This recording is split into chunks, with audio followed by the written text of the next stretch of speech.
You said that you felt that the baby couldn't be comfortable because you had your vest on. So it wasn't comfortable and you wanted to give the baby off to someone else, right? That's correct. Fair statement? Yes. Okay. Well, that's not what you said prior, is it? Well, I like to have my hands free as well. I don't like my hands tied up. That's what you said the last time, right? That when you spoke with the state police, that you didn't like having anything in your hands, and it was really a tactical reason why you gave the baby up, right? No, it wasn't a tactical. I just didn't want to be holding the baby. Isn't it tactical that you want to have your hands free to deal with anything you have to deal with at this? I want to have my hands free on every call. What's wrong with the word tactical? Why isn't that tactical? Can you rephrase that? What's wrong with the word tactical? There's nothing wrong with that. So why doesn't it apply? Because I said it? I'm sure it could apply. I'll strike that, Your Honor. Why doesn't it apply? I'm sure it could apply, sure. So for tactical reasons, you gave up the baby, but that's not what you said here at this trial, is it? I don't recall what you, can you rephrase that? Well, here at the trial, you said that the baby couldn't have been comfortable and you wanted to give the baby off, right? Yeah, that's correct. And you didn't say anything about wanting to keep your hands free for tactical reasons, right? It wasn't asked. You were asked what happened repeatedly, and you had every opportunity to talk about it, didn't you? Sure. And you left it out. Not on purpose. We'll see. Mr. Brado, comment like that isn't helpful, please. Sorry, Your Honor, motion to strike. You're moving to strike your own comment? I am. It's allowed. And that's very forthright of you.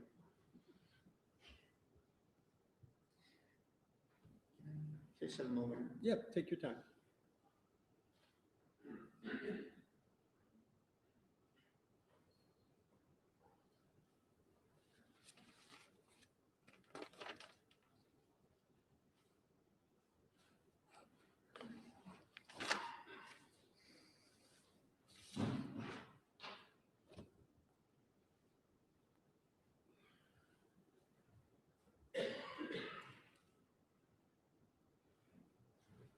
Ask you something about your grand jury testimony that we alluded to.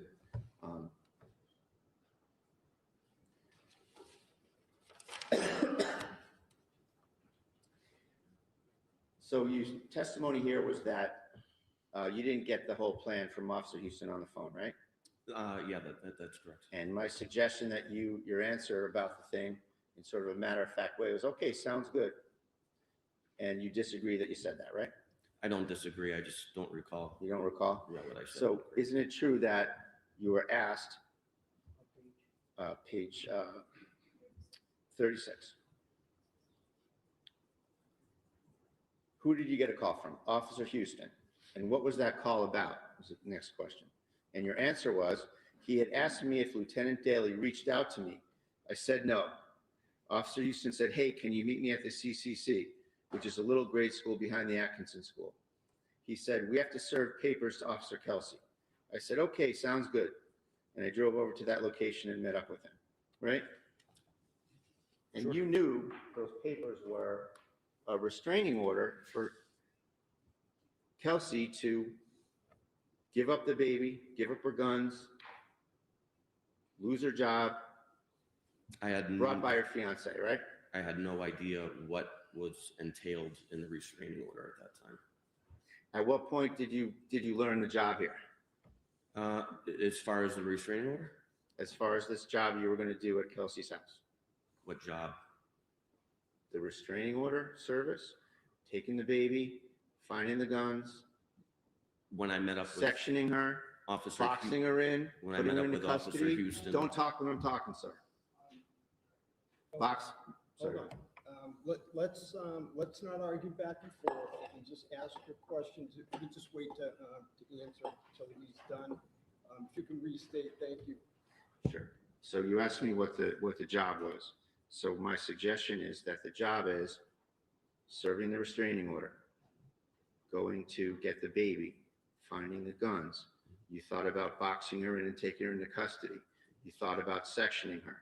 That job. When I met up with Officer Houston behind the CCC. And at that point, you knew what you were getting into, right? After he explained what was going on, and we were pretty shocked.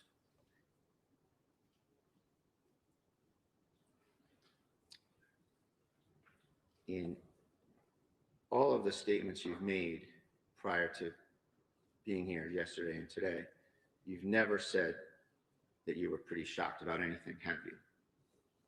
I don't recall. You weren't shocked. You were treating this like a video game, weren't you? No.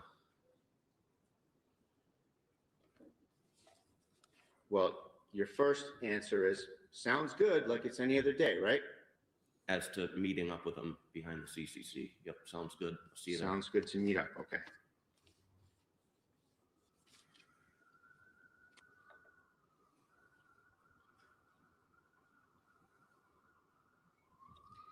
Let's talk about the bedroom and the shots that you fired. Here in court, you said that those shots were in rapid fire.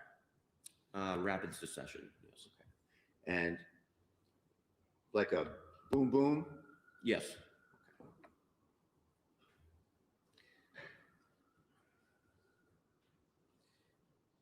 No, that's not what you said to the state police, though, is it? That was 8 months ago, right around there. I don't recall. I said I shot twice, possibly. You told the state police that you pulled the trigger. This is 1232 in audio. You told the police that you pulled the trigger once. You said the word once. And then you said, I kept giving commands. And then you said, I pulled the trigger again. That's a completely different scenario than 2 shots in rapid succession, isn't it? As far as the time frame, I was trying to recall the event as best as possible. But, you know, rapid succession, you pull the trigger, pull it again. Yes, I pulled it twice.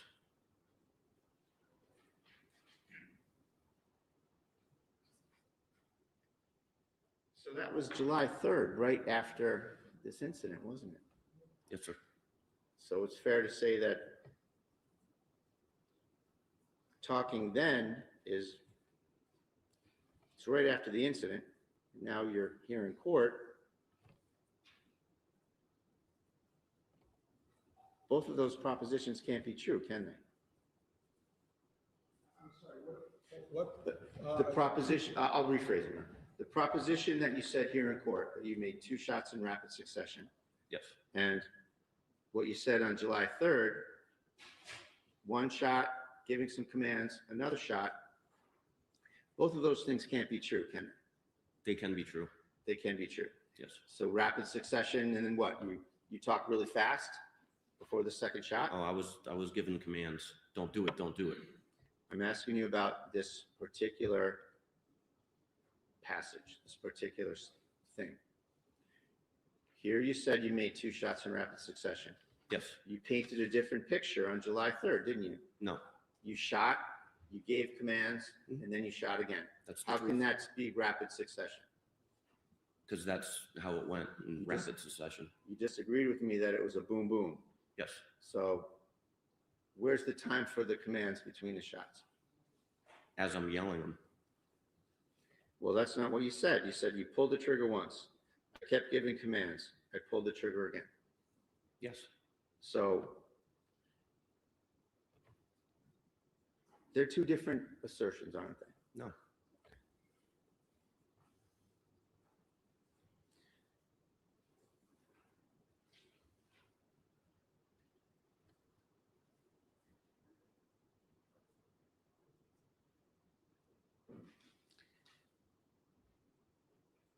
You gave a statement on July 3rd to the state police, right? A recorded statement. Yes.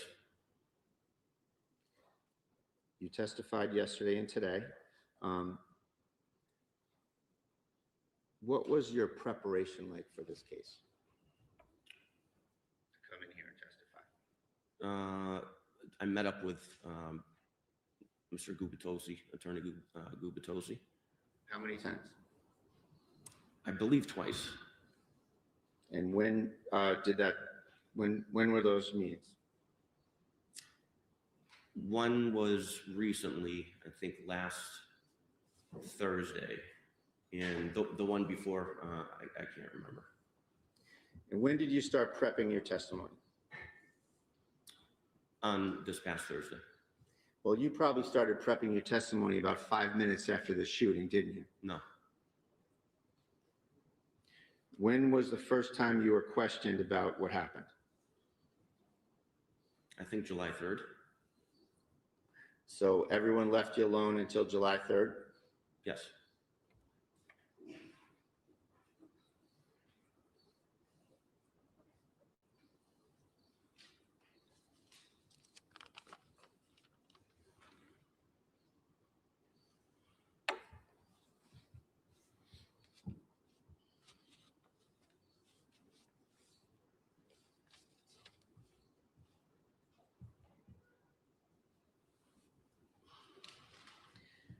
When you were upstairs with Kelsey, she kept giving you things and asking you to take them downstairs, didn't she? That's correct. And she did that with Houston as well, right? Yes. So it's fair to say that she was trying to get you away from her, right? I don't know what her mindset was. I wasn't going to leave her alone. Sure, let me ask you a better question. The effect of that would have been, if you took things downstairs, that you would have left her. Yes, that's correct.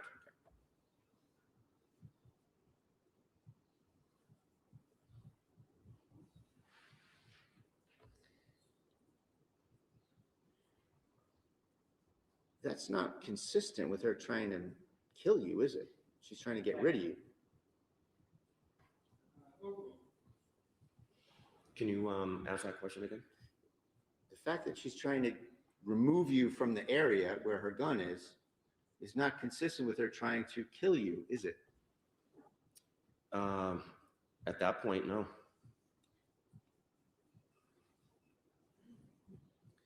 So let's get into the incident here, what you say happened. You say that Kelsey went into her bedroom after being in the baby's room, correct? Yes. She, you don't go in the room, right?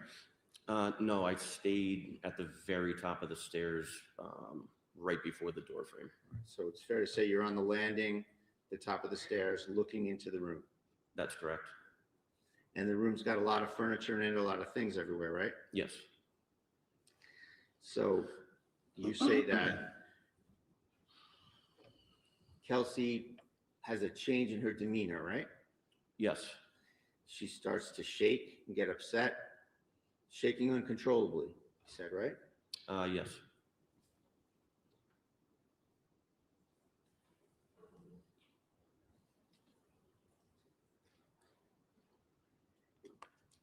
Then she lunges.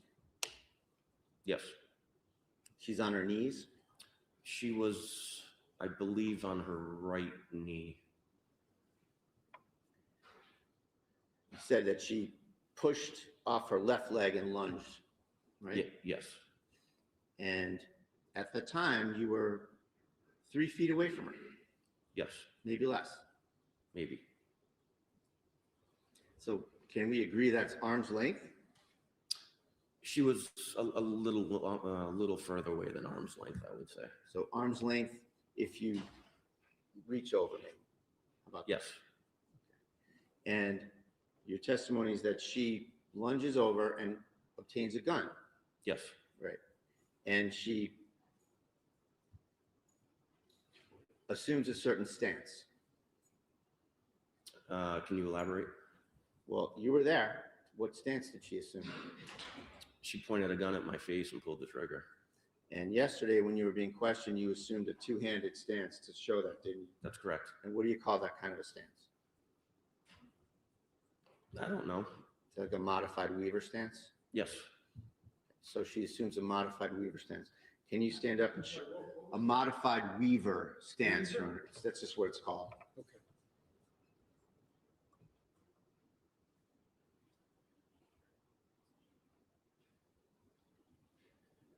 Can you demonstrate to us what a modified Weaver stance looks like? Do you want me to stand up and show you? Please. So are you asking him just in general? Just to or- show the stance in general first, yes, Judge, thank you. So she grabs it, comes up, pulls the trigger. Oh, that's not, I don't think that's what he was asking you, but. So just what's the modified Weaver stance? What is it? And what, can you describe it? What are you doing when you do a modified Weaver stance? Strong side. All right. So if I'm a righty, this is my strong side. That's gonna grab the pistol, and I use my support hand to support the weapon. Are you righty? I'm sorry. Are you righty? I am. You can have a seat, thank you. Thanks. And you're saying that Ms. Fitzsimmons had the gun in that kind of a stance? Yes. And how far was the gun away from your face? It was right outside of arm's length. So she's 3 feet away. She assumes the modified Weaver stance, so she's probably another foot or two towards you, right? She stepped to the left. I don't know if she stepped towards me.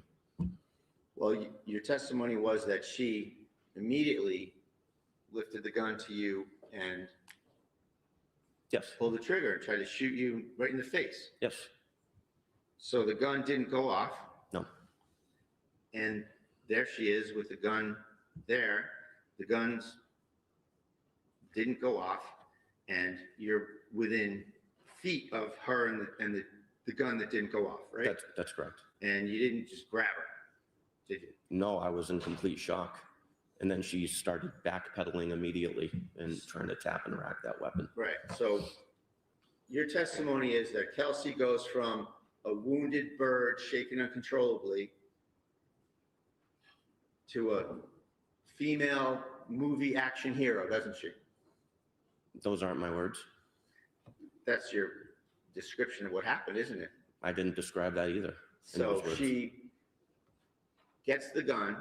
She tries to murder you in the face. Yes. 5 minutes after she has you feed her baby. Yes. She pulls the trigger, nothing happens. Yes. It went click. She stands up, right? She was already standing.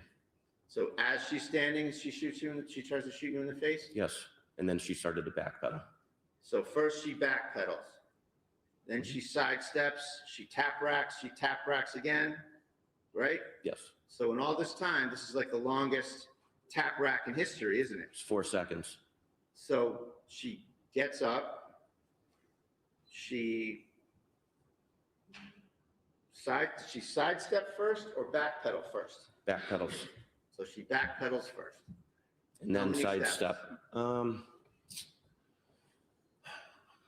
I would say maybe 4 or 5, and then maybe another 3, 4, 5 to her left, which is my right. So she goes into action. Is she tapping the magazine and then racking the gun while she's moving around? Yes, she's a well-trained police officer Who's a whack job? who tried to kill me. So let's get the order straight. You said that she backpedals first. Yes, after she pulled the trigger. And nothing happened. Yes. And then she taps the magazine Yes. and then racks the slide. I believe her hand slipped off. That's when she went and I was giving her commands, don't do it.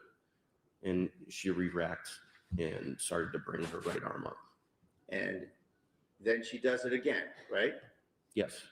And you actually have no idea whether she successfully racked it the first time or successfully racked it the second time, correct? That's correct. You don't know what happened. No, I don't. And so it takes a few seconds to take 4 or 5 or whatever steps back towards the air conditioner, right? From beginning to end, once she pulled the gun on me and pulled the trigger, and by the time I shot her, it was right around 4 seconds total, if not 3.5. It was very fast. So she goes from shaking uncontrollably, sad about her situation, crying, to being pretty nimble. She wasn't crying. She walks, she backpedals, you said, right? That's correct. Then she sidesteps Yes. to the air conditioner.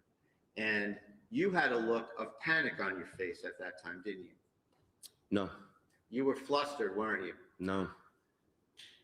Well, you were in shock 5 minutes later, weren't you? After the incident and my adrenaline dumped, yeah, I was in shock then. So at the time, getting back to the incident,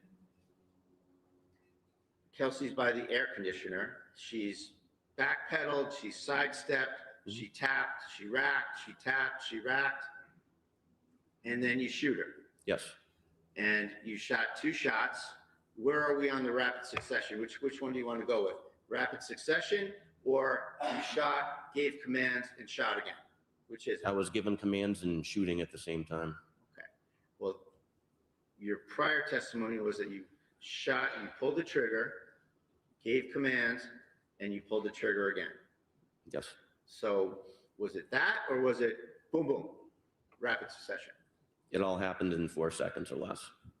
So you're a very well-trained SWAT officer, yes? Yes. You're a firearms instructor. No. You're a patrol instructor, where you instruct What's a other patrol? officers on the job, right? Field training officer. Field training officer. Yes. Thank you. Mhm. And you've been doing this for 25 years? No. 20 years. Right around there, yes. Okay, so you've been doing this for 20 years.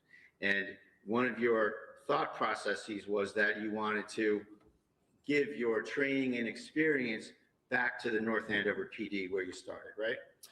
Yes, and come back where I started. And here, your first shot, you missed her from about 7 feet away.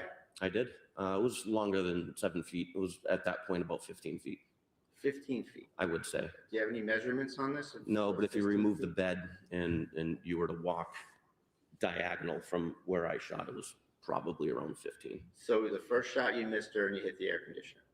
Is that right? Or do you know? I didn't know where it went.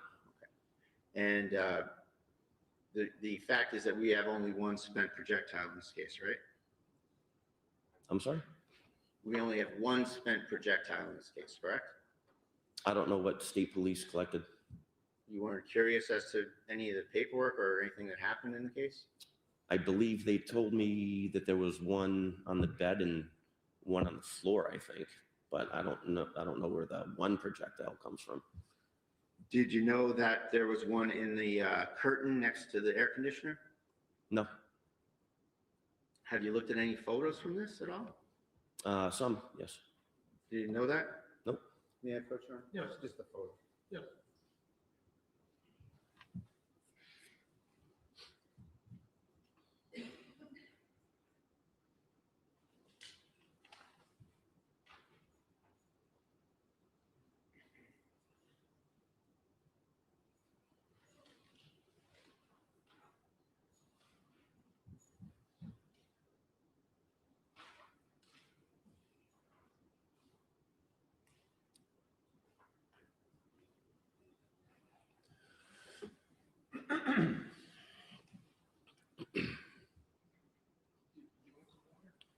Do you have some?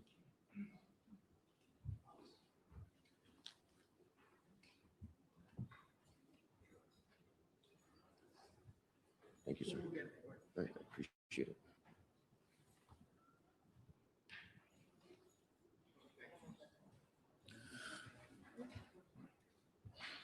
Thank you.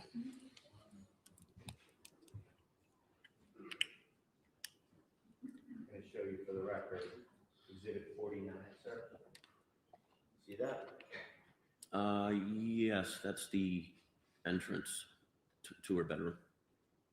And is that a fair and accurate depiction of kind of the stuff that was there at the time?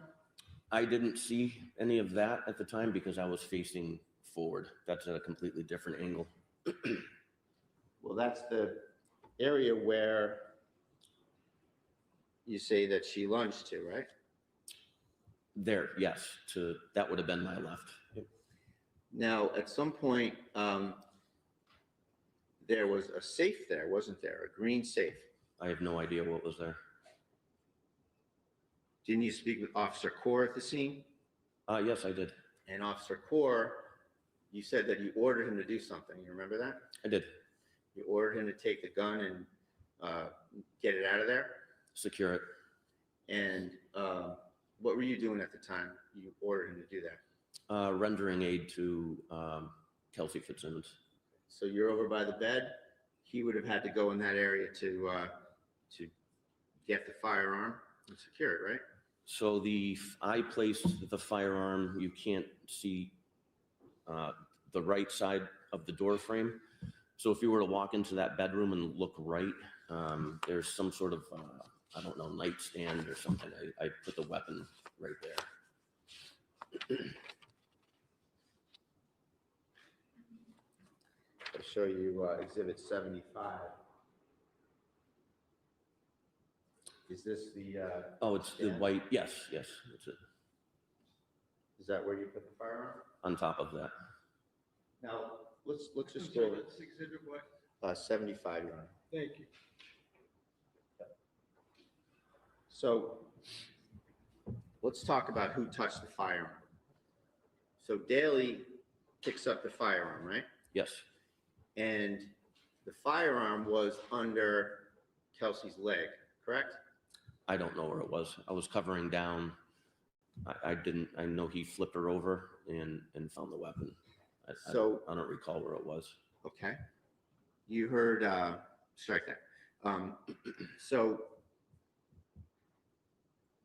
your testimony is that Kelsey's racking the gun, sidestepping, backpedaling, tap rack, and at some point she points the gun at you, right? Her arm started to come up towards me. Okay.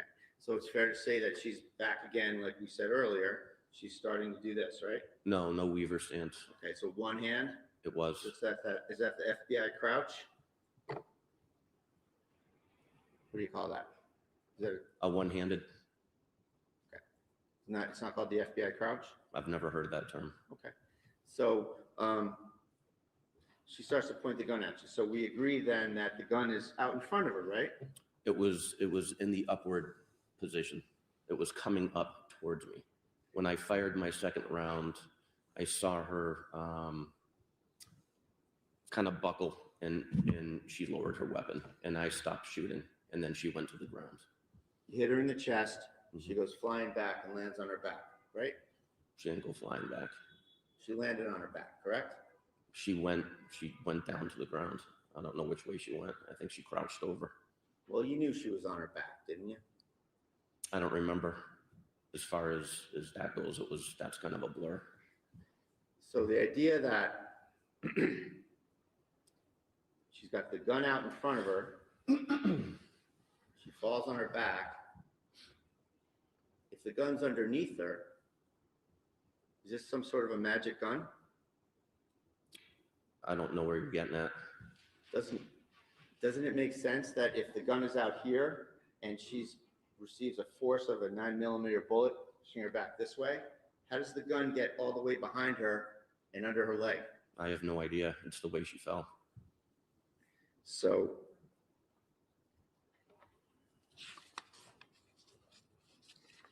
back to the notion of who touches the gun. Daly picks up the gun, right? Yes. Daly puts it on the bed, correct? Yes. And you don't like that. I don't. It's too close to her. Well, she's sitting there with a gunshot wound to her chest with you there and Daly there. Isn't that fair to say? Yes. So then you touch the gun, right? I do. And then you move it to the white shelf, bookshelf. Yes. And then Core arrives. And Yes. then you tell Core to grab the gun and secure it, I right? do. And then Core has it. Does he take it into the hallway? Maybe.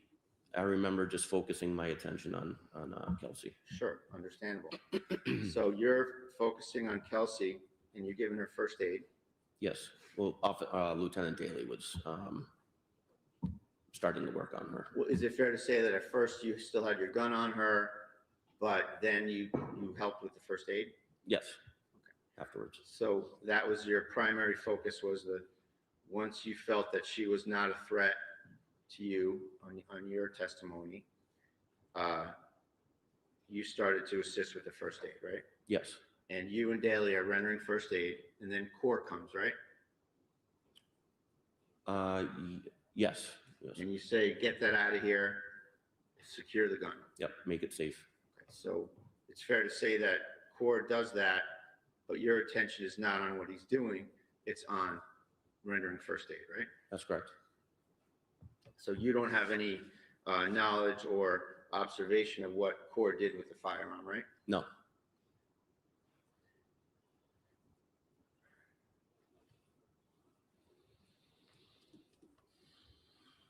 At some point, are you aware that Core takes the green safe and the firearm out into the hallway?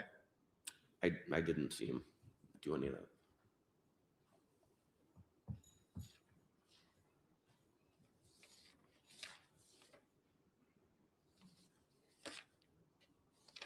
I'll show you Exhibit 51.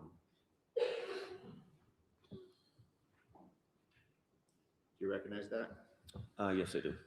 So Exhibit 51 is the left side of the door frame where you say that Kelsey lunged, right? That's correct. Is that how it looked when she lunged over there? I didn't see that when I was in the hallway. Do you know anything about that shoebox with the orange lining? I have no idea. Do you remember seeing that chest with the brown leather trim on it? I thought it was an end table when I walked out of the room.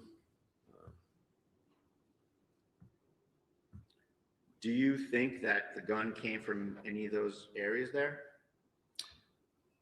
With how quick she grabbed it, I think it came from that box, but I don't know.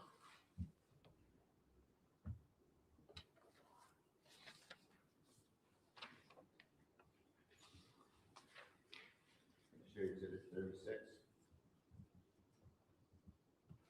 That's a picture of the stairway, right? Yes. It's pretty narrow. Yes. And you went up to the top and you were at that landing, right? That's correct. You never entered Kelsey's room? No.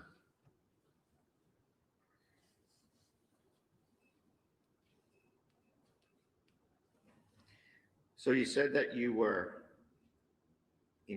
shocked that Kelsey was quickly grabbing a gun and putting it in your face? Yeah, absolutely. And you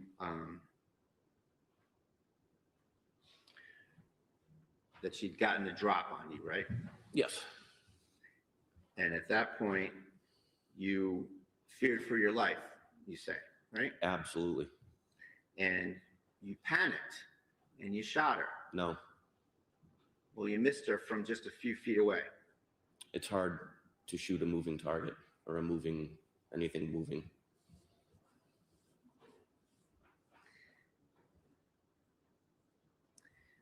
Are you aware of the Post Commission? Yes. And you know that the Post Commission has issued regulations that are in the Code of Massachusetts Regulations. Yes. And you know that it's prohibited to use deadly force on a person who is exhibiting a danger only to themselves. Absolutely. And you knew that on June 30th, 2025, didn't you? I've known that since I graduated the police academy in 2006 or even before. Right. And you went in there thinking that Kelsey was dangerous and had guns, and you might get into it, right? That's inaccurate. And that's why you had your gloves on, isn't it? No, You were ready to get wet. no, I'm sorry, ready to get what? Get wet, Your Honor. And that's when you had to adjust the narrative, isn't that true? no, So you're gonna maintain that you got into a gunfight with somebody who was your colleague, right? yes, Who had just given you her baby to feed 5 minutes earlier yes, of her own volition. yes,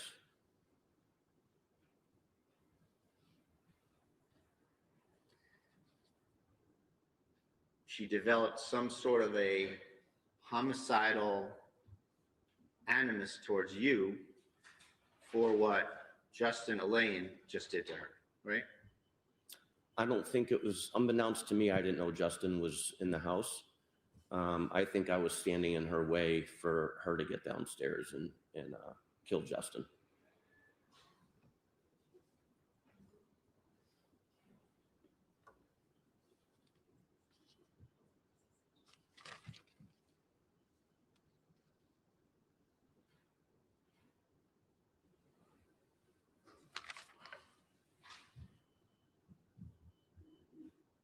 I assume this is in hindsight. Hindsight, yeah.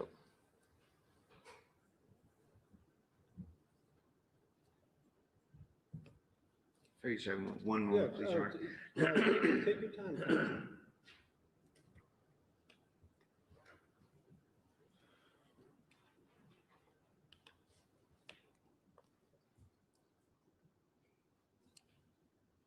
Did you have a taser? I did.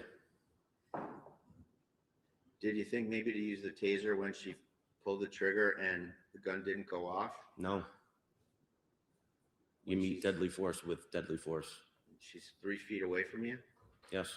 Could have just grabbed her, couldn't you? No.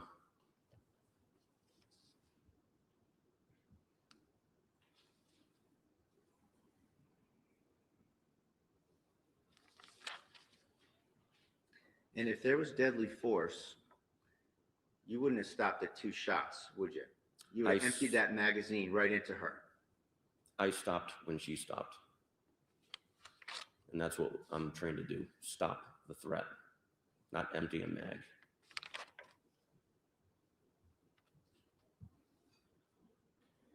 What were some of the things that she asked you to bring downstairs?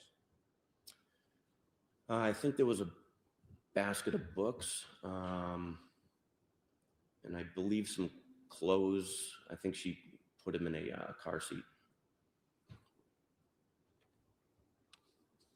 What did you say to her when she asked you to bring him downstairs? I said, we'll deal with that later, and I put him down.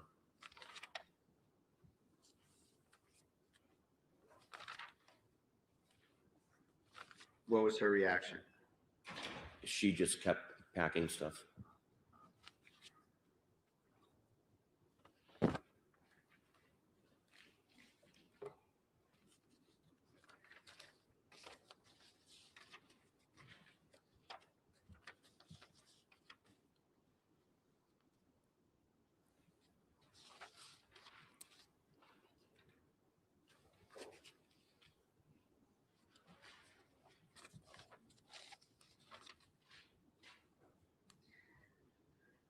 So you said that you were you'd started your career in the North Andover Police Department, correct? That's correct.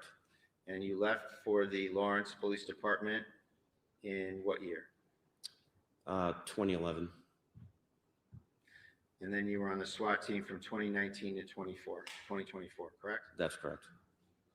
And that you left North Andover to get a faster pace, right? What do you mean by a faster pace? Busier. Are you talking about when I left North Andover to go to Lawrence, or? Yes. A busier atmosphere. More action. More calls for service. More what, I'm sorry? Calls for service. Calls for service. I wanted more experience. And you were there for how long? In Lawrence, Yeah, from 2011 to 2024. 2024, you go back to North Andover, correct? Yes, And you said that you wanted to bring your training and experience back to where it all started, right? yes, Meaning you wanted to offer officers at North Andover the benefit of your training and experience, correct? correct. You said that you only have 10 years left, getting older, a slower pace is what's needed, right? Yes, So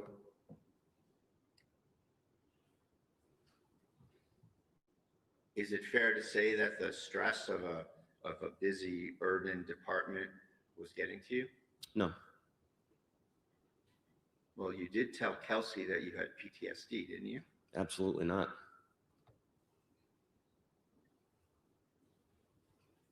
So slower pace, and you just wanted to grace the department with your training and experience, correct? Yes, Is that right? yes,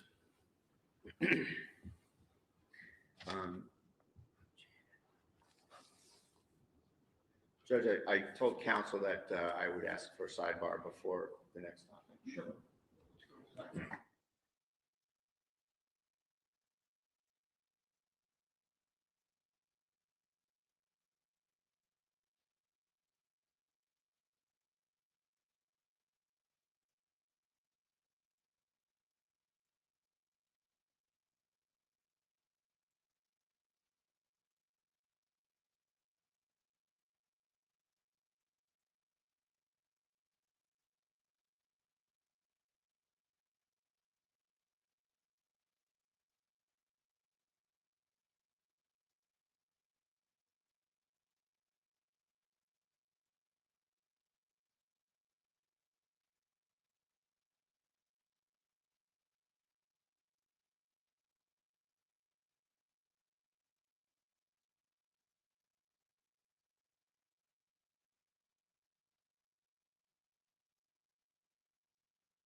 As I stated at sidebar, we should discuss in open court what was raised at sidebar, which we will do outside of Officer Noonan's presence. So we're going to take a break so that Officer Noonan can stay down. In the meantime, I want to direct this to the folks, the audience members.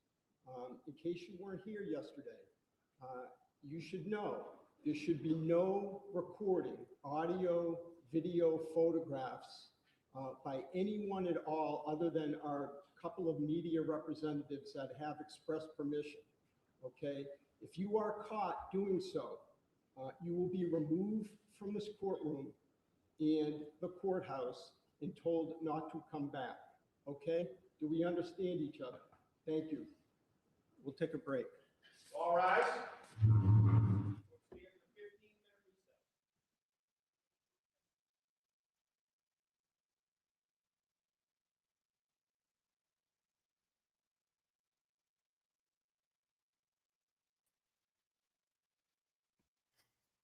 Wow.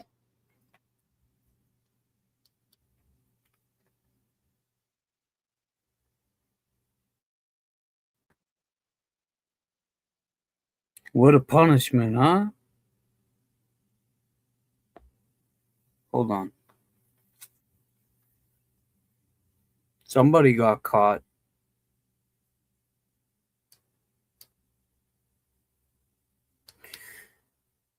Oh.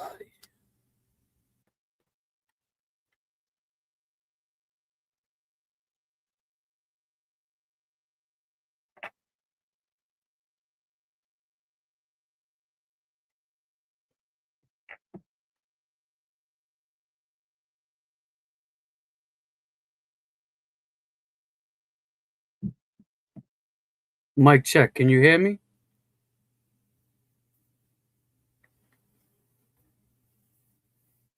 Yes, no, maybe so. No, can't hear me?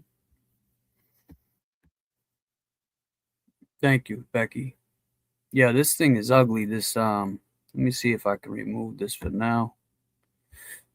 Bing bong. So what do we think so far?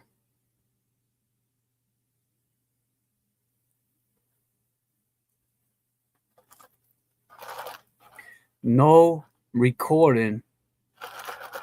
I missed what he said that last. Actually, I want to run that back because I just was putting this on. He said no recording. What's up, Jay Brill? Because I guess yesterday somebody was kicked out of the courtroom. Her sister or something, and was it the brother? Yeah, this story is very. I'm still trying to figure out the corruption part. You know, I understand that everybody wants to just say this is corruption, corruption, corruption.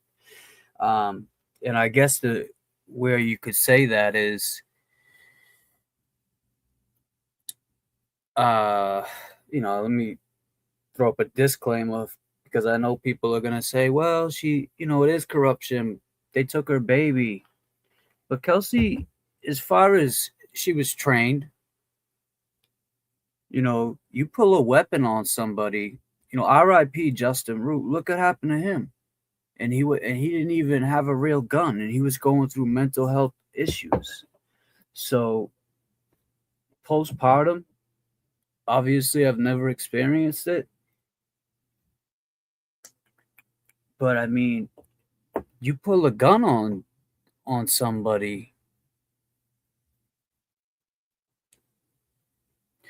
Yeah, the office is full of crap, but I mean, she says she pulled a gun on him. But I mean, 3 feet away, that guy is a pretty big guy. Kelsey is kind of like, Kelsey is fragile.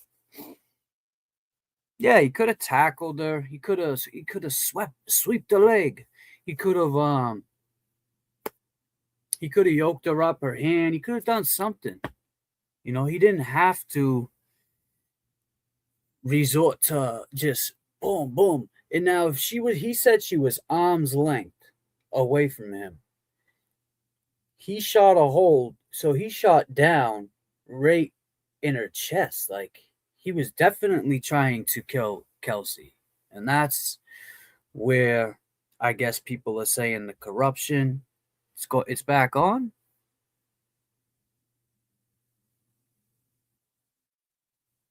Oh, you there, Jay?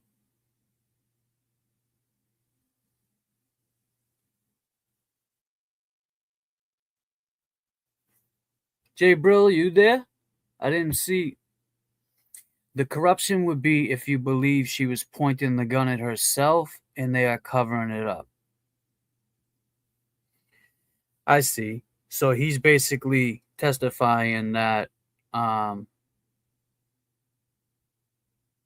that Kelsey was trying to kill him, basically. That's what he's saying. She was trying to take a life for a life. Nice. We got Jay Brill in the courtroom.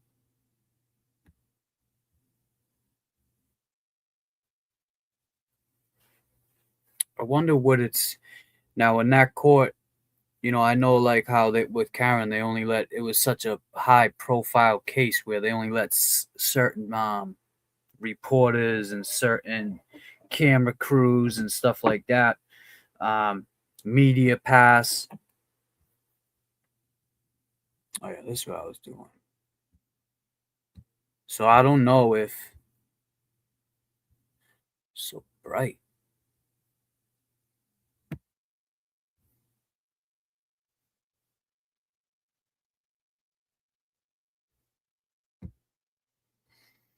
He's saying he shot her because she pointed the gun in his face. Yeah. So he could have tased her though, because he also said when she pulled the trigger, the gun didn't go off. So were there bullets in Kelsey's gun? Like, that's the other thing. Was she trying to like get him to shoot her? It's a very I don't know. I just don't know. In my opinion, it wouldn't be corruption because he was only there, and they'll take his word because he's got his story out first to the other officers while Kelsey was bleeding out. Right. Well, that's a good point, Ruthie. And that very well could be true.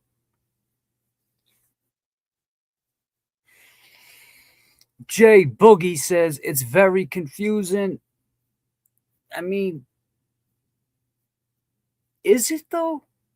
You pull a gun on somebody, cop or not, and the other person has a gun, I think they're gonna pull a gun back, That's just how things usually go. Especially being a police officer and knowing that you have to protect yourself at all costs. What's up, Luna? What do you think? You think he's full of shit? Huh? Yeah, you do? Well, I don't know. We're gonna find out. You think he looks like Whitey Ford too? Yeah, Luna says he looks like Whitey Ford. Let me see. Anybody know who doesn't know who Whitey Ford is? Cause then you really might know what it's like to sing the blues. Let me see if I can get you a picture of a Whitey Ford. Oh, wait a second. We don't want that. We definitely don't want that. Ice Cube. Looks like you leaning to the left, leaning to the right. That's Ice Cube.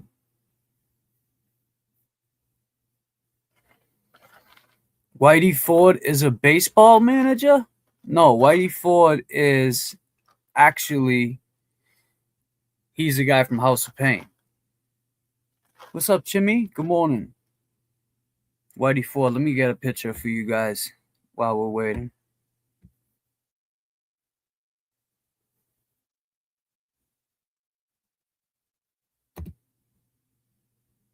Ah, goddamn. I'll just go here.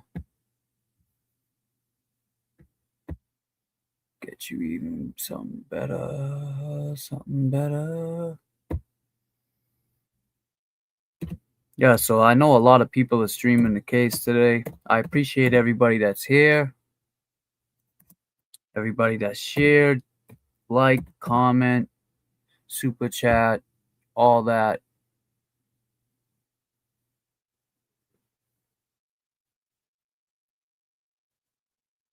Where you at, Whitey? Oh yeah, Whitey Ford was a pitcher. You're right. Not that Whitey Ford. Maybe that's where he got his name from. If I just do Everlast.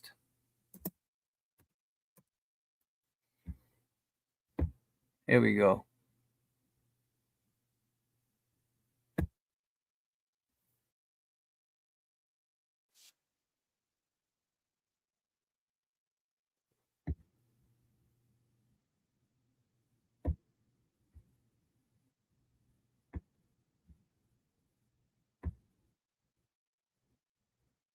Ah, shit.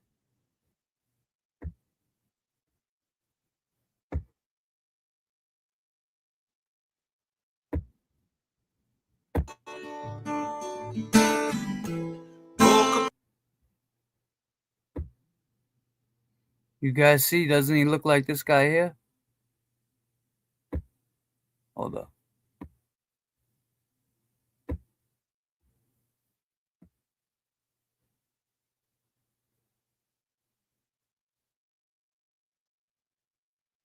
I just took the lyrics out because I didn't want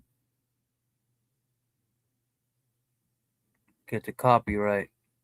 Why is this not coming up, man? Oh, here we go. Oh, no, we don't. Here we go.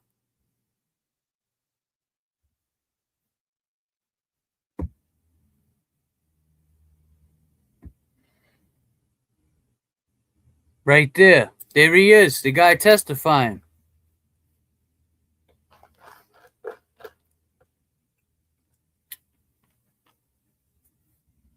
What do you think, Diane? Is that him? Is that Officer Noonan?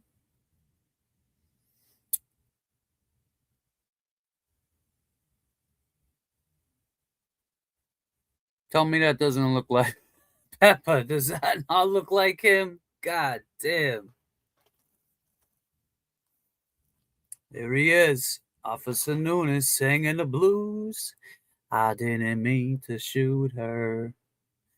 I swear to God I didn't.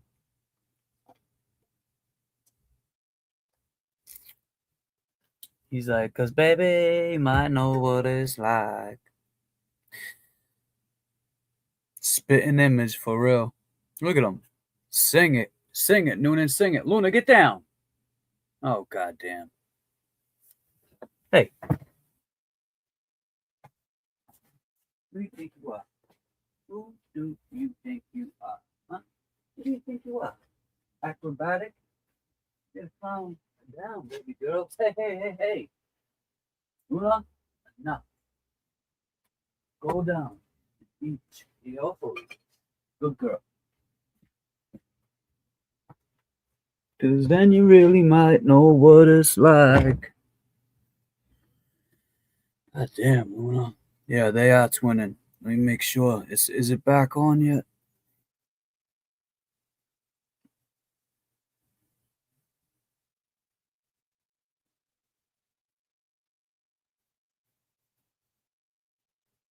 Luna! Oh my goodness.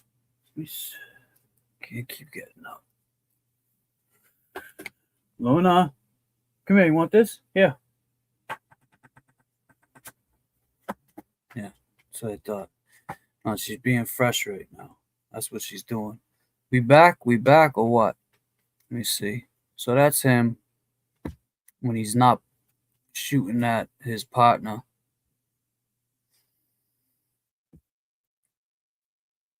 Cause then you really might know what it's like.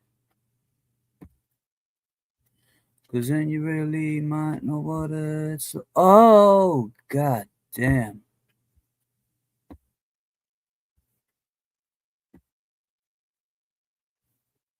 We're back on the rug. Alright, I just want to have it there.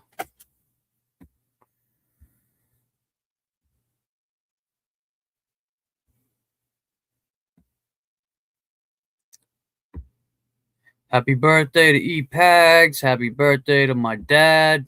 A lot of birthdays. A lot of birthdays. Hey, Clara, do you recognize me? I'm that guy that you leave behind every day. Oh, yeah, that's me. Hey, I'm Clara. Hey, Clara, come get me. Hey, let me out of here. Hey, let me out of here. Come on, let me out of here. Clara, I know you're out there. Let me out of here. Clara, let me out of here. Let me out.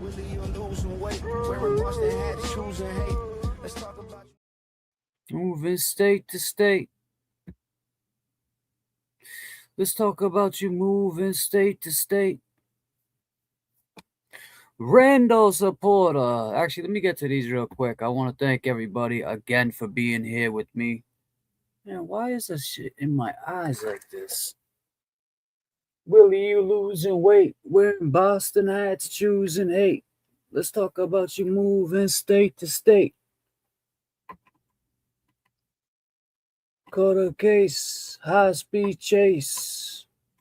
Moved to Marietta, where the weather was better. E-Pags coming through. I'm at a meeting till at 10. Thank you for the 777 super chat. I appreciate it. Becky G coming through. Happy birthday, E-Pags. $5 super chat. Thank you, E-Pags. I mean, Becky G. I'm sorry. Please, Pastor Pepper. Goals. $5 super chat. Thank you so much. Avril, $5 super chat. Hey, James. Hey, Avril. Thank you so much. Diane, member, 4 months. Thank you so much. Love and hugs to Luna. Thank you, Diane, again. Coffee. Thank you so much, Diane. And please, Pastor Pepper, coming in strong. $50. Thank you so much, Pepper. I appreciate it.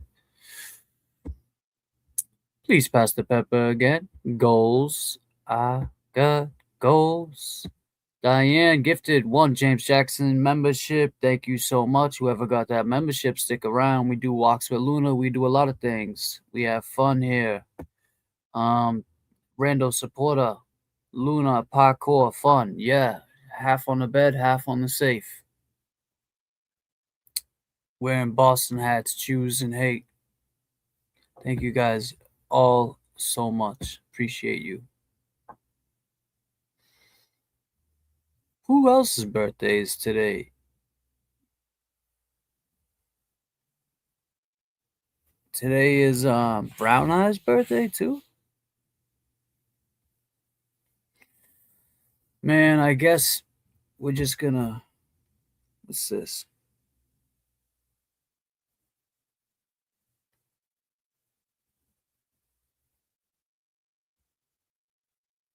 Wearing Boston hats, choose and hate.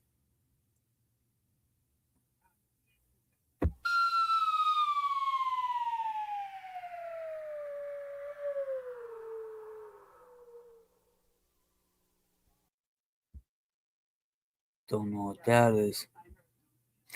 Yeah, so Mikey, are you mad that I'm streaming while you are too? You're a little man. What? And your life will always suck. Because No. of you. You're a rat. And you're not ruining my life, because my life is still fucking good. I'm not trying to. Yours.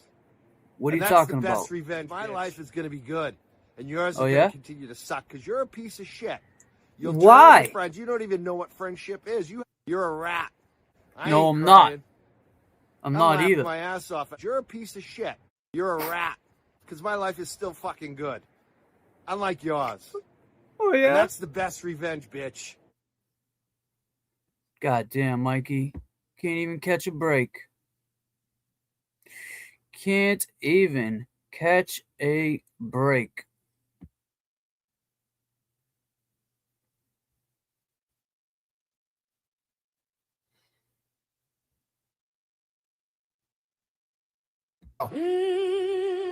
Yo. Ghetto trap house, they calling us bums. Ghetto trap house, sorry we grew up in the slums. Transparent with our journey, look what I become. We are the long gamers, we are not dumb. Grown man scared to show their face, screaming and yelling. Heard you was a rat, that was always telling. Snitch house media, them fools are jealous. If you are a chat rat, long gamers is the repellent. Show your face, Ralph, what's name player? Heard you was a sex offender, let's peel back the layers. You was in loose, there ain't no one with you. Where's ST at? Where's ST at? It's that time, ST. You know what time it is. Oh, yeah.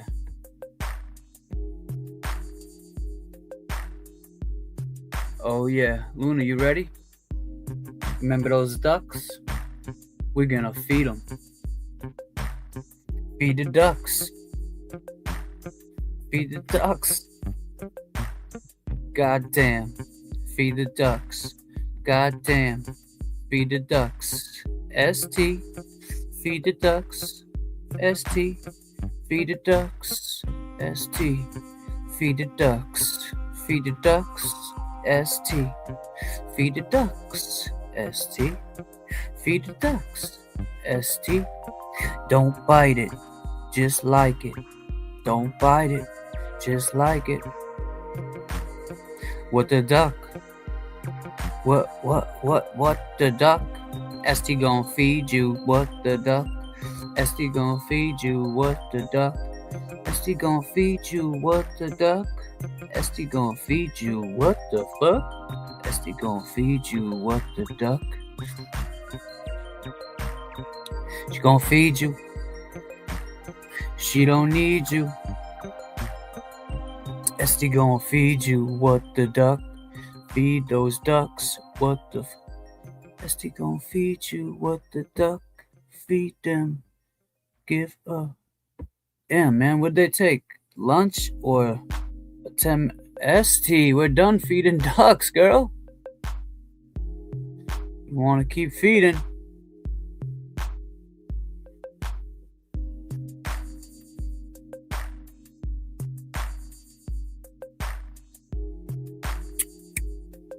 Yo, Crawford, I heard Ray from Dallas was streaming Kelsey shit. What do you think about that?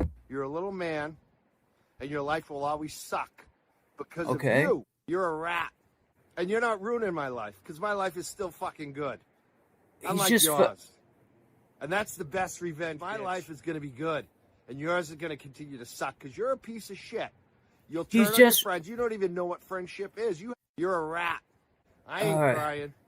Neither. I'm laughing my ass off. You're a piece of shit. You're a rat. Because my life is still fucking good. Unlike yours. And that's the best revenge, bitch. You're a little man, and your life will always suck because of you. You're a rat. Okay, but and you're not ruining my life because my life is still fucking good. I Unlike hear you. yours. And that's the best revenge. My life is going to be good, and yours is going to continue to suck because you're a piece of shit. You'll turn on your friends. You don't even know what friendship is. You're a rat. I ain't crying. I ain't crying either. Let's go. Go ahead, Mr. Jackson. First name James. What's up, Bob? Welcome to the layover. We don't play no games.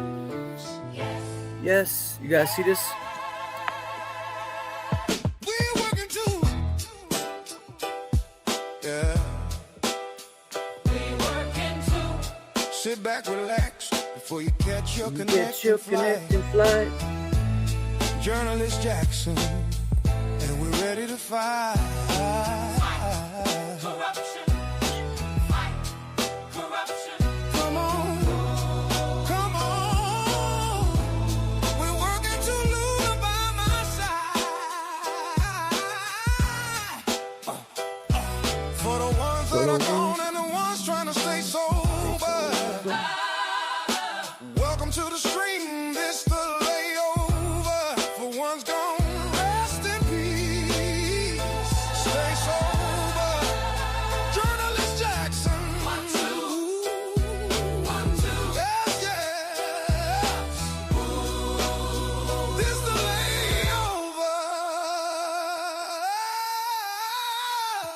Yes. Let's go. Go. Who wants to feed them ducks one more time? Go ahead, Mr. Jackson. Who wants to feed the First name ducks James. one more time?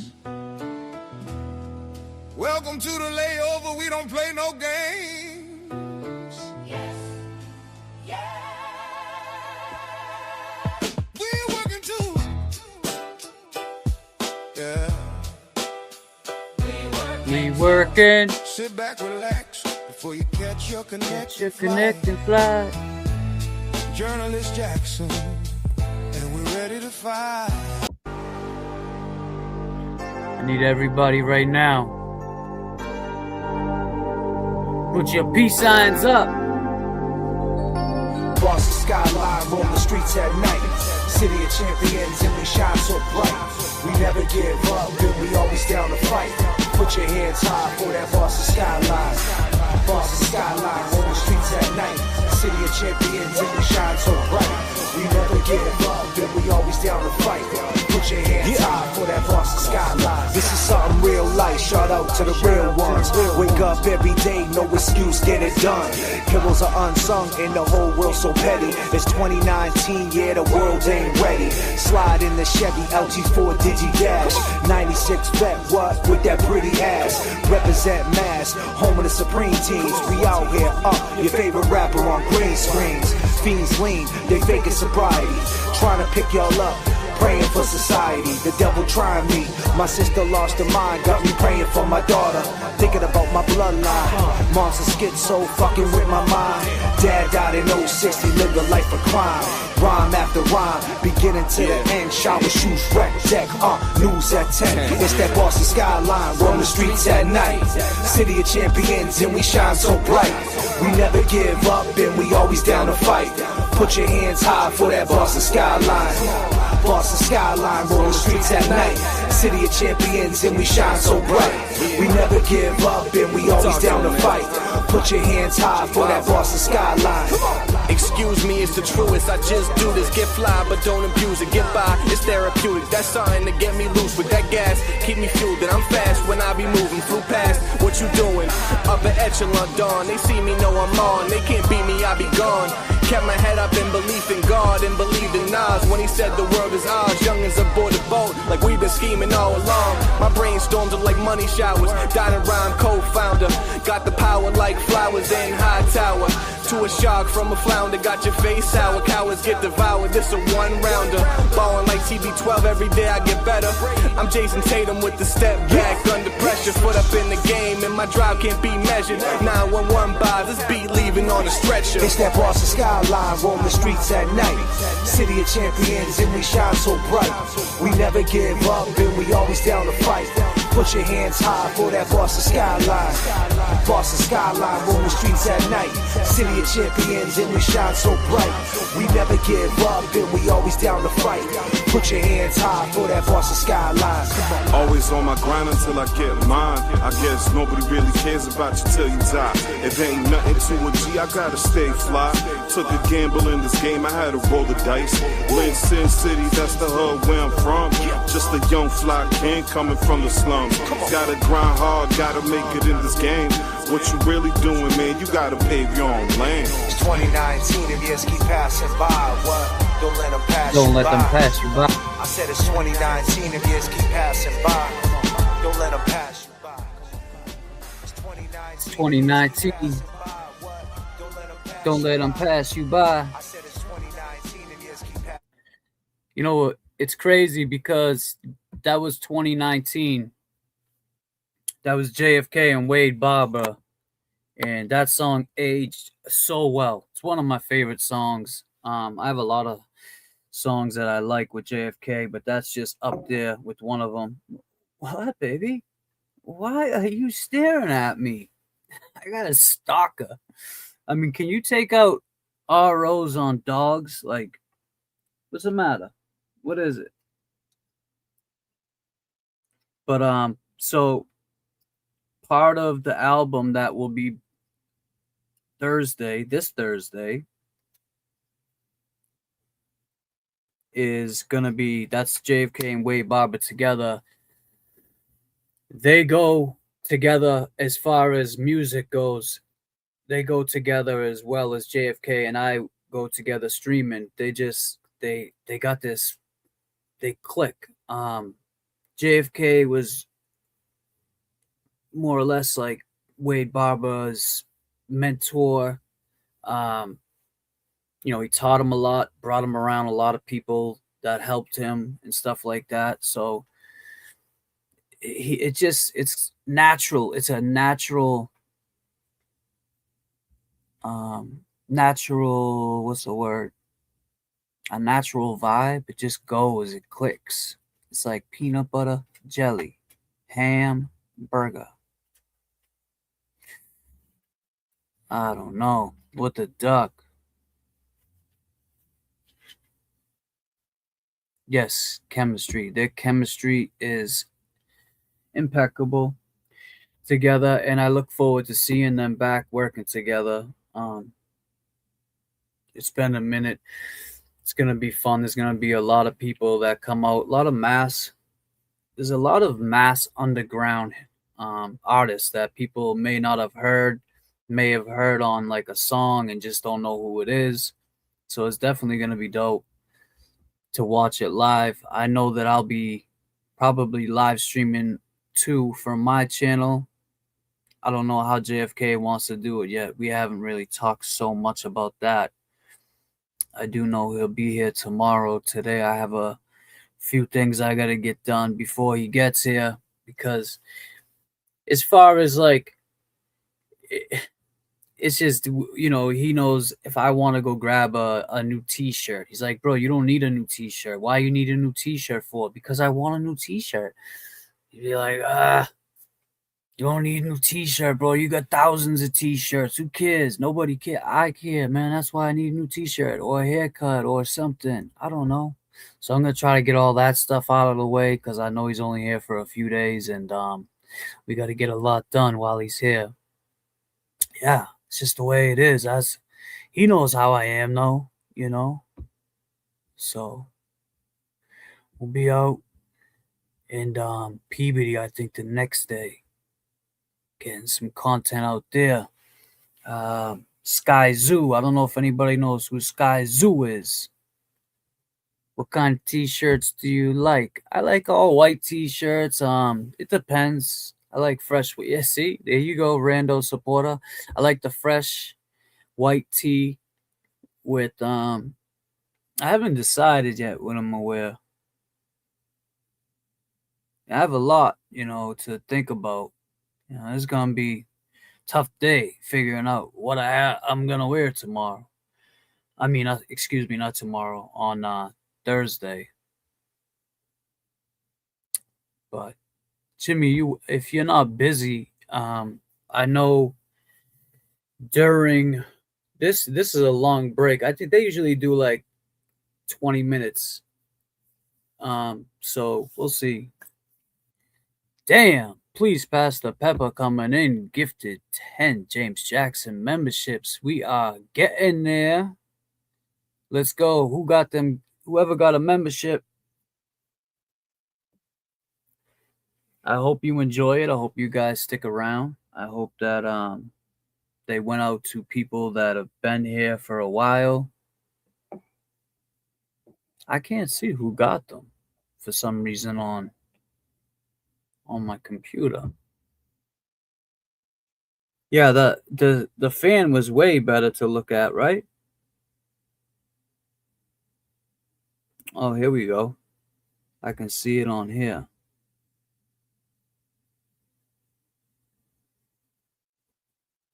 What up? Make changes. Nina. I heard Nina was on Mike Prophet. James Jackson, asshole. Because he doesn't really walk Luna. Luna walks James Jackson. That's why he asshole. And Punch asshole too. Oh, you guys want to hear something funny? This is something from the other night. Let me see. I got time to play this. Tell me if you guys can hear this in 2 seconds. Hold on. Oh man, because some of you are not on Twitter. Everyone is an asshole. That's not James Jackson. Everyone is an asshole. That's not James Jackson. What? I don't think so. Isn't that James Jackson? Can you hear? Everyone is an asshole. That's what she said. Yeah, James Jackson. I think it's the real one. Yeah. Say. Yeah. James Jackson, come up. Say why you think that. Say why everyone Jump in asshole. chat. Sorry, I didn't see your. And then he posted a picture of Punch with her Punch with his little love bugs. No, we don't need any more. We don't need any more. Okay, hold on. Ready? I'll start it over so you guys can hear it. Everyone is an asshole. That's not James Jackson. What? I don't think so. Isn't that James Jackson? The real? What are y'all talking about? Everyone is an asshole. Yeah, James Jackson. I think it's the real one. Yeah. Say. Yeah. James Jackson, come up. Say why you think that. Jump in chat. Sorry, I didn't see your. And then he posted a picture of Punch with her Punch with his little love bugs. No, we don't need any more. We don't need any more Punch pictures. Well, Yes, James we posted do. one with Punch and his little love bugs. Thank you, James. Yeah. Thank you. James, if you want to come up and explain why everyone is an asshole. You're always welcome. Your Punch is an asshole. She right there. Your Punch is an asshole. Is he doing something to that poor fluffy animal? I don't know. I don't know. Oh, James wants to speak. I don't know. Is he doing something There he is. to that stuff Hi, there? James. Welcome. We're happy to have you. Nina, that's what you say. You asshole. You lie. You asshole. Is that James? No, that's not James. Yes. No, Nina. No, That's no, what that's you always James. say. Well, that's James. Yeah. That's James. She was saying Punch wasn't real, bros. I love Punch. Thank you, James. Thank you, James. Unite with me on Punch against Nina. Listen, if you want to change the algorithm, just put a few pictures of Punch on your timeline. Exactly. And you won't see no negative, no bullshit, no this, doing that. I love Punch too. It's true. I love him too, but he has to grow up. He has to grow up. Baby. He will in time. Nina's like, Punch is an asshole.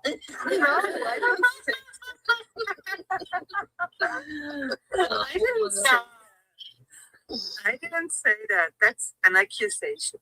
Your Punch is an asshole. Punch is an asshole. When you said, Got her. that's not a girl that Punch is with, that's a boy. Oh, so Punch is a gay. No, he loves I everybody. think that whole thing is fake. That's not even fake. It's not even real. What, like the bus stop lie? Yes, it's fake. It is fake. Like my walks with Luna? They're Yeah. fake too? I love that. I love your work. And you picked up this shit, right? And I pick up her shit, yeah. Good man. Yeah, that's a difference, right? Don't let me learn new English words, please. He's a window peeper. What does that mean? We call him peeping Toms, Nina. Yeah, Patrick, explain it to Nina. It's when you look in someone's window. Yeah, like a stalker. Yeah. James, you're being stalked, dude. Oh, man. Hey, you know how much I gotta ship Trials back now? on? I was thinking about that today. All the work I gotta do, because it's, they're like, oh, who's paying for the shipping? I'm like, oh, shit. I guess I Think am, of that. right? I was like, I got ahead of myself. I'm like, yeah. But, it's a good way to give back to the people that support you. And, yeah, so that it worked out. So when Where's your merch? Do you have a merch place? Yeah, it's on the YouTube channel. Okay. James, I'll trade you some Air Force Ones for some Run DMC shell toes. What, you got the Run DMCs? Yeah, I never won. I think I know which one he's talking about. Is that a marketplace or? Is that a marketplace? No, DMC is a. I know what Run DMC is. No, Nina's saying, what are you guys doing? Are you doing sales on my space? Right. Thank you. You guys. I'll give you a commission. Yeah, I take 20%. God damn, well, that's not bad. YouTube takes 30%. Only 20 because we're friends. It's okay. So what's going on, Nina? What are you talking about? I see TV versus Afro Man. Yeah. This here. So we want to rewind everything right now just because you just came up. Because we were talking about Afro Man versus Tallboy versus Kelsey and Justin, blah blah blah. And I don't know if you watched or saw the Afro Man trial or the case. Yeah, it seems like it went fast. It was 3 days. Sidebar asked for permission to explore 3 areas on his cross. Play it after. Officer Noonan. The Commonwealth reminded me that this topic or topics are addressed in a motion in limine that the Commonwealth filed prior to trial that I deferred ruling on, which is paper 62, Commonwealth's motion in limine to prohibit questioning regarding current duty status. Mr. Brado, let me just start by paraphrasing what I think the 3 areas are. Yes, sir. And then you can tell me. You wish to explore 3 areas on Yeah, we'll make a plan. Officer Newman on the grounds that the areas could show or do show that he was offered promises, inducements, or rewards for his testimony. Right? That's the theory. The first being, generally speaking, that he was not drug tested after the shooting. Is that what you're saying? That's right, Your Honor. I'm sorry? It was a town policy. It's a town policy that after there's a serious incident, that the town would drug test the officers involved. Okay, so number 2, and I may not have these in the order that you raised them. Number 2 was that essentially you allege Officer Noonan missed a shift. Just want to catch up. After the shooting, perhaps it was, let's say, medication related, generally speaking. And number 3, that Mr. Noonan, Officer Noonan allegedly was placed on administrative leave, but allowed to work details, and that you believe that to be in violation of some policy or CBA. Yes, Your Honor. You're either a policeman who can work or you're a policeman who can't. You can't be performing details in uniform as a policeman. Fly around on critical incident because you can't. All right. So generally speaking, we did address some of this pre-trial in the sense that there was a Rule 17 motions, right, by the defense to get Officer Noonan's IAD files from Lawrence and North Andover PDs, which I believe Officer Noonan agreed, which is really unprecedented in my view, agreed to provide a waiver for him to get those. So, Mr. Bradle, so did you get the files that you were seeking, the IAD files? Yeah. Okay. And so let's just go through each point. The first point about the alleged, well, let me say this, is I stand by what I said. The Commonwealth argues that these areas or these questions, strike that, that there's no view of the evidence that could show that any of these 3 things would be promises, inducements, or rewards under our rules, because whatever the North Andover Police Department did, they did as a product of their own administrative duties, and it has nothing to do with the prosecution team, and there were no promises made in exchange for his testimony.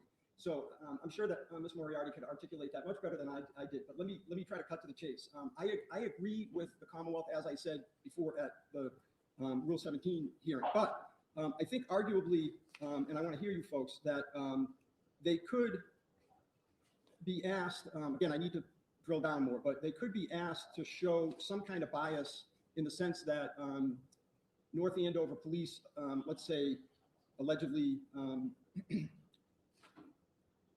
and Officer Noonan are trying to curry favor with one another in lieu of their testimony, in lieu of his testimony here. Okay, let's just say arguably for a moment.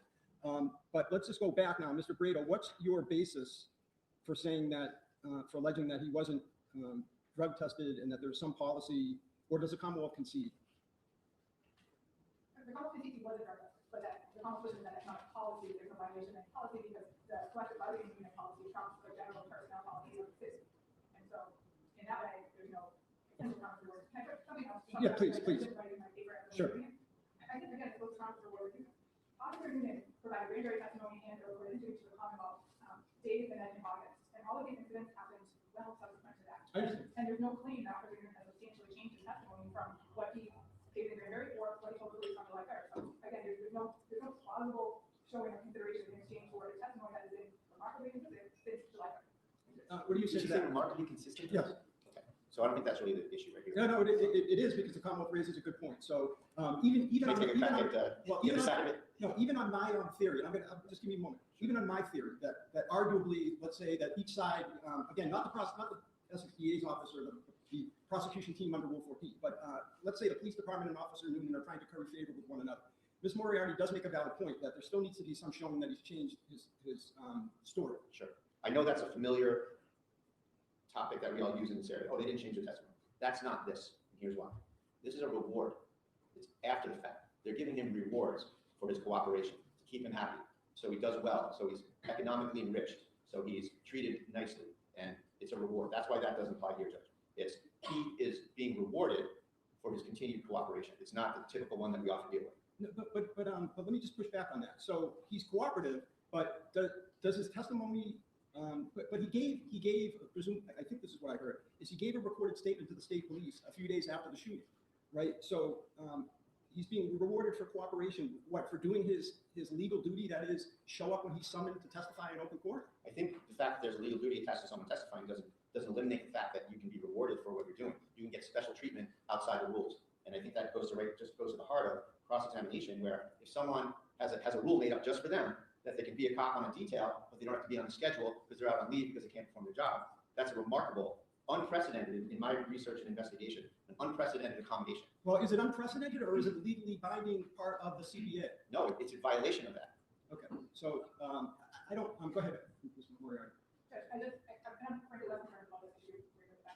I think it's the right thing to do is to keep this as any other witness, where it doesn't matter what employment decisions of North Andover police and Officer Noonan now, but that's the employment decisions of the IA files are not part of the prosecution team, not part of the 14. North Andover could promise Officer Noonan something without the approval of the district attorney's office. So I think that again, that interplay, if there is any interplay there, has nothing to do with Officer Noonan's testimony. Okay, but Mr. Grable says that this absence of drug testing was in contravention of the CBA. I don't think he hasn't brought forward the CBA. He hasn't given them the CBA to ask you questions. All right, so Mr. Brado, let's move on to the second point. Your second point is that Mr. Noonan, Officer Noonan, allegedly missed a shift related to some medication. Let's leave. I don't need to know more. I mean, I know more because you've articulated that sidebar, but we don't need to rehash that. And you're saying, I think somewhere in your paperwork, that as a result of that missing the shift, I think you referred to it as AWOL, he received a written reprimand as opposed to some more significant action, adverse action. Correct? Is that generally what your theory is? Generally, yes, Your Honor, with a little more elaboration, if I could. Please. So we've had a number of whistleblowers from the department approach us with information.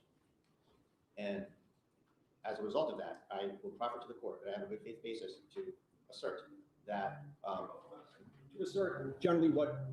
I won't say your sources. What I'm trying to do here is I'm trying to make sure that no witness's reputation is attacked and destroyed for on a legal issue that I end up denying. All right. So I'm not saying that that's the case here, but let's just say, okay, let's skip that. You have a good faith basis to ask this. Okay. You say you have a whistleblower, et cetera. So you're saying that this again shows what, that he's receiving favorable treatment. Rewards for his continued cooperation. That's correct. That doesn't have anything to do with changing his testimony, not changing his testimony. That he's being lavish with rewards. He is, that this and I won't say anything relative to any of his comment, but that this reprimand letter was not going to be issued, and that at some point it was sort of after the fact thing that it was in fact issued for appearance's sake, and that originally there was going to be no sanction whatsoever and no exploration into the, and I won't say it, but the reasons why he missed the shift. Okay, so let's say there that the proposed question is, Officer Noonan, isn't it true that on such and such a date, you overslept because of some medication, you missed the shift, you were deemed AWOL, and you only received a public a written reprimand when policy called for you to be subject to the death penalty. And so that's the question. And he says, yes, no, okay, then what? Let's say he says, no, that's not true. Well, we have the letter, our amendment, we have that. All right, so, all right, and then the last item is that he was put on administrative leave and allowed to work details in violation of policy. Right. And you're saying that that's ongoing? That's my information, Judge, is that he was working details, and What's the source of your information? another whistleblower. And, they come to me in good faith, and, Have you vetted these whistleblowers? Yes. Listen, frankly,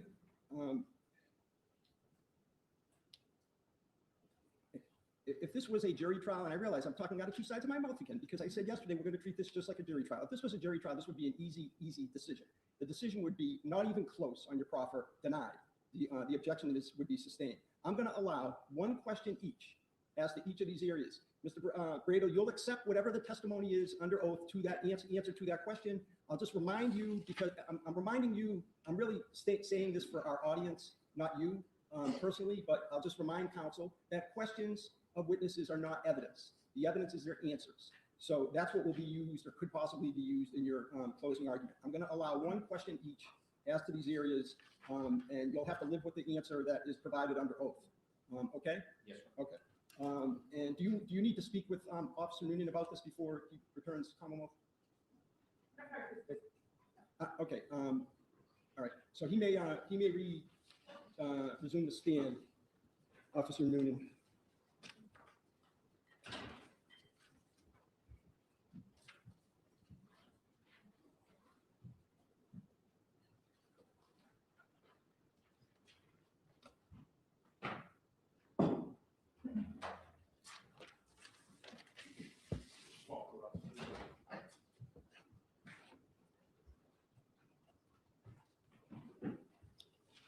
Thank you, Officer Noonan. Mr. Brado, you may continue your cross-examination. Thank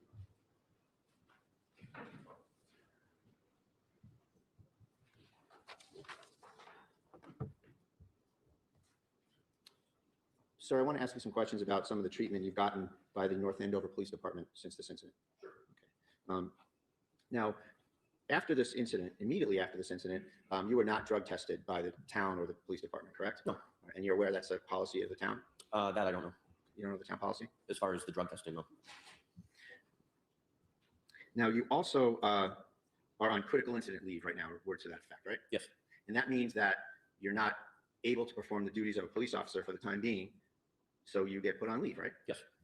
And yet at the same time, you're being permitted to work as a police officer on paid decals, isn't that true? Yes, that was our union. So it's just so yes or no question? Yes. And that is an accommodation that was made via a side, may I inquire, or? Yeah, next question. That is something that is not ordinarily permitted, is it? No, you got your answer, okay? Okay. Next question. All right. Now, you also were absent without leave from a shift recently, correct? Back in January, yep. And with respect to that, there was a reprimand letter issued to you, correct? That's correct. And at first, that wasn't going to issue, was it? Let me just hear the question. What I was really expecting was one long leading question each, but that's all right. You're breaking it up. Let me just hear the question, Officer Noonan. Please don't answer it until I hear it. So go ahead. The question, Judge, is that reprimand letter that appeared in your file was originally not going to issue against you, was it? All right. That's the question? Yes. Okay. And you're going to live with the answer? Yes. All right. Yes or no? I have no idea. I was just called in one day to sign it. Okay. So I have no idea if it was or it was not. All right. So. Okay, that's all I have, Your Honor. Okay. All right. Thank you. In that area, you're not done with cross? Right, I'm assuming that you're. In that area, Okay, right, all in thank you. terms of rewards, Judge, yes, that's all Thank I have. Now, I want to circle back on a couple of things. You gave a recorded statement to the state police on July 3rd, correct? Yes. And we talked back and forth about your belief or your expressed intent to section her, and you said that wasn't the case, right? Can you ask that again? Yeah, you Kinda- said I'm that, kinda that there was confused. discussion about sectioning her, but that wasn't your thought process, or you didn't know about her or whatever, right? When we discussed it, behind the school, it was brought up that she may not take this well. She may have to get sectioned. She was sectioned prior. So here you're saying that it was a speculative possibility. Is that fair to say? it could have been a possibility depending on how she took the restraining order, respectfully. Judge, if I may, I'd like to play a recording from the state police interview from July 3rd. For impeachment purposes? Yes. All right, any objections? Let's go. Okay, sure. We should probably, we need to mark it for ID at least, unless you're seeking to admit it, but let's take it a step. I'm just I'd be playing a prior inconsistent statement, Judge, for. Okay. So we're going to have to mark it for ID. I don't know, do you have a mechanism to be able to do that? Is it on a thumb drive or something that can be marked?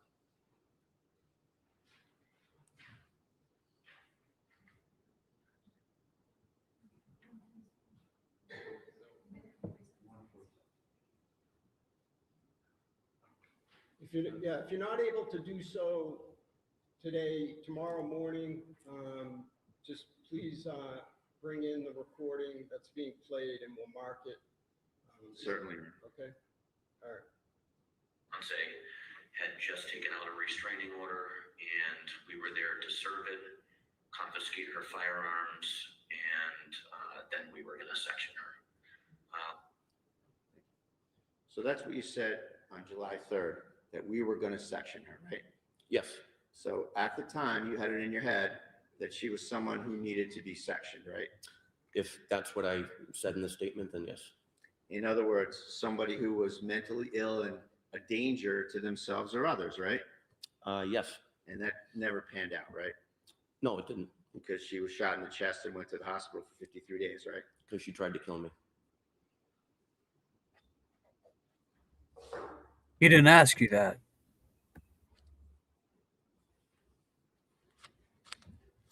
Now, I asked you earlier about whether or not you talked to Ms. Fitzsimmons about PTSD type symptoms. You recall that?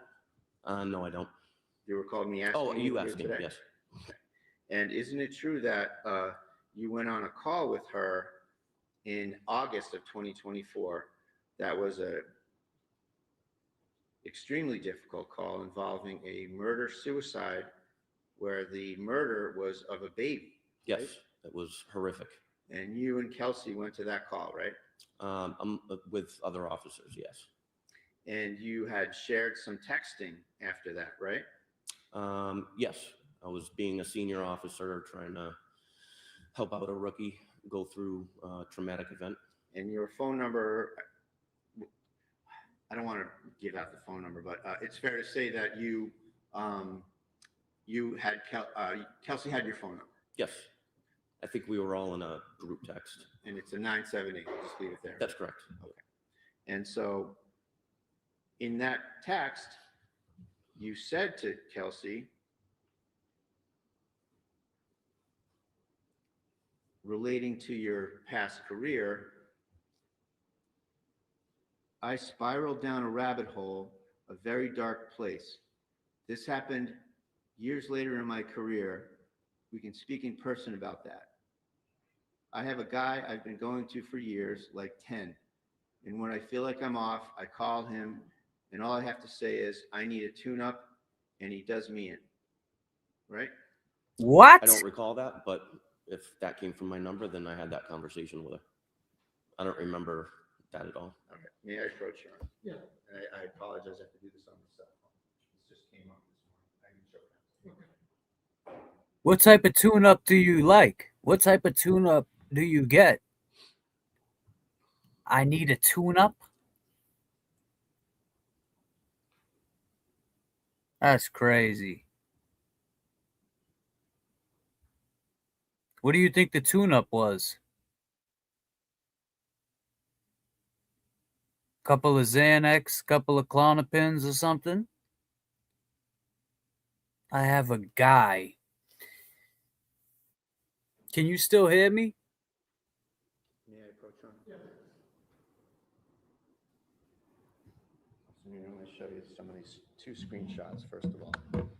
First of all, that's a contact, and that's your phone number, and it says Noonan, right? That's correct. Okay, Thank so you, Pegs. This is Kev. the text I'm gonna show you. Which one? This one right here. Yeah. And you can scroll up and down if you want, but this is the black part is you, and the blue part is Kelsey, right? Damn. You can get some context. Wait, I'm in blue? Kelsey's in Oh, blue, Kelsey's and in you'd blue. be in black, yeah. Brado's got the Rolex on.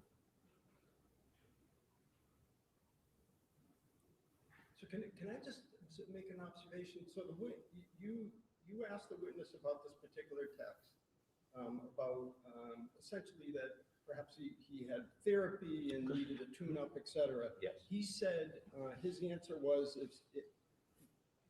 he basically is not contesting the Yes. authenticity of that. So what are we doing? Well, it's tricky, Judge, from where I sit, it's tricky that when a witness says, well, if that's what it says, so I feel like I need to establish that's what it says, that's all. Okay.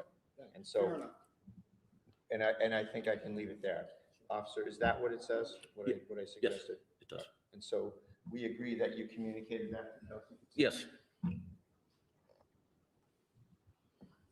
And we can agree that that's pretty personal stuff to share with somebody that you say that you didn't know very well, isn't it? Again, senior officer, she's going through a lot. I was just trying to be there for her. Be there for her. And that was one horrific call. And we agree that that's something that can create very profound bonding between officers when you have a common tragedy that you have to deal with. Yes, but you move on. You go back to work.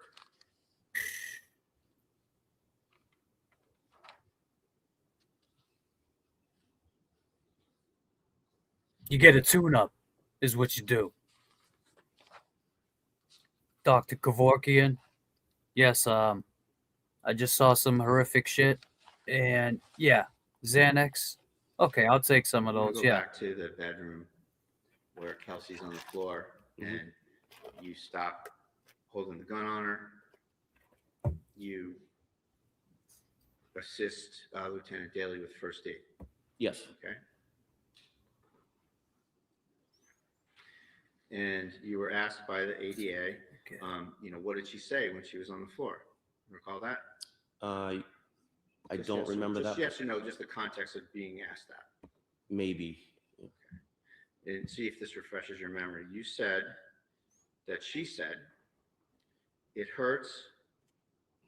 She said, it hurts. I, meaning you, said, keep breathing. You have a baby to live for. Yes. Right? And that was your testimony about what she said and what you said, right? Yes. And that was the truth? Yes. And that was the whole truth? Yes. And nothing but the truth. Now, so help me God. When you were interviewed by Attorney Bennett of the CIC investigation, yes, you painted quite a different picture, didn't you? No. You had something to add that made you look good, didn't you? No. You said to Attorney Bennett,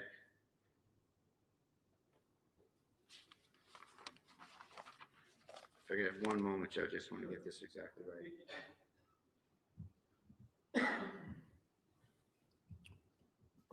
Cause then you really might know what it's like to sing the blues. Whitey Ford, Everlast.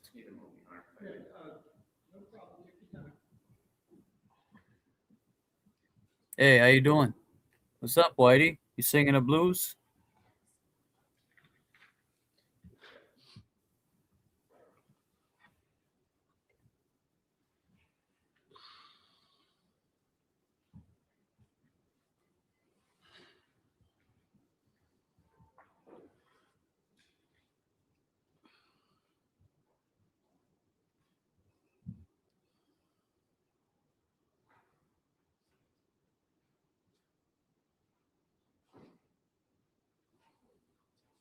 Don't forget, hit that like, share, subscribe, become a member. Appreciate it. Brado appreciates it. Kelsey definitely appreciates it.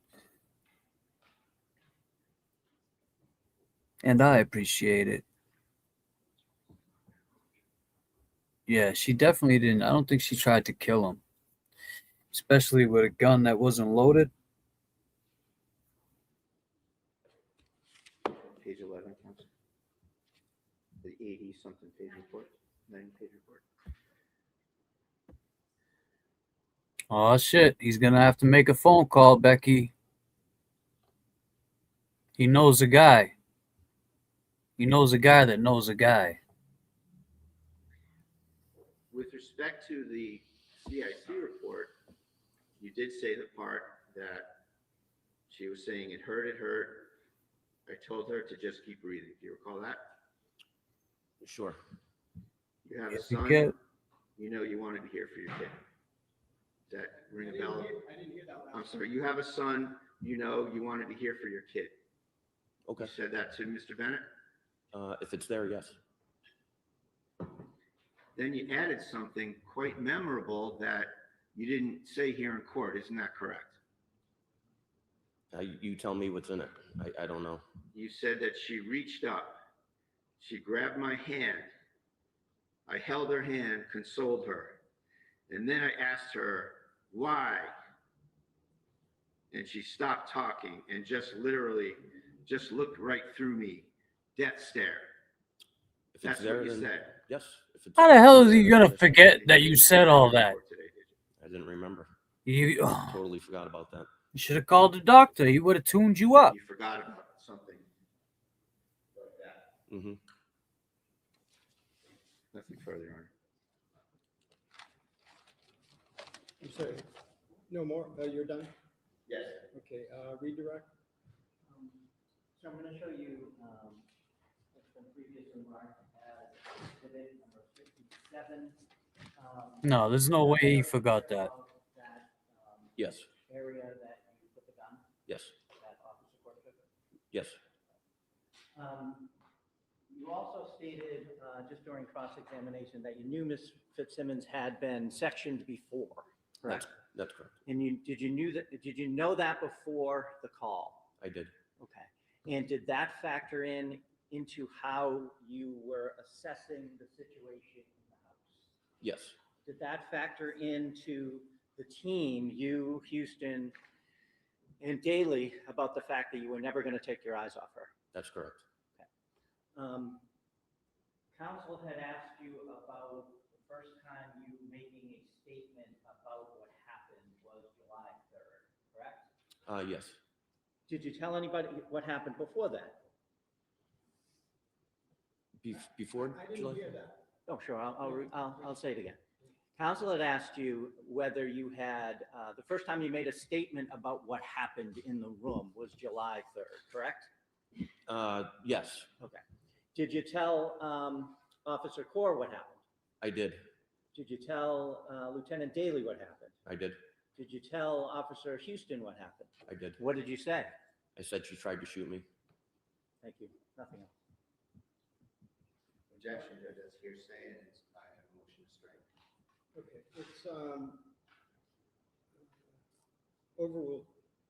Do you have recross? No, Your Honor. I'm not, just to be clear, I'm not, Mr. Bradle, I'm not, I did not allow that last statement in for the truth, just for a state of mind. Thank you. And to rehabilitate as well. All right, no further questions for Officer Noonan from either side? I take the silence as a no. Thank you very much. You may Wow. step down, and Commonwealth, you can call your next witness.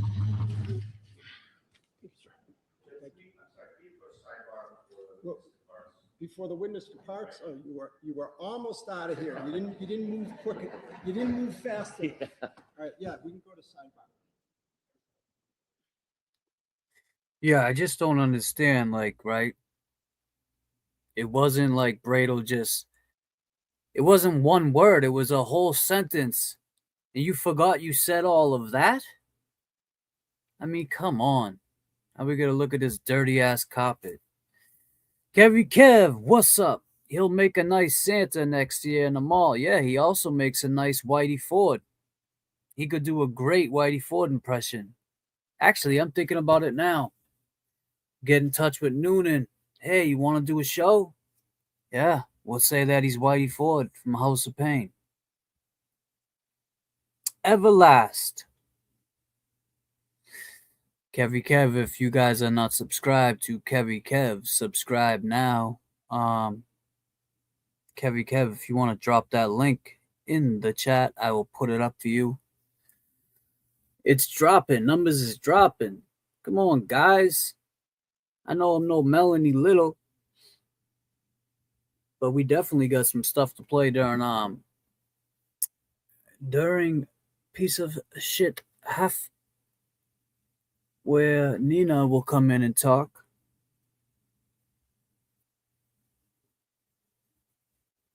There we go, Kevy Kev. Thank you, Becky G. There's the link to Kevy Kev's channel. If you're not a member, if you want to step out real quick, subscribe to Kevy Kev and come back. We appreciate you. Kevy Kev's working too. Okay, trial, right? Something like that, you know? Yeah. Mikey Crawford had him on his show. He did. He did a good job, yeah. That was dope. And my You know- point was with Tellboy versus Efferman, because he totally missed the whole point and the whole trial. The trial was about. Quick, subscribe to Kevy Kev and come back. We appreciate you. Thank you. And Commonwealth, you can call your next witness.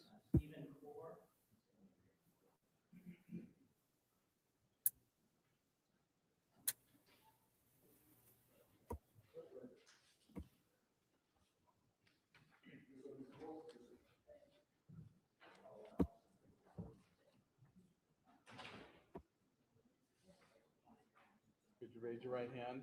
You solemnly swear that the testimony you're about to give in this cause now in hearing shall be the truth, the whole truth, and nothing but the truth to help you God. Yes, I did. Thank you.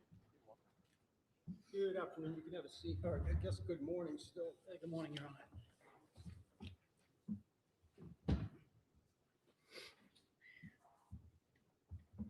Yes, please. Sir, in a loud, clear voice, can you please introduce yourself and spell your first name and your last name? Good morning. My name is Officer Stephen Corr. Stephen spelled Steven. Last name is Corr, Corr. And what do you do for a living, sir?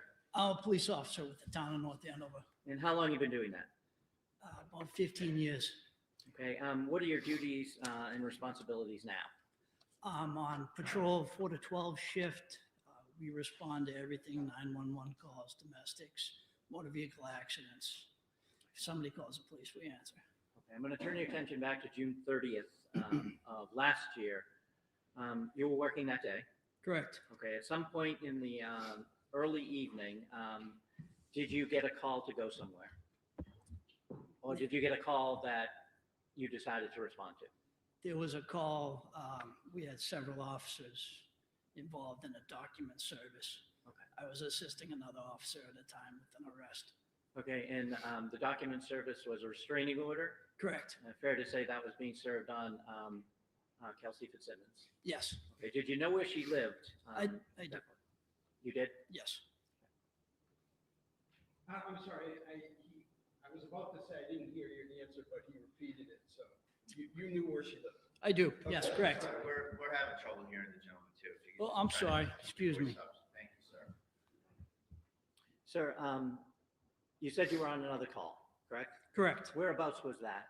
It was down the road on Waverly Road by the cemetery. At some point, did you receive information that necessitated your presence at Ms. Fitzsimmons' residence?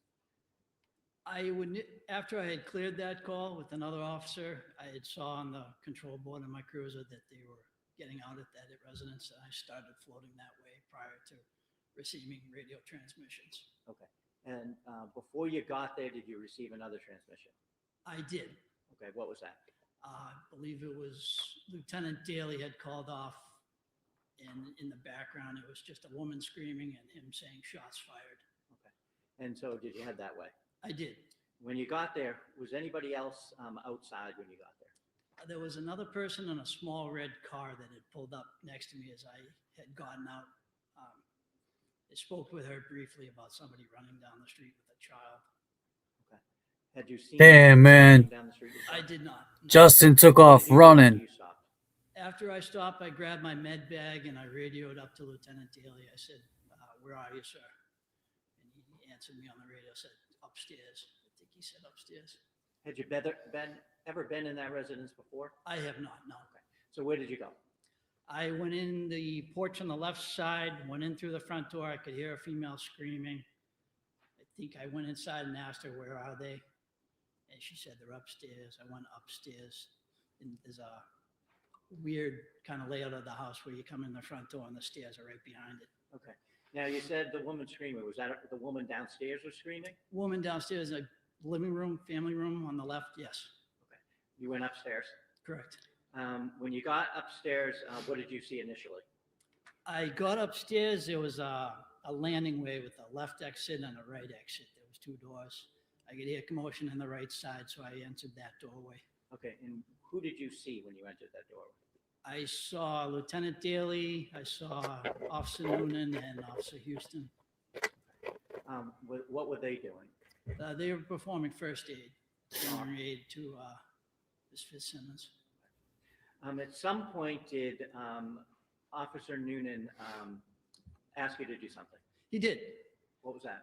He pointed right where his hand had been, and he said, "Secure that firearm." And I had looked down, there was a firearm sitting on I want to say a white-looking bookshelf. Okay. Was that near the door?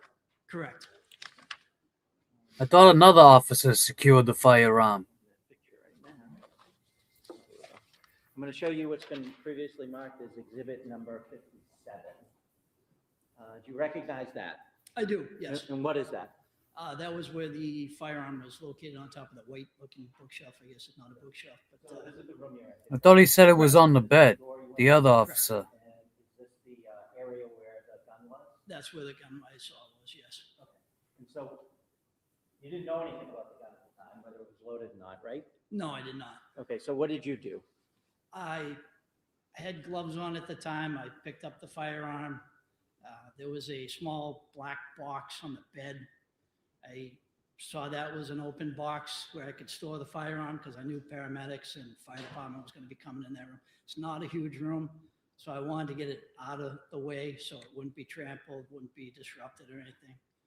I took the firearm. I looked at the box. There was nothing in it. I kind of did one of these motions to make sure there was nothing in it, put it down. I dropped the magazine out of it. And what does that mean, dropping the magazine? I hit this release button on the side of the firearm. It takes out all the bullets that are in the magazine. Okay. What about the one in the chamber? Bullets are in the magazine, correct. And then after that, I racked the slide, had it sideways, and I emptied a round out of the chamber into that box. Okay, so there were a magazine with a number of bullets in it. Correct. The one round or bullet was racked into the chamber itself, correct? Correct. And then did that go in the box? That went inside the box. And what did you do with the firearm itself? The firearm, I put everything in the box. Okay. And then brought it outside of the room. May I approach, Your Honor? Yes. But allegedly Kelsey fired at Noonan and it didn't go off? Come on, man. That's tough to believe. And ask if you recognize what that is.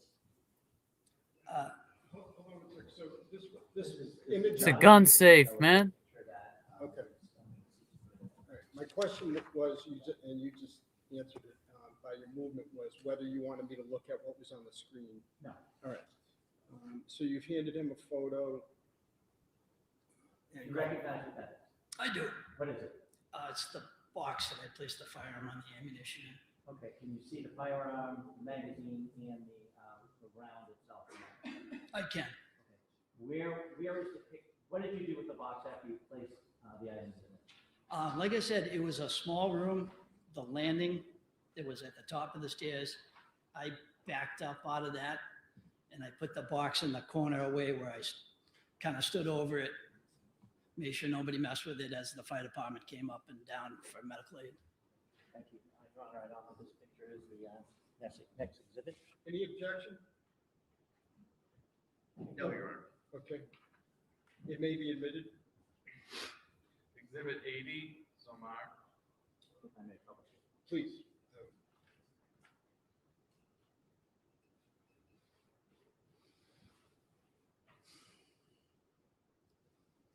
Is that in the position where you had placed the box itself on the landing? Yes. You said you stood guard over it.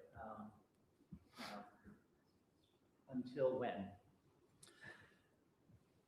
As they were doing render and aid, Officer Noonan backed out of the room along with Officer Houston and I believe Lieutenant Daly.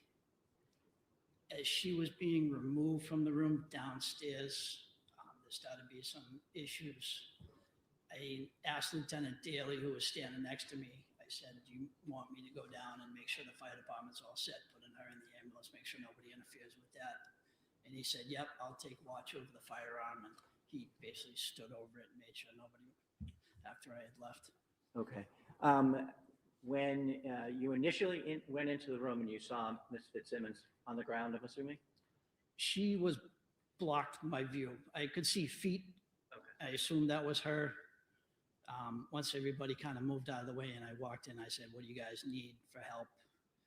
They already had a med bag up there, but she was on the back side of the bed. Okay. Where was Officer Noonan after the fire department left?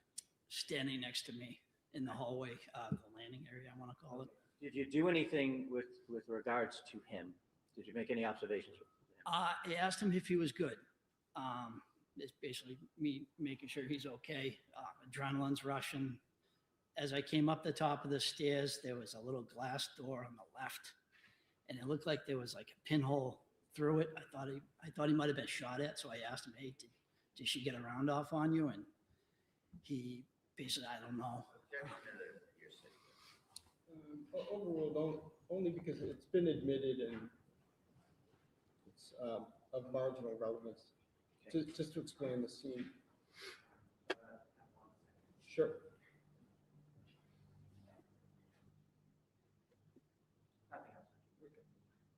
Cross.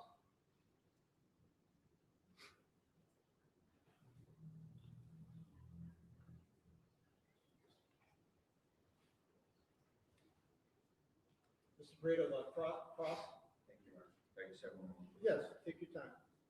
I mean, what's up with Bradle not answering? Yes, no. Good afternoon, sir.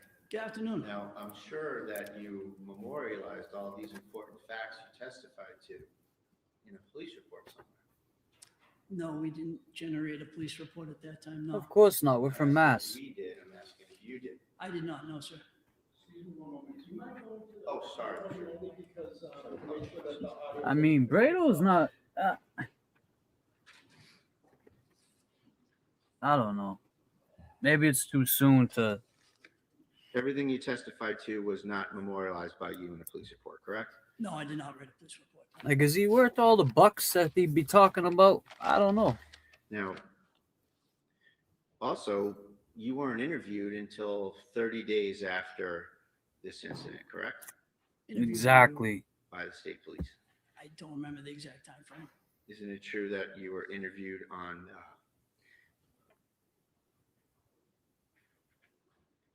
July 30th? I don't know the exact date. If that's what you say it is, then I assume you're giving me correct information. I appreciate that. You were also working with Officer Noonan, correct? I work with him as a coworker. Did you work with him in that time interval? From when the incident to the happened to 30th? July 30th? July. He's on a different shift, but yeah, I do work with him. And did you speak with him about the case? I don't recall if we did. I'm sure we had talked at some point about if he was okay. Did you speak to him about what happened at the scene? Just yes or no? At the scene we did, absolutely. We were on the same scene. And did you speak with him in the days following? I couldn't tell you. I'm sure we at some point talked. And what about prior to your state police interview? I'm sure we talked at some point. So you spoke with him at the scene, spoke with him probably shortly after, and spoke with him prior to the interview as the interview approached. Is that fair to say? Yes. Thank you very much. Nothing further.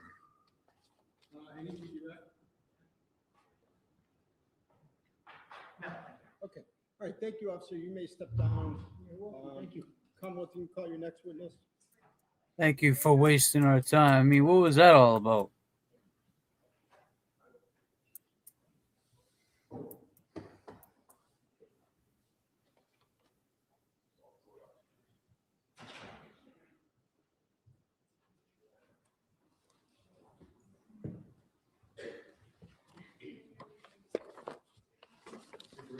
You solemnly swear that the testimony you're about to give in this cause now and hearing shall be the truth, the whole truth, and nothing but the truth to help you God. I do. Thank you. You may have a seat. Just pull yourself up to that mic. Thank you. What's that, the gun? Good afternoon, sir. Afternoon. In a nice loud voice, if you could please state your name and spell your first and last name for the record. Sure. My name is Detective Lieutenant Michael Bonasoro. Last is spelled Bonasoro. How are you employed? I work for the Mass State Police. And what is your current assignment? I work for the Firearms Identification Section. How long have you worked for the Massachusetts State Police generally? Almost 20 years. God If you damn. could give us a brief recitation of your assignments within the state police? All assignments are what I'm doing now. Corruption. Start from when you graduated from the academy, briefly. All right, so graduated the academy in 2006. From there, was on the road for a few years, transferred into the Firearms Identification Section, stayed there for approximately 12 years, transferred out of there, went to the Narcotics Inspection Unit for a year and a half, went to the duty office for a few months, back to the Narcotics Inspection Unit, and then to Firearms Identification Section again to work as the executive officer and now the unit commander. And so how long has your current assignment with the Firearms Identification Unit been? Since I've been back a little over 3 years. What does the Firearms Identification Unit do? So we have many responsibilities. So we respond to crime scenes, preserve the evidence, document the scene. We do microscopic comparisons of fired bullets as well as discharged casings. We attend autopsies, we destroy weapons, and we do functionality of weapon certifications. How many troopers are assigned to your unit statewide? There's a total of 18 of us assigned statewide. And what are your responsibilities as the detective lieutenant in charge? So I look at training, make sure we're up to accreditation standards for lab protocols, making sure all of our protocols are in line with the current definitions of Mass General laws. I look at different aspects of how we respond to scenes, how we collect evidence, how we interpret evidence, looking at the definitions of firearms, ammunition, semi-automatic pistols, rifles, shotguns, assault weapons, different stuff like that. It's more of a managerial role. We're looking at making sure everybody has the training that is required amongst them and authorizing them to do the casework when they have achieved all of their training. And fair to say that you still, from time to time, respond to scenes yourself? Yeah, so as of right now, we're down a few supervisors, so I took on the role of going to these more high-profile scenes to observe my other ballisticians, collect evidence, as well as do some of the hands-on work myself.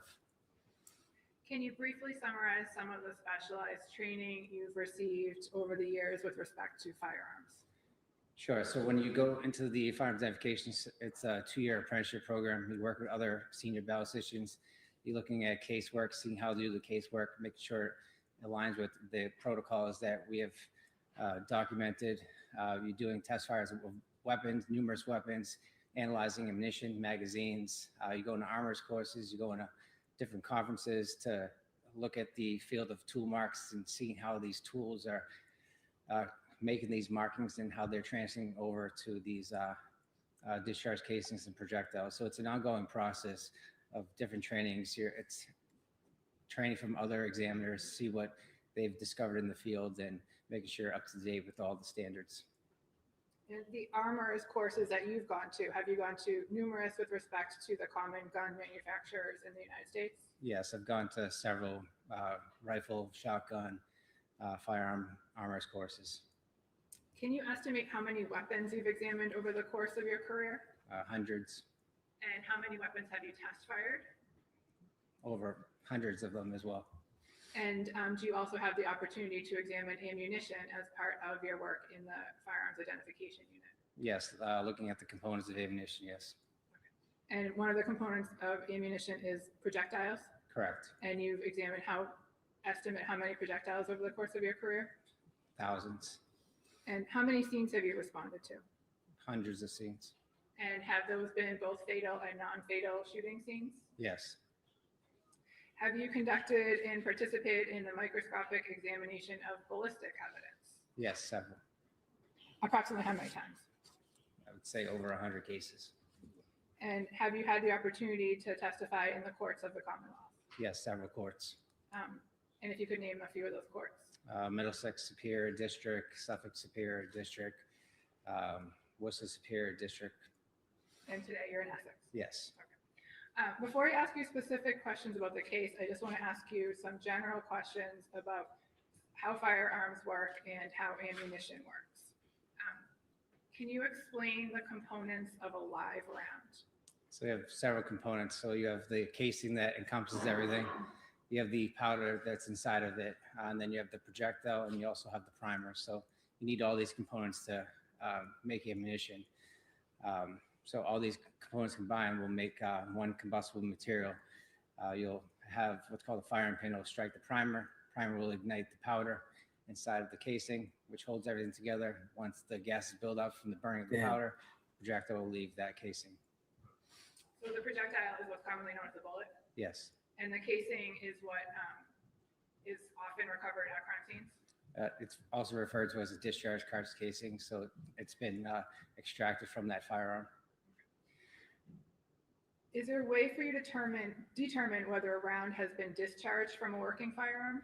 There is. So you're looking at the tool marks of what's left over on that discharge casing or that projectile. So originally you look at the class characteristics. Does it have the same design features as that firearm? Is in regards to a projectile, is the twist going to the left or the right based on that design feature of that firearm? If it twists to the left, it would sometimes be 6, 5, 4 right twists. So you look at these characteristics, make sure they're in line, and then move forward into what's called individual markings. As firearms are produced, they're produced by tools. As tools are making these firearms, the tools are wearing away. You also have little pieces of metal that get in front of the tools, which will create unique marks. There isn't one firearm that is the same due to the fact that you'll have material that's in front of these cutting edges. And is it fair to say that when a cartridge is new or from the box, it does not have these particular tool marks you're looking for? It shouldn't have any of the tool marks. It may have some type of markings, what's called bunter marks on a discharge casing. This is from stamping that live cartridge to indicate what caliber and manufacturer of that live cartridge. Did you say what marks? A bunter mark? A bunter mark? Can you spell that for the court? It's BUNTER. And that's the stamp that reflects the caliber of ammunition? The caliber as well as the manufacturer. When a casing comes apart from a projectile, does it come out with velocity? It does. And are you able to determine anything about where a particular gun was fired based on where a casing or casings are recovered? You can't really determine the exact location. It should land in the general vicinity of the shooter, but you also have variables if that casing was kicked or manipulated in some way, or if it deflected off another object. And I think we just talked about this, but what does caliber refer to? Caliber is the diameter or length of that casing. I'd like to talk about a semi-automatic firearm. Are you familiar with those? Yes. And how does a semi-automatic firearm work? So it requires a trigger pull per firing of that weapon. So you pull the trigger, it will cause either a hammer or a firing pin to move forward. We'll strike the primer. After it strikes the primer, it will cause an explosion. explosion is going to cause that slide to go backwards. The extractor is going to extract that casing, which is attached to that slide. It's going to hit what's called an ejector. The ejector is going to extract that discharge casing out of the ejection port. And it's going to send another one. The slide's going to move forward now because it's under spring tension. It's going to pick up that other live cartridge that's in the magazine well and load the next live cartridge. But does the user have to do something first before they are able to pull the trigger and have a projectile fire? So they would have to load either manually or with a magazine. So a live cartridge has to be inserted into the chamber. And does the slide, or does the slide have to be pulled back? The slide has to be racked to the rear, yes. Okay. And so the slide has to be racked to the rear just one time before the shots are fired? Yeah, so you have to essentially cock the firearm. So you have to. What was that? You have to what? Put some external force on that firing pin or that striker to hold it in place. When you pull the trigger, you're going to have that transfer bar or that trigger bar, whatever you want to call it, will actually drop. Will engage that trigger bar or that striker to move forward and move past the aperture, which is the circular portion, and right in front of the primer that sits in front of the chamber. So all these things have to happen, but initially you have to have a cocked firearm for it to happen. So you have to load that live cartridge and put some external force on that slide to cock it. And is cartridge synonymous with? There he goes talking about cocks again. Disclaimer. Magazine, so a cartridge would seat in a magazine. So the cartridge holds. Michigan girl goals. Thank you so much. Yes. Okay. And what part of the gun is the magazine? So it's an external piece that's inserted into a magazine well. So a user would take the magazine, enter a cartridge which contains the bullets, and then seat it in the handle of a semi-automatic weapon. So the person would load the ammunition inside of the magazine. The magazine will load cock. As well as come on, man. Top. That spring tension pushes that live cartridge to the top of that magazine at all times. That live cartridge is stripped by the slide or manipulated by putting that live cartridge in the chamber manually, but ultimately you do have to cock that weapon to fire it. I'd like to direct your attention to June 30th of last year. On that date, in the evening hours, did you get called to go somewhere? I did. Where did you get called to go? To a residence in North Andover. What information did you have when you arrived?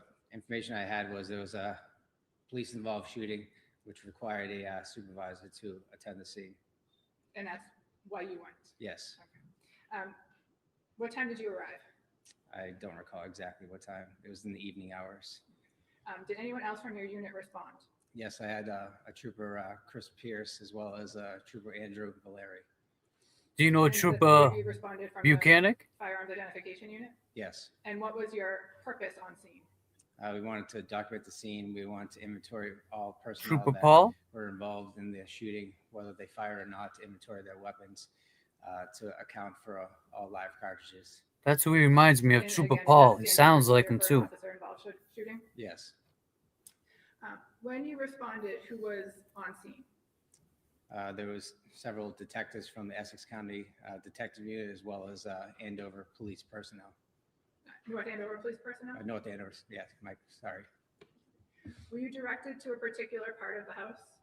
I was. There was a particular part in the top of the stairs where there was a firearm located in a safe, as well as a bedroom where we recovered a 2 discharge casing as well as a projectile. And did you or someone from your unit or someone from the state police take photographs that evening? Yes, we had crime scene services photograph the scene.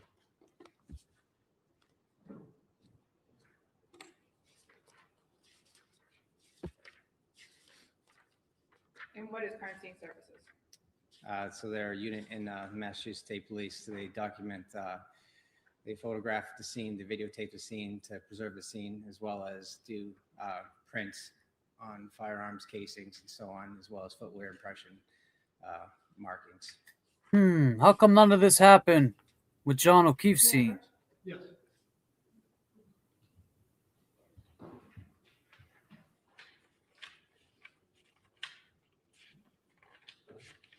Sir, I'm showing you 9 photographs. I just asked that you take a look at those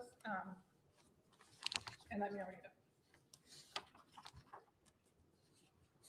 While you're doing that, counsel, Mr. Brady, will the defense be objecting to any of these? I don't know what counsel has up there. Okay, thanks. I thought there was objection.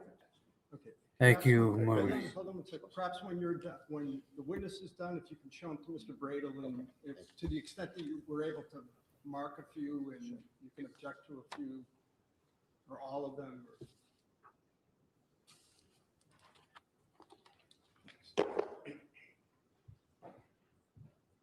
He wasn't even like really looking at them. Take your time, Mr. Bradle.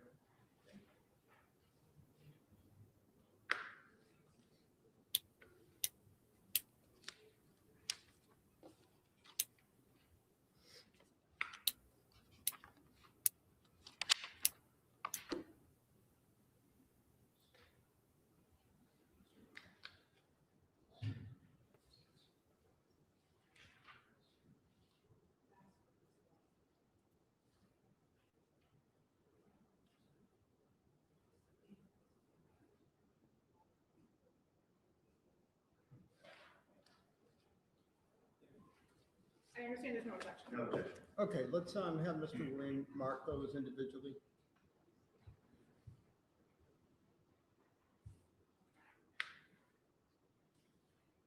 You said there were 9? Exhibit 81 somewhere. Exhibit 82 somewhere. Exhibit 83 somewhere. Exhibit 84 somewhere.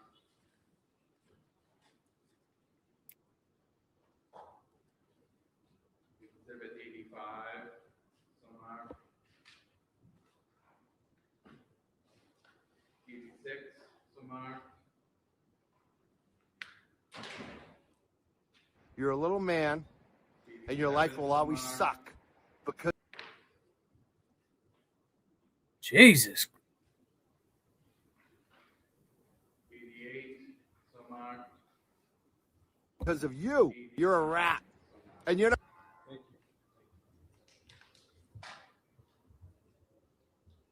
you. May I publish it, Your Honor? Yes, please.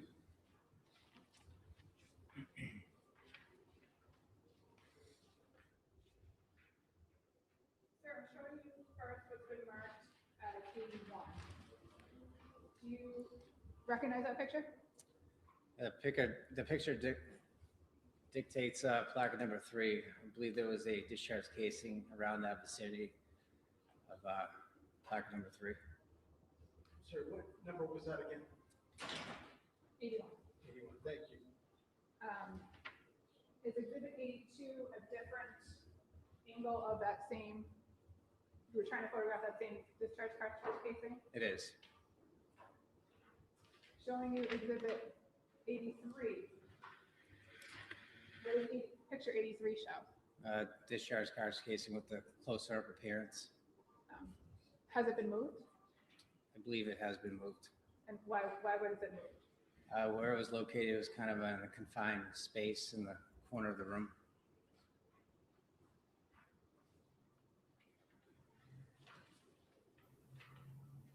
Confined space. Showing you exhibit 84. Do you recognize exhibit 84? Yes, it's where a sprint projectile was recovered right above the air conditioning unit inside the curtains. Damn.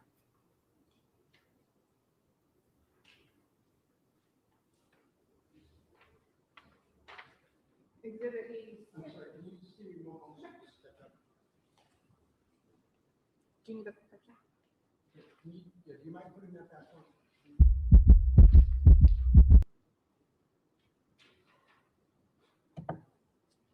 Thank you.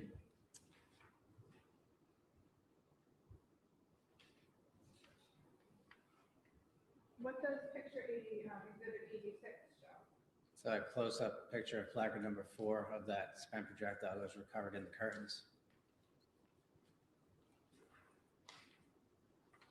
And showing you exhibit 87.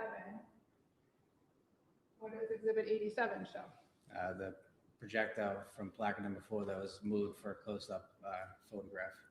So it's taken from the air conditioning unit and moved for this photograph? Taken from the curtain and moved on, I believe, the bed, taken a photo of it. Look at the blood on it. To the left. Showing you exhibit 89. What does exhibit 89 show? It's where a projectile possibly struck. We Possibly? looked at the air conditioner inside and to the rear of it. They had a hole consistent with a strike on the outside of that air conditioner. Can't determine exactly, but it appeared to be a projectile strike. And there was Isn't he an expert? Exterior or the back end of that air conditioner as well. And is that what exhibit 88 shows? Yes. And did you ever find a projectile associated with this air conditioner, the one that struck the air conditioner? I did not. Come on, man. That last photo down there, is that 85? 88. I'm sorry, 88? Thank you.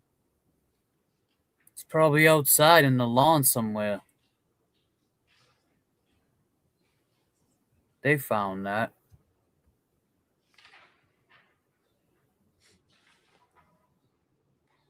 You're a little man, and your life will always suck.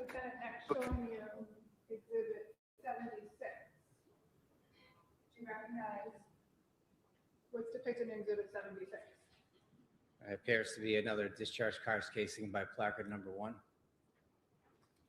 And is exhibit 77 a close-up of that discharged cartridge casing? It is. And what did you do with the discharged cartridge casings and the spent projectile that you recovered from the scene that night?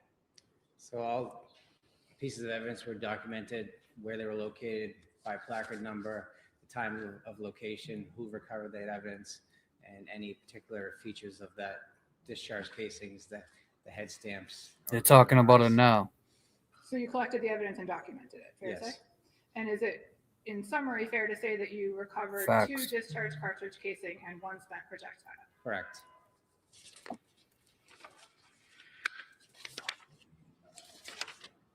Sorry, I was distracted. Can you ask that question again? Sure.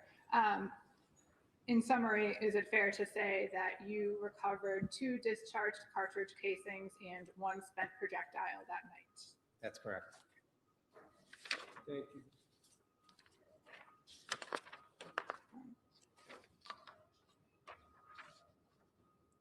Did you continue your search of that bedroom? Allegedly, too. We did. And what else did you recover from that bedroom? I don't believe there was anything else from the bedroom other than the 2 discharge casings and the projectile.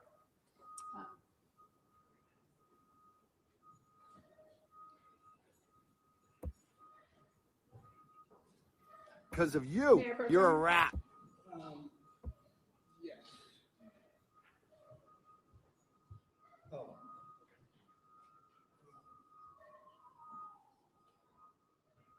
And you're not ruining my life, because my life is still fucking good. We'll take a 5-minute recess. All right. Let's do a 5-minute recess. 5 minutes. Unlike yours. And that's the best revenge. My life is going to be good, and yours is going to continue to suck, because you're a piece of shit. You'll turn on your friends. You don't even know what friendship is. You're a rat. I ain't crying. Neither I'm am I. laughing my ass off. You're a piece of shit. You're a rat. Because my life is still fucking good. So Unlike good. yours. And that's Tell the him, best Mikey. revenge, bitch. Best. Yeah, so this guy is an expert. I ain't crying. Jay Brill, get back. Yeah, so what happened with Jay Brill? He got his seat taken. It's like, come on, guys. This is what we're doing in the courtroom. I seen the few people. They don't really show who's in the courtroom. How did they see that?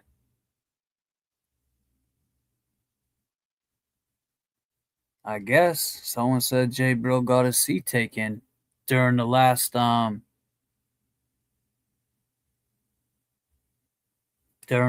break. Hold on one sec. Let's see what this is.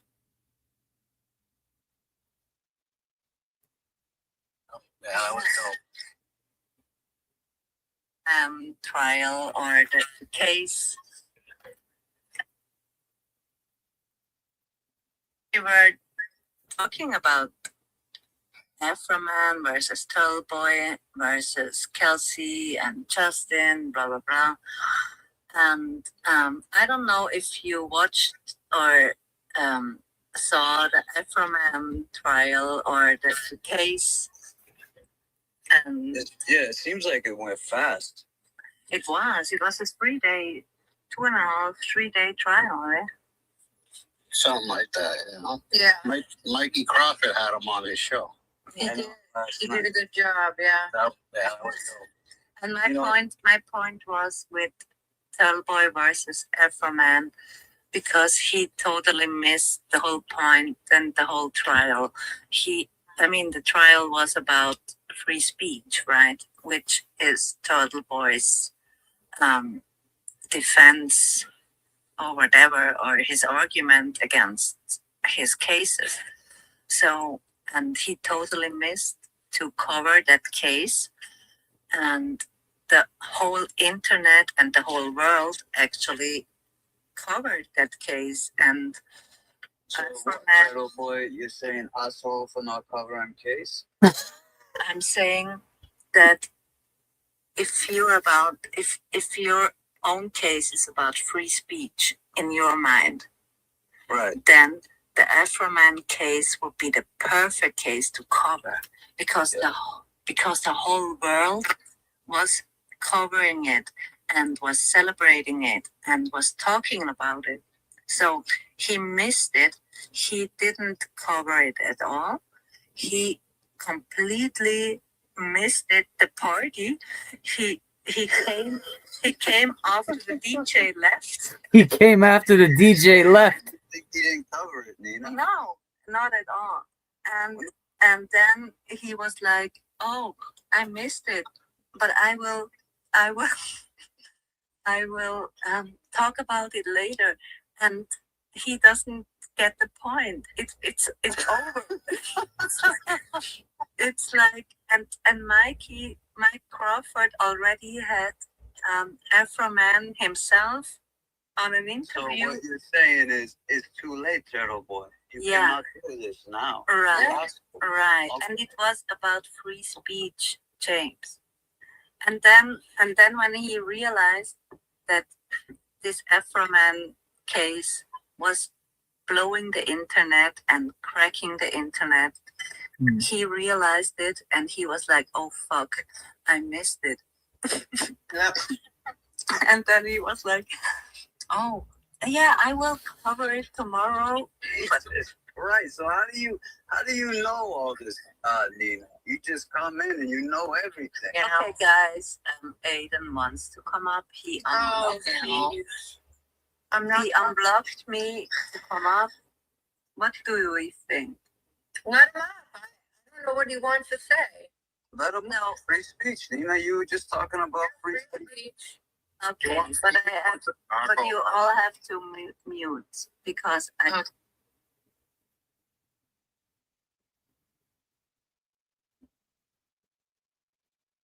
can't have 5 people yelling.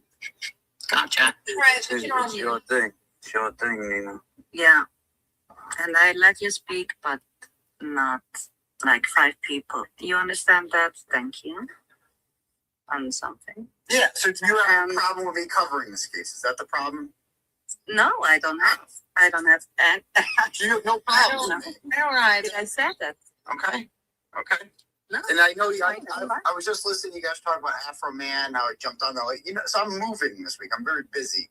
Unfortunately, I'm like moving all my shit. So yeah, but Tallboy, or Aiden. What you want Third boy, she called him. you? You call me, I don't care, whatever you want to call me. I have like 20 nicknames. Okay. Yeah. You can agree that you somehow missed this whole trial because it was about free speech. It was about a person who was raided wrongfully by the cops. Yeah. And then Yeah, what do you mean I missed it? yeah, it would have been the perfect trial for you to cover. I did. I covered it last night. Yeah, but too late. Two streams on Tuesdays and Thursdays. What do you want me to do? Those are the days I stream. Okay, but you prefer to do shitty bus stops.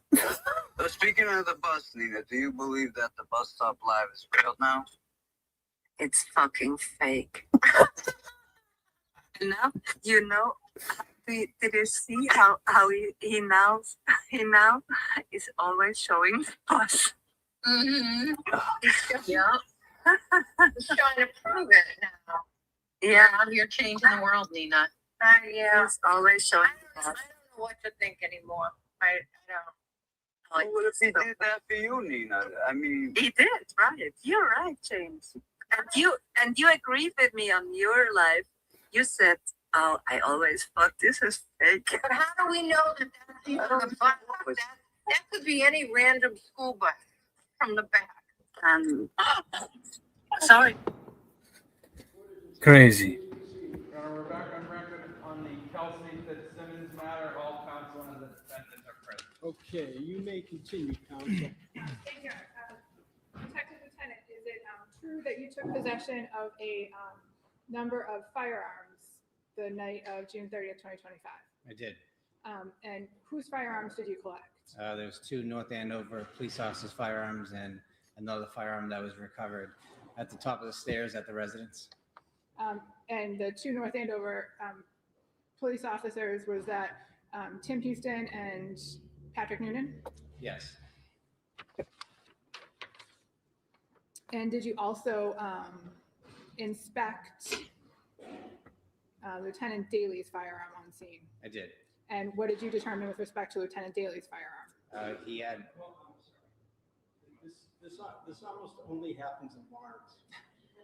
But the window's open over here, which is what we need for, because of our HVAC, but I'm having trouble hearing. Do you mind closing that?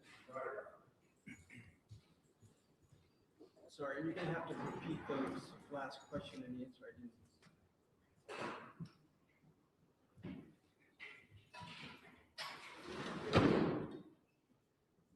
Thank you.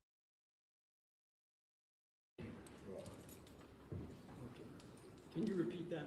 I think so. Sir, what was your finding with respect to Lieutenant Daly's firearm? He had 1 magazine, so he was fully loaded. There wasn't any unaccounted for rounds of ammunition. Okay. Wait, I'm confused because I thought you took Officer Houston and Officer Noonan is what I wrote down, but is that? Fair to say you took Officer Houston's firearm and Officer Noonan's firearm? Correct. And did you take Lieutenant Daly's firearm? I did not. Did you just examine the number of bullets in his magazine? Yes, I. Well, she's leading because the judge was distracted by the outside noise. So, and I'll allow you to do so as well, Mr. Grado. So overruled. All right. So now I understand. Thank you. And sir, I'm next going to ask you if you recognize what's shown in Exhibit 10. Yes, that is the firearm at the top of the stairs, as well as a magazine with numerous live cartridges in it, as well as 1 loose live cartridge. Is this the loose live cartridge here? It is. That's the one that was in the chamber. I'd like to ask you about your major findings in this case. based on your training and experience, did you conduct microscopic analysis with respect to the projectile and cartridge casings that were recovered from the bedroom of Phillipsbrook Road? I did. So I test fired all 3 weapons and conducted a microscopic examination of the class characteristics as well as the individual markings that were left behind from the firing process. I was able to conclude that the weapon that was fired by Officer Noonan created the discharge casings that were recovered in the bedroom, as well as the spent projectile that was recovered above the air conditioner. And were you able to exclude any weapons? I was able to exclude the other firearms. I'd like to change gears a little and talk about the weapon that was recovered from the black safe at the top of the stairs. Did you do anything with respect to that gun? I test fired that weapon with 2 live cartridges from submitted ammunition. And what was your conclusion? That weapon did not fire the discharge casings as well as the projectile that was recovered. So the gun from the black safe was also excluded from the discharge casings in the projectile that were recovered from the bedroom? But did the gun operate? It did operate, yes. Was there any problems with its operation? There was no malfunctions. Okay, so then what? He got Did you bring lucky? with you today a box? I did. And what is contained within that box? I believe it was the that Glock firearm that was in question that was recovered at the top of the stairs. Is that box packaged in the standard way that the ballistic unit packages firearms? It is. If you could open the box and explain what is in the content, what's contained within.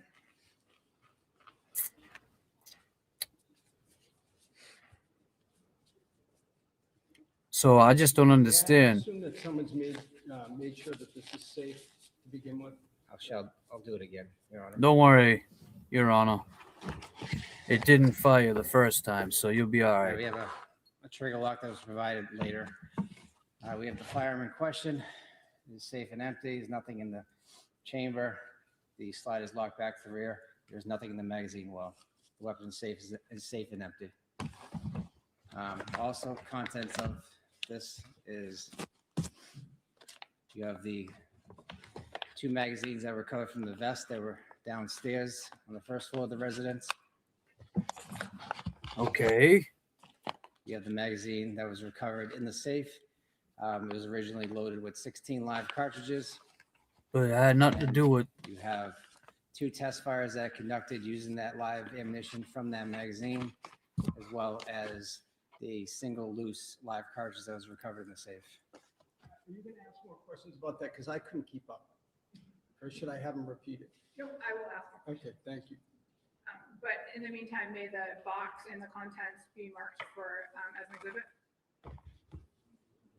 Yeah, let's. We're gonna have to do them individually. I don't want the ammunition to be with the firearm. So let's do that, Mr. Ruane. And also, any objection if he puts, Mr. Brado, if he puts the trigger lock on there? No, I don't know. Are you able to even? Object to the meeting either for this. I don't object to any meeting for this. I would object to the I 2. would ask that you just wait to put the trigger lock on, certainly before it's submitted. Sure. Thank you. I would object to the 2 clips that he found downstairs. That has nothing to do with what was found upstairs. That's where everything took place, right? So I don't understand why they're bringing that into evidence. Exhibit She's an 90 officer. would be the firearm, Your Honor, in a box.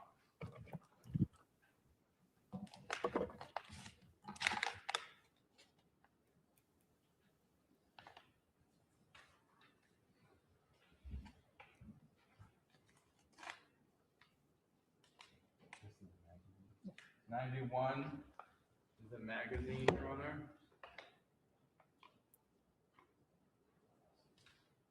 Man. And 92 is also a magazine, Your Honor. Is it with the ammunition? Yes. Okay. 93 magazine. 93 is a magazine with ammunition.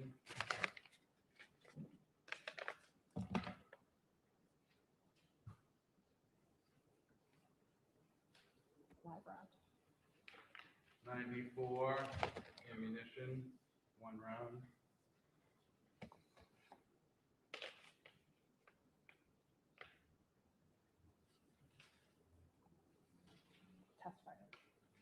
95 test fired ammunition. 96 test fired ammunition.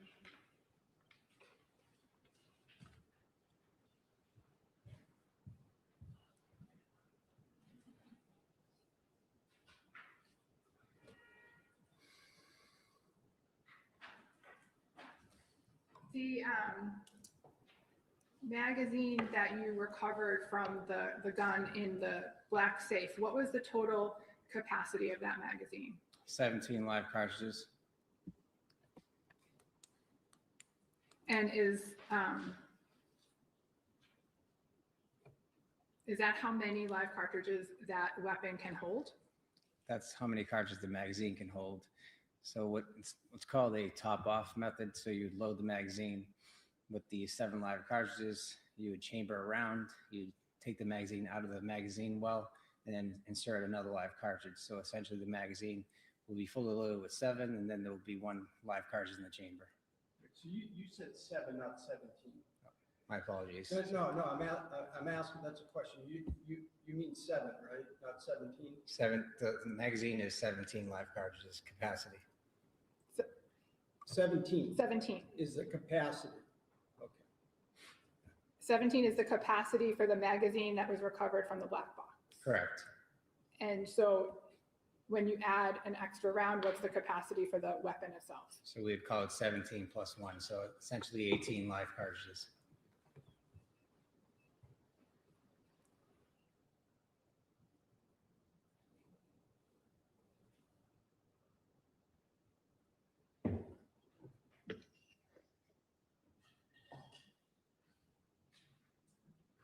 So getting back to that, in that black box, in this,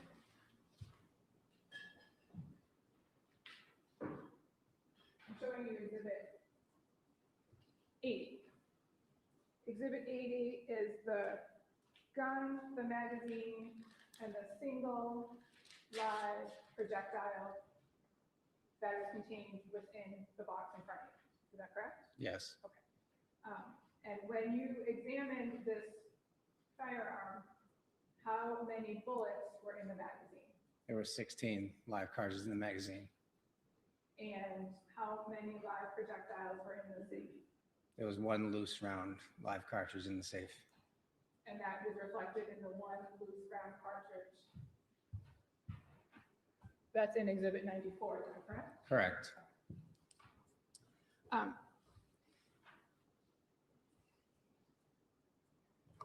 Are you familiar with the term dry fire? I am. What's that mean? So you are cycling the weapon without a live cartridge in the chamber. So all the same steps are going to happen. You're going to cock that weapon. It's going to have that trigger bar or that striker be sent to the rear. It's going to be held in tension by that trigger bar.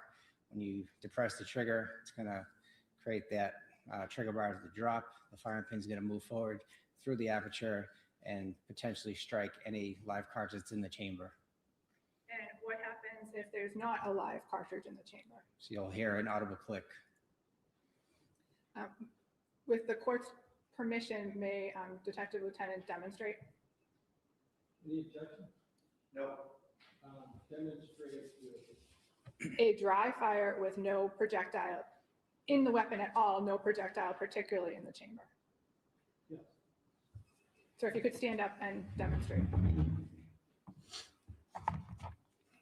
Right. Again, there's nothing in the magazine well, nothing in the chamber currently. So the weapon currently is cocked. You'd move the slide forward, still in the cocked position. You still have that trigger bar, it's moved backwards. And then when you pull the trigger, you'll hear an audible click because it's releasing that striker. that strike is going to move forward and hit where the aperture where the firing would protrude. So you'll hear the click. And in order to reset it, so right now you have a dead trigger, it's not going to do anything. Pull it back. Again, pull the trigger, audible click. And that's what you'll hear. If you have nothing, if it's halfway, you'll have a click as well. So if it's not all the way chambered, it'll click as well. So what we call it is out of battery. So the weapon is locked to the rear. You'll have the slide forward. Now the weapon is battery. So you have an enclosed live cartridge. There's nowhere for that live cartridge to go when it's fired, but out the barrel. And I'm sorry, the term that you used, batteried? It's out of, so once the live cartridge is loaded, that weapon is now in battery. So you have the breech that is right behind that live cartridge. So when you fire that weapon, an explosion is going to happen. So you're going to have the firing pin is going to hit that primer. Primer is going to ignite the powder. Powder is going to build up gases. Projectors are going to go down simultaneously. You're going to have an explosion, which is going to cause that slide to go backwards. The extractor is in contact with that live cartridge. It's going to rip that discharge casing out. It's going to hit the ejector, which is pretty much a metal rod, and it's going to eject out this ejection port, which is right here. There's an ejector right in there. An extractor is like a little claw that's attached to that rim of that live cartridge or that discharge cartridge after firing and pulling it right out. All in one function, and then that slide is going to go forward and load the next live cartridge. Thank you. So based on your training and experience, would you hear that click if there was a loaded magazine in the weapon, but no bullet in the chamber? Yes. And based on your training and experience, what would happen if the gun was cocked and there was bullets in the magazine and you pull the trigger? If there wasn't any live cartridges in the chamber, nothing would go off. You'd hear a click, but nothing would go off. And then how would you get a bullet to go into the chamber?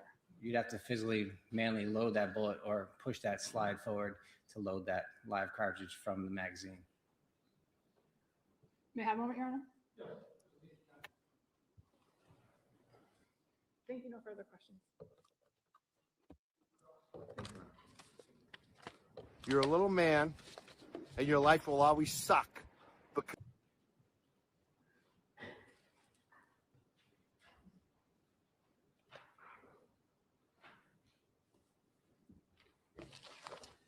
Hello, sir. Afternoon. Lieutenant Detective Bonasaro, do I have that right? Detective Lieutenant Bonasoro. Bonasaro, nice to meet you. We have never spoken before, correct? Correct. So what's a head stamp on a cartridge? It's the indicator that tells you the caliber and the manufacturer. Was that something that you took note of for all the cartridges in this case? Yes. And and you can look at any of your reports if you like, or anything you need to look at, you can just let me know. Or you can just go right ahead and do it. Do you have your reports with you? I don't have them with me, no. Okay. And let me know and I can show you. In this case, relative to the spent projectiles that you recovered and the loose round you recovered, did you check the head stamps of those? All head stamps were recorded on all evidence, yes. And they're on your ballistics worksheets, right? Yes. And if you need to look, just let me know. All the head stamps for all these cartridges were the same, right? I believe so. It was Hornady 9mm. Yes. Okay. And so, just out of an abundance of caution, I don't want you to believe so. I want you to look and just tell me. Is that all right? Yes, that's. I'm pretty sure I'm giving you everything. And if I don't, just let me know.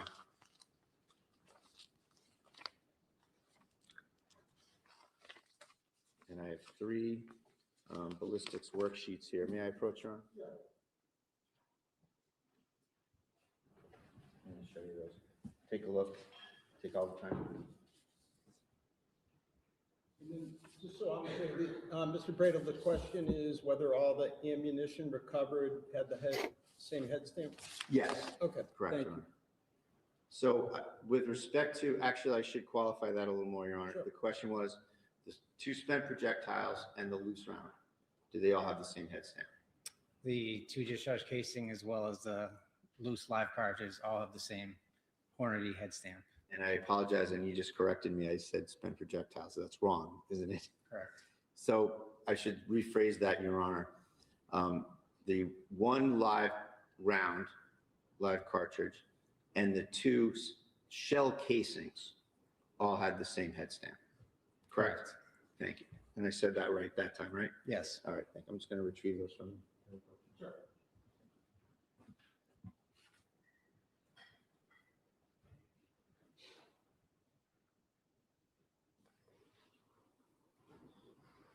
As a state police detective, you go to various towns and you investigate ballistics evidence, ballistics issues at various calls, right? Yes. And oftentimes you get there kind of well after the fact of the incident, right? Correct. And in this case, I know you don't exactly remember the times, but let's break it down a little bit. How long did it take you to get to the scene, if you recall? Probably over an hour to get there. I was traveling from Maynard. Okay, so Maynard to North Andover, and it's was it dark out when you got there, if you can recall? I don't recall exactly what time I got there. Okay, it's fair to say that the scene was secured and there was no there were no civilians around. It was a crime scene that was in the possession of police. Safe to say there was a secure scene, yes. And you saw colleagues from the state police that are assigned to the state Essex detective unit, right? Correct. And you also saw some North Andover police officers as well, correct? Yes. And it's fair to say that the North Andover police officers were having free reign over that scene when you were there? I wouldn't call it free reign. Well, nobody was keeping them out of there, right? I believe they had a log of who was going in and out, but it's not my responsibility to keep track of who's in the scene. Certainly not. And you oftentimes don't have personal knowledge of what goes with what cartridges from what gun,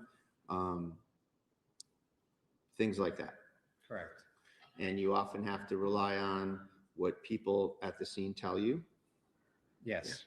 And then you can also, however, apply your science and figure out to a reasonable degree of ballistic certainty what the relationships of certain projectiles, cartridges, and firearms are, right? Yes. And in this case,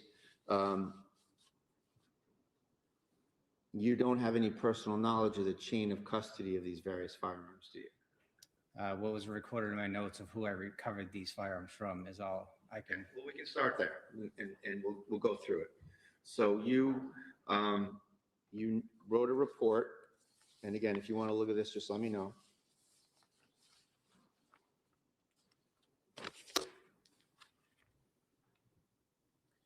You wrote a report that involved 3 Glock firearms, right? Yes. Okay.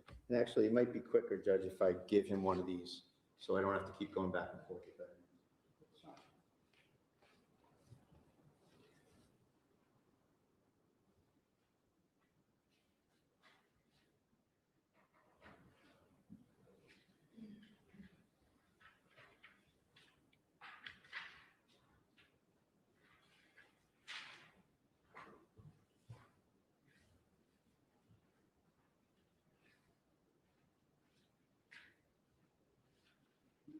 Let me ask, Mr. Brady, do you think that now's a good time to break for lunch?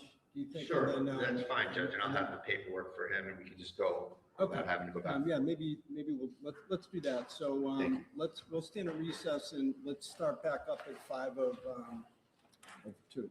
Should we have him put the gun lock on? I'm sorry, hold on one second. Should you put the gun lock on?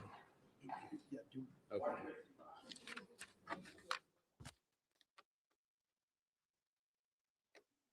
Damn, huh?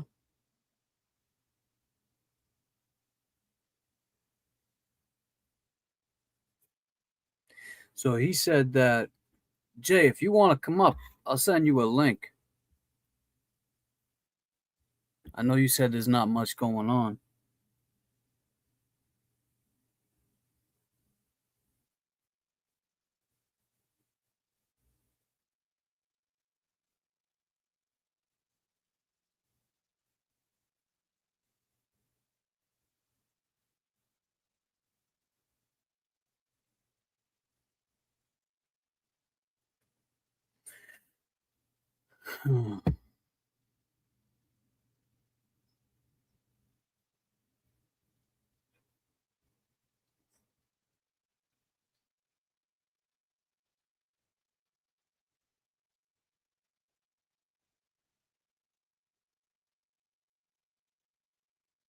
Sorry, guys. 1 second.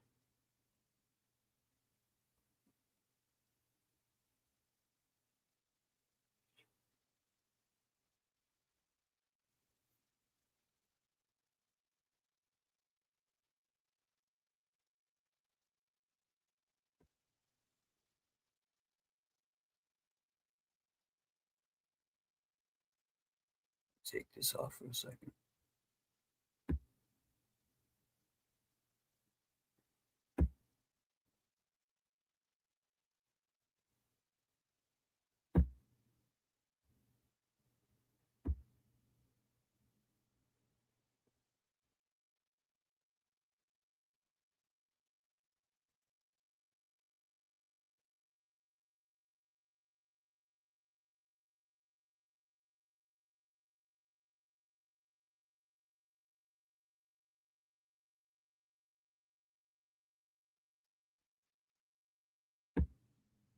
So what do we think so far? I mean, I just don't understand. He said Kelsey's weapon didn't fire at Officer Noonan. Officer Noonan was saying that he feared for his life because she tried to shoot him in the face. But then this guy said he took the weapon and fired it to see if it would shoot, and it fired the first 2 rounds or whatever he said. So we'll see. What do you need, Chimmy? What do you need, a link? Chimmy? I have an email, but let me confirm with the mods and James if it's okay to share here. What's that, Chimmy?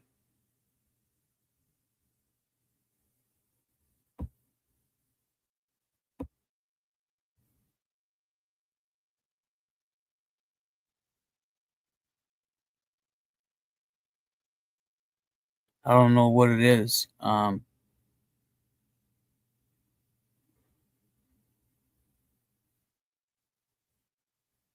of course. Yeah, you can do that. Yeah, so you know what's crazy? Me and EPAGS figured out, well, she figured out today is EPAG's birthday. Everybody, if you haven't said happy birthday to EPAGS, wish her a happy birthday. Today is also my father's birthday. And she just confirmed with me that her father's birthday is on February 3rd. And my birthday is on February 3rd. That's crazy. So we both have the same birthdays as our dads. Well, I have the same birthday as her dad, and she has the same birthday as my dad. Yes, happy birthday to EPAGS for sure. Thank you, Jay Bro. Yeah, Jay Bro, if you want to come up, let us know what's going on. Who took your seat? What do we got to do? We got to send a Goon Squad disclaimer. Actually, got the disclaimer. This is my hat that I kept. Still have to send out the rest. With the duck, we'll have to make some kind of arrangement. I don't know if you're going to be around for Thursday or or Friday or anything like that. But, you know, when JFK gets here tomorrow, I'm sure we can arrange something. I'm sure we can arrange something. Huh. What do you think, Mikey? Because of you. You're a rat. And you're What? not ruining my life. Because my life is I'm still not trying fucking good. to. All right. Jesus. But yeah, we can definitely figure something out. Where is he? Where is he? Oh, look at this guy. Hey, Clara. Do you recognize me? I'm that guy that you leave behind every day. Oh, yeah, that's me. Hey, I'm Clara. Hey, Clara, come get me. Hey, let me out of here. Hey, let me out of here. Come on, let me out of here. Clara, I know you're out there. Let me out of here. Clara, let me out of here. Let me out.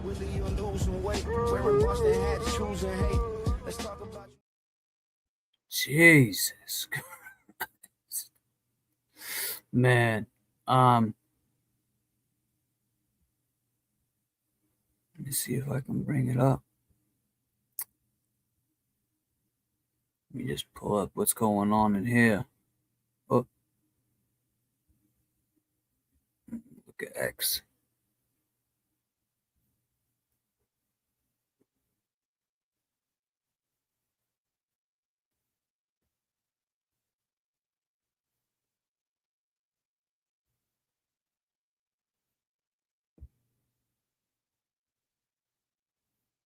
One second, guys. I'm sorry. I'm just trying to see what's going on in here.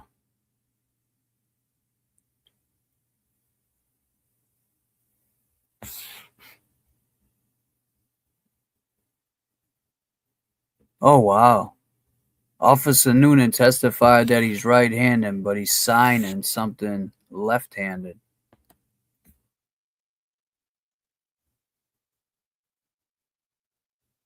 For what it's worth, Officer Noonan testified that, yeah. I mean, it could just be his name. I know I can write my name like that. I mean, you know, using my left hand.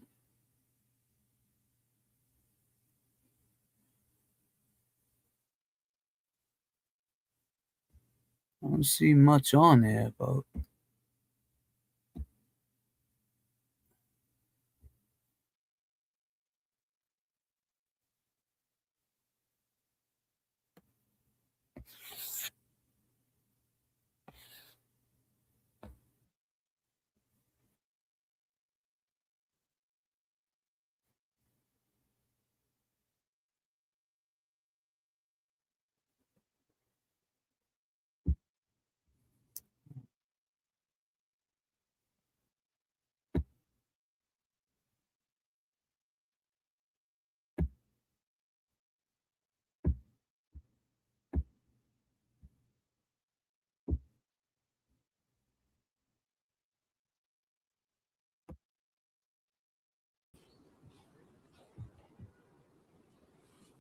And when did you start prepping your testimony? On this past Thursday. Well, you probably started prepping your testimony about 5 minutes after the shooting, didn't you? No. When was the first time you were questioned about what happened? I think July 3rd. So everyone left you alone until July 3rd? Yes.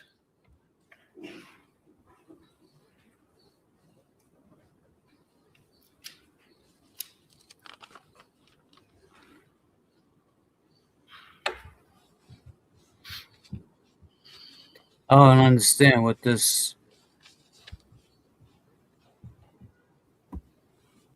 And when did you start prepping your testimony? On this past Thursday. Well, you probably started prepping your testimony about 5 minutes after the shooting. Oh, there he is. That punch. Yep. Now, a young Japanese macaque here at Ichikawa City Zoo in Chiba. They recently gave him a new toy, another little stuffed orangutan. Brand new. It was so. This is Punch Coon. He's 7 months old now, a young Japanese macaque here at Ichikawa City Zoo in Chiba. They recently gave him a new toy, another little stuffed orangutan. Brand new. It was placed right next to him, Oh, close look at enough Punch, that man. he could have picked it up easily. He saw it, he looked at it for a moment, but he didn't take it. Instead, he just kept holding the old one. Oh, man, I If you love look closely, you can tell it's been with him for a while. It's worn, a little faded, not as neat as the new one. And when the new toy was set down, he actually pulled the old one in a bit closer. At 7 months, they're still figuring things out. A little later, one of the adults moved closer and started grooming near him, and he stayed calm, still holding that same old toy. It's such a small moment, but it says a lot. He's adjusting, just slowly, in his own way. And sometimes, comfort isn't about what's new, it's about what's familiar. Growing doesn't mean letting go of what made you feel safe. I love Punch, man. I don't care what anybody says. I love Punch. There's a new one too. And the story behind Punch is like, I guess his real, I guess they abandoned him. The monkeys, like what's it called? As soon as he's born, they don't accept him or something like that. So he wasn't accepted by his parents. So other monkeys are trying to take him in.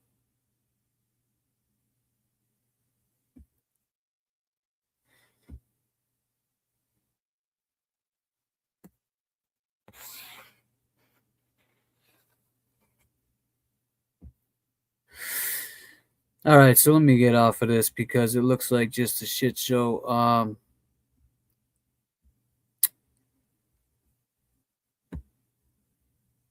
Yes, he was rejected by his mom and his dad. They rejected him, and it was just I seen something today, this morning actually. They rejected his Let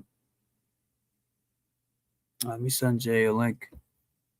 Another monkey was rejected, and they basically gave him a stuffed animal. How do I do this again? Oh shit, I forgot how I do it. Add, copy.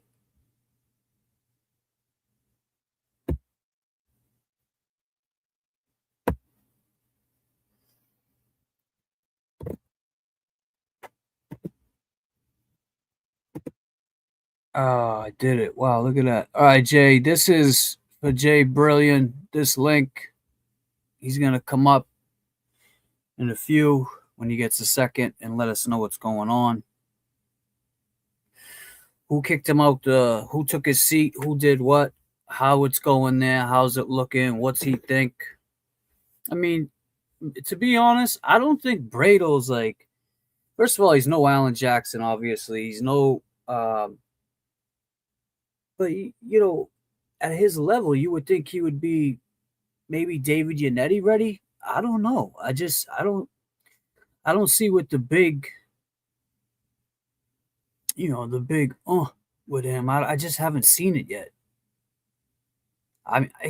That's just my opinion. I could be wrong. Others could think that he's doing great and, his question is great, but I just don't see, I don't see him assertive and I wonder when. Yeah, see, this is it, Colin. That's great. That's a great. Bradle is smooth, but in terms of legal strategy, not sure he has it. Yeah,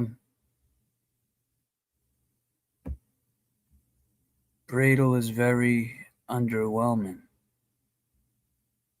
Oh, of course, Barbara. Of course.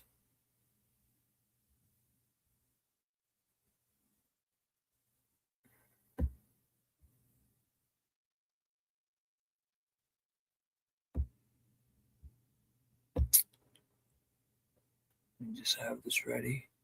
Yeah, he's lacking some fire for sure. I agree with this. I mean, it's like he gets paid the big bucks. He got a lot of cases, and I just don't see the fire like coming out of him.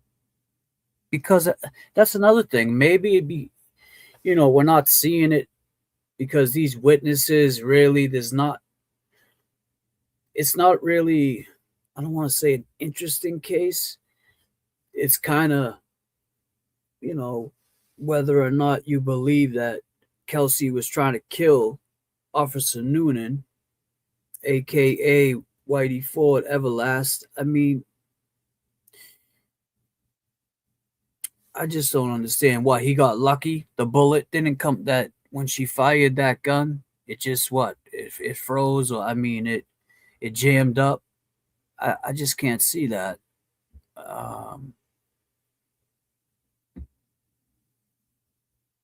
They definitely need to get something else as far as the fan. But we'll see. I mean, it's still early. I think this is only day 2. I think maybe we'll see it start to get a little better. Yesterday, Barbara said, yeah, I do agree with you on Bradel. There's a few things he could have went in hard. Yeah, that's what I'm saying. I don't see that. Could have went in hard into the Colonel Sanders guy. Yeah, that's Everlast from Whitey Ford. Exactly. His outside voice when he's speaking to everybody on, the cameras, that's when he talks his like he uses different terminologies. He's just more witty. In there, the judge is asking, do you have any more questions? And he doesn't even answer them. It's like, I don't know, it's kind of court-appointed looking to me. And you would, dare say that about Bradel, but kind of comes off as like a court-appointed attorney right now. I don't see nothing, and that's TB's lawyer. We all know, and I don't know. I think that's another reason why TB's there, to see how Bradel's performance is in a trial. And if I was TB, I would be a little worried, but at least I know I have Betterow to back me up. If all else fails with Bradel, you got Betterow. So we'll see. Yeah, a lot of people have been saying this, Gigi. A lot of people are saying that, I don't know. I just don't see it in them. What the duck? God damn, huh? Yeah, I mean, yeah, see, no one is impressed at all. He kind of looks like he's reminding me of a court-appointed lawyer, attorney. No, he's not my uncle at all. James, you lie, you piece of shit. You lied to me, James. You tell me Alan Jackson's your uncle. You lie. You piece of shit. Why you lie about Alan Jackson being your uncle, huh? You think you tricked me? No, you don't trick me. I know, James. So let's see, Nina. While we wait for Jay Bro. Where's she at? But this is fake. But how do we know that that's even the bus? That could be any random school bus from the back. Sorry, your internet is always cracking up. Your sound is not good. Your video is Right now it's not good? No, it's good. And that's why it's so funny. And James, you don't have to be a genius to find out about Afro man and his case, and if your own. Well, I'll be honest with you. I just started. I saw it yesterday. Me I too. I've seen it, but I didn't follow it. I saw it on Monday, so it doesn't matter. But then it blew the internet, and even you saw that it blew the internet. I just told her I didn't see it. He I didn't. saw it on Young Jerks. Yeah, and he didn't. He missed the whole case, and it was about free speech. It wouldn't, because it's like apples and oranges. It has nothing to do with. In his mind, it has to do with. Yeah, well, in his mind, This is where I play devil's advocate. Yeah, but then you missed the whole party. That's a little. What does that have to do with anything? Or you just, nothing. It's just funny. oh, you just trolling. I see. No, I think you guys are serious. It's I just thought you were trolling. serious. Nina is the queen of the trolls, James. It's funny. Yeah, Queen. no, Nina's the best. You know, Gabriel if his bus stops, if he thought his bus stops were alive. And what do you say? Gabriel speaks, I don't give a fuck. Yeah, there you go. Why did he even ask Gabriel that question? It's so hilarious how serious they take this shit. I'm still waiting for him to DM me. He hasn't DM'd me yet. But what do you? All right, so I mean, I'm gonna play devil's advocate here. Wasn't you like the one that asked him about his daughter and stuff like that? I am. Why did you want to know that though? You know, in hindsight, I probably shouldn't have asked it, but you know, and if I talk to him again, that stuff is completely off topic.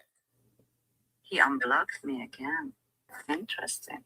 Did he ask to come out? Interesting, Nina. Hey. Where's Nina at? I'm good, and you? I don't even. Oh, there he is. Yeah, so I haven't had a chance to DM you yet. I'm busy, but I would like to come on to do an interview with you if you'd like to. Sure, love it. Okay. Well, that's great. That's wonderful. We'll set up a time soon. Yeah. I liked your tweet yesterday where you said that anybody who doesn't support Kelsey is a piece of shit. I agree. Everyone's a piece of shit. I know. Okay. Yeah. I mean, you know, it's about. There's a lot of variables that we don't know about the case, but you know what? What happened to her should never have happened. She didn't deserve that. The bottom line. Yeah. And then the more we learn about Justin, I think you see the bigger picture, right? I mean, he's a whiny little bitch. I mean, he's just making out. He's a liar. He makes the dad seem like he's like the boogeyman, like he's scared of him. You know, he needs a police escort there because the dad tries to kill him. Everything about Justin is a lie. And, you know, Kelsey Fitzsimmons, we don't. But how do you know that? How do we know Justin's lying? Yeah. Well, because he says that the police report says that he hugged the dad when he was there. That he hugged the dad. So, like, there's the exact opposite of how he's portraying him. Yeah, but that was after the fact. That's not relevant to the case. I thought the dad wasn't even there. I thought the dad didn't show up until after he broke into the house. Yeah, he did. So he showed up afterwards, and yeah. So either way, Yeah. I think Justin. Yes, either please, way, Pastor Pepper. A baby needs a mom and a dad. Okay. Yeah. And right. I don't care how fucked up. So you think it's okay to trash the dad if they need the mom and the dad? Who's trashing the dad? I'm trashing the dad. Oh, okay. Yeah, I definitely think I will trash any man who tries to keep the mother away from a baby. Absolutely. What about any woman? Right? Yeah, she has a battery charge. No convictions. Okay. Jay Brill has entered the building. What up, James? What up? Nah, chilling. Yeah, man. How's it It's looking? all right. It was cool. I went in there. I was there for the first till recess, and then the bailiff was like, "Oh yeah, everyone got to clear the courtroom." I'm like, "Really?" He's like, "Yeah." So I went out, smoked a cigarette, went to the bathroom real quick, came back up, and one of those people from the last episode stole my seat. And I stood right next to her. She seen me there, bro. Like, it was intentional, bro. Like, I know it was. They didn't want me in there, so. But I'm going to go back in a few minutes, so I'm going to beat all of them in there. Yeah, that's weak, man. Well, how, we It were is just what it talking is. about. Yeah, I mean, now you know. Yeah, I wish I could have been there with you today. So let me ask you: you see Bradle in there? Do you think that like he comes off as great as everybody says he is? Nah, Yeah, a lot of people are saying the same thing in the chat. Like he nah. could be. He's not Bro, very. when he was going back into the courtroom, I told him, let me ask you a question. He's like, it's really not the time. And he's like, what's up? I said, it's about your witness, like ask him about the gloves. Did he have his gloves on when he shot her? Because he said he wore them there. He took them off when he went in the house to hold the baby. Did he put them back on? Were his gloves on when he shot her? And if so, why did he put them back on? Like it just don't make sense. But he never asked her. I never asked him, I mean. Yeah, well, I heard him say something about the gloves. You took the gloves off. I mean, Right. he said she did so much within that short amount of time. Bro, And that dude could have just tackled her, bro. could have That's all he tackled had to her. do was tackled her. And that's He what said, Brado was getting at. yeah, arm reach. That's what he said, right? She was in Yeah. arm's length. Bro, even if she wasn't in arm's length, and clearly it took more than 4 seconds for her to rack times. Where's the bullets that came out when she re-racked it? Where are they? Right. They should have came out. Well, that's what I'm saying. The first one, he said it didn't come out. So that Right. there tells you. But then the state trooper just said he fired it and it came out right away, the first round, twice. Bang, Right, bang. but what he's saying is that she tried to shoot it and it jammed, and then she tap racked twice. So if she tap racked twice, where's the bullets that's supposed to come out? And in in that meantime, he could have lunged at her and tackled her with that time. Instead, he wanted to be superhero and shoot her. So to me, that means there was something. There was an agenda, put it that way. Yeah, it's either that. My But did you opinion. also but did you hear him say how Brado was talking about you and Kelsey had been on a scene before that was very, like I don't know what scene it was, but they were It both was the on murder-suicide where the baby, the mother killed herself and then the 9-month-old baby. I've been telling everybody about that they've been to that call together. Right. So now he's like, oh, I just move on from it. Like it's nothing. Yeah, you don't just move on from that, bro. You can't just move on from that. If you're a cold-blooded, person, you can. So in his eyes, maybe he's thinking, like he said, kill or be killed. Basically, when Kelsey tried to shoot him, why not taser? Why didn't you put? And like you said, you had enough time. If that gun jammed, you have enough time to pull out your taser. He had enough time to smoke a cigarette and then pull out his taser. I mean, come on, man. He didn't have to shoot her. He definitely didn't have to shoot that girl, bro. Yeah, that's a fact. But man, is it busy there? Yeah, it's pretty busy. That courtroom was packed. Yeah. Yeah, like I got there around 8:35, and there was only very few seats left. But you got one. I got one, and then when the bailiff said that we all had to leave for the recess, yeah, and then I'm like, damn, dude, I thought we had to leave. Now my seat got taken. He's like, oh, I'm sorry. Sorry shit. Go tell them that you fucked up and give me my seat back. Why? If you don't have it, there's no standing in there, right? You gotta go outside. Nope. If he has no, yeah. Yeah, so I just decided, I was like, fuck it, I'll come watch it in my truck. When do you think? So being there, do you think this trial is gonna end like me and JFK were talking about this the other night, that, going forward with most of these cases, they're just going to go like this. It's not going to be like Karen Reed where it goes 4 years with a trial. Well, 2 trials. I think it'll be over by Thursday, the latest, to tell you the truth. Wow. That soon, huh? I think, personally. But maybe Friday, but I'm thinking maybe Thursday. You think Kelsey should take the stand? I do. I absolutely think she should. And I 100% believe that she wants to. Yeah. I think she should too, man. I mean, it's like, I don't know though. It can get tricky when you do that. But Listen, when I she's first fine. started talking to her, when this first happened, she said she wants her story known.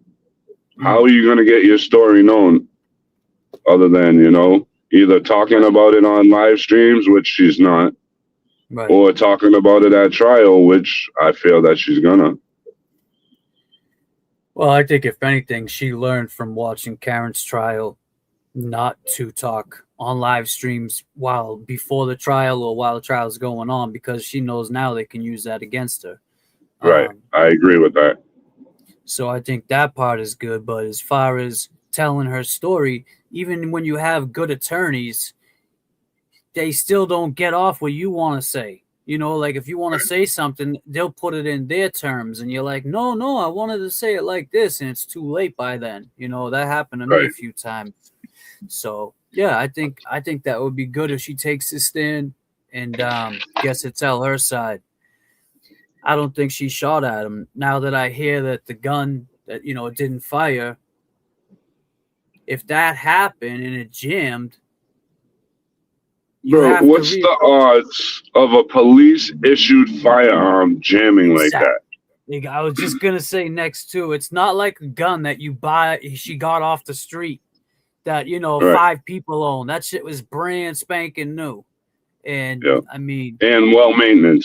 Had to have been well maintained.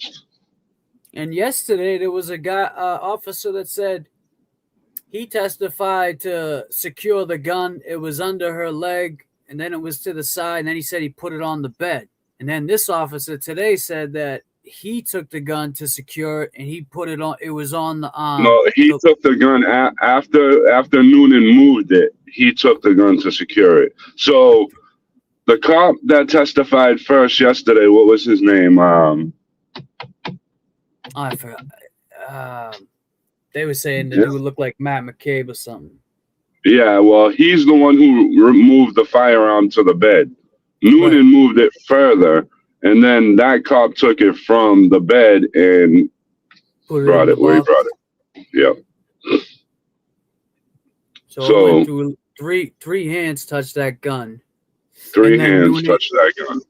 And Noonan stayed over it. Daly, they're saying his name. Yeah, Daly. Yeah. So Noonan was, I mean, come on, you got to watch the gun, but nobody up there. That's a little suspect too. But yeah, hopefully we'll see. I mean, how many witnesses do you know, how many witnesses they got left? JFK, what up? I don't know how many witnesses they got left, but I think they had maybe 20 on the list, maybe a little bit more, but I don't think they're going to use them all. Yeah, it's moving quick. Yeah. It's moving fast, man. I think the longest person that was going to be on the stand was Noonan. Yeah, everyone else is just going to fly right by. That's what it seems like. I mean, I think it'll be good if Kelsey gets up there, like we said, let her tell her side. Absolutely. But yeah, man. Well, I'm going to jump off. I'm going to go back in because I'm not missing a seat this time. And yeah, make sure you get in there, man. So once I get out, if you're still live, or I'll hit you guys up and you can do another live or whatever. I'll get back to you. All right, Jay. All right. Keep us posted, man. Hit me up. Most definitely, brother. Peace and love, guys. All right. Peace, Jay. Jay Brill, everybody. Yeah, that's crazy. They taking the seat on him and shit. They're doing that for... It's just stupid. He wants to be there. He wants to talk about the case. He wants to cover it. Let him cover it, man. That's so dumb. I seen who was in there too. It is what it is. He'll get in there. He'll get a seat. But how do we feel about Kelsey taking the stand? And how do we feel about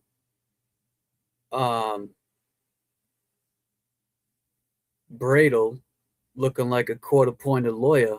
That's what he looks like to me. I mean, I don't see no sparks flying out of Bradel, man. I wonder if Martha Coakley.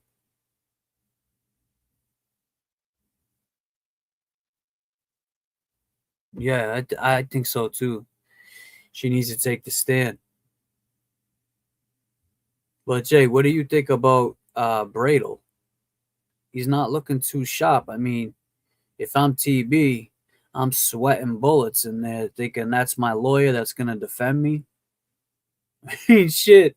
His trial, at least he got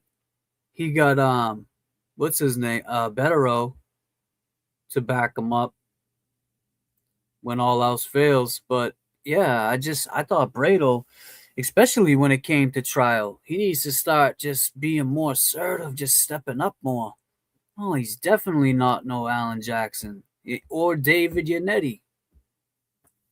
Shit. Or Eliza Little at this point.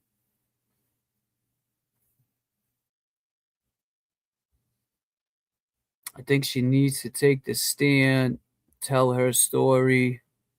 Nobody else is telling it for her in court. Exactly. And like I said, when you try to get even if you have an attorney and you want that attorney to say what you want him to say, sometimes it doesn't come out that way. And then you're like, damn, I wanted him to say it like this.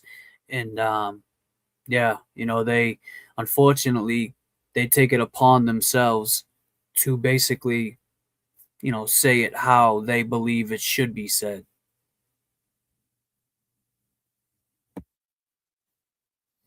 You're right, pretty bland but effective in closing. But when he crossed Jen McCabe and friends, they are polished, so it's going to be tough. Exactly. That's the thing. They're ready. They're trained to go.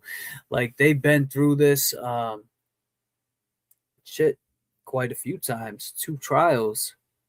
It's going to be a lot more difficult for Bradel on that case. This case seems like it's going to go fast.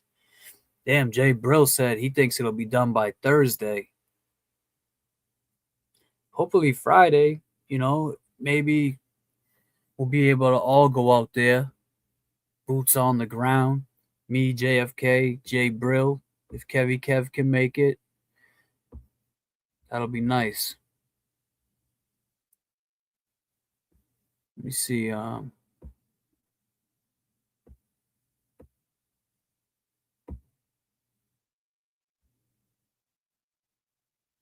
second.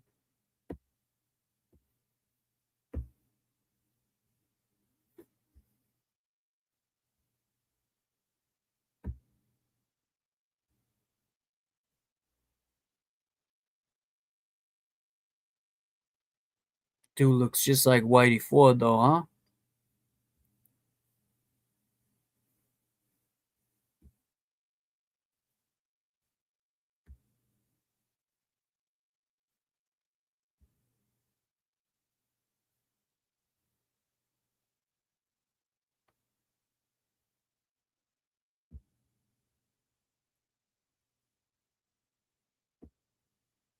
You want to see what Noonan looks like? This is who Noonan looks like.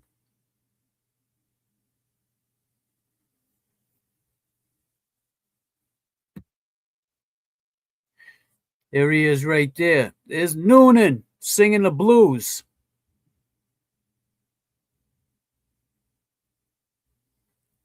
Noonan, I was gonna, what?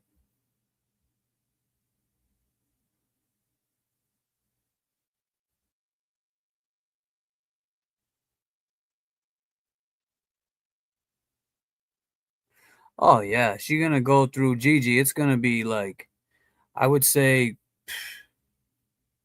after this, I think it'll go fast, but then going through the other courts is gonna be like hell for her.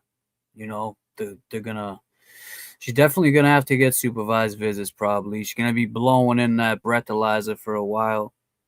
It's tough.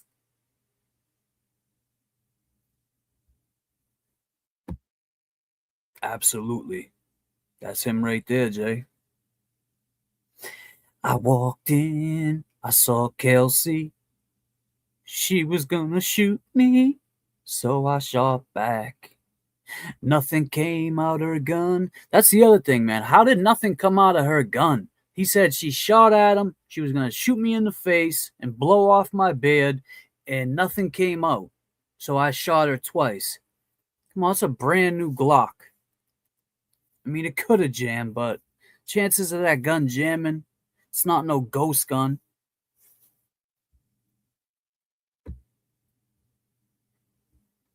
God damn. Walked up the stairs and what did I see? I seen Kelsey. And then she pulled out her Glock, it jammed. So I said, bam, bam, look at me. My name is Noonan. Here I go, here I go, there I go. Look at him. There I go, there I go, there I go. Officer Noonan. Yo, Crawford, what do you think about Officer Noonan? Does he look like, I mean, how do you feel so far about him? Yours. And that's the best revenge. My life is going to be good, and yours is going to continue to suck because you're a piece of shit. You'll turn. Whoa. All right. So he thinks he's a piece of shit. Yeah, that's definitely the look he's going for. He's about to retire too, man. This guy's seen a lot. He just talked about that last case where the mother did the you know, it's sad, very sad. And then to go through that and say, oh yeah, I just go to my guy for a tune-up. Like, what does that even mean? You go to your guy for a tune-up. Pause if necessary. You got a doctor that gives you a tune-up? What does that mean? Couple Xannies, couple Clonopins, and you're good to go? Like, bro, you just witnessed that? Look at him. Yeah, we're talking to you, Noonan. What are you doing?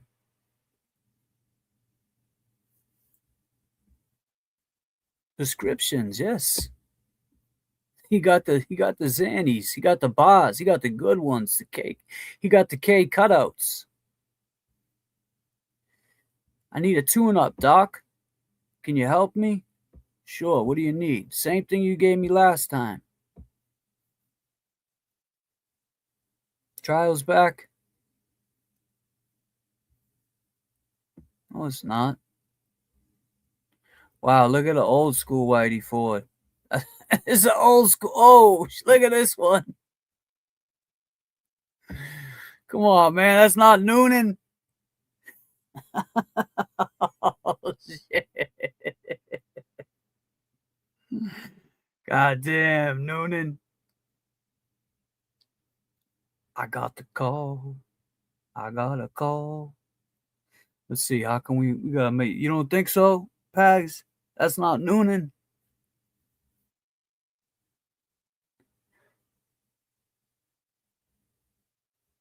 Damn. I was walking up the stairs. Then I turned to the partner. Doom, doom. We need a beat. I was walking up. Yeah, she's like, what? You shot who? I shot her in the chest, right below her breast. My name is Noonan. Noonan. Noonan. Noonan.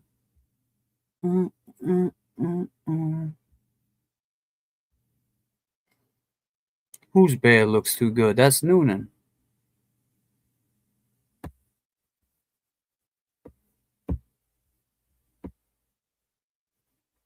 My man, JFK in the house. So, let's see. Thursday, we'll be live streaming. JFK, you will be hearing. Oh, wait, let me get this shit off the screen. Let me just go to the video. Becky G, appreciate you.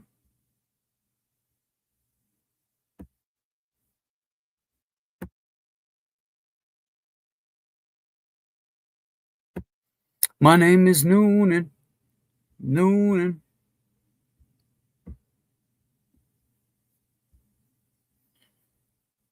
Damn, lighten it up, everybody. Appreciate you. GG, Becky G, what the duck? Renee. Damn, they're coming in. I got 5 on it. Wow. You guys are the best. Might have to make a new goal. Alone. I know, baby.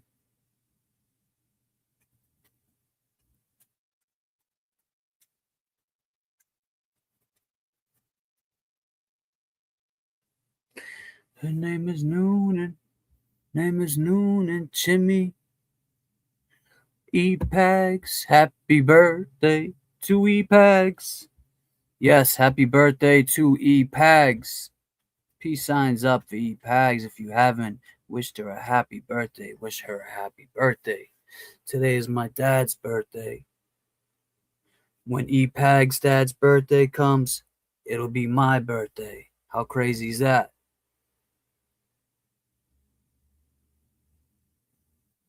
Yes. The birthday girl. You got big plans tonight?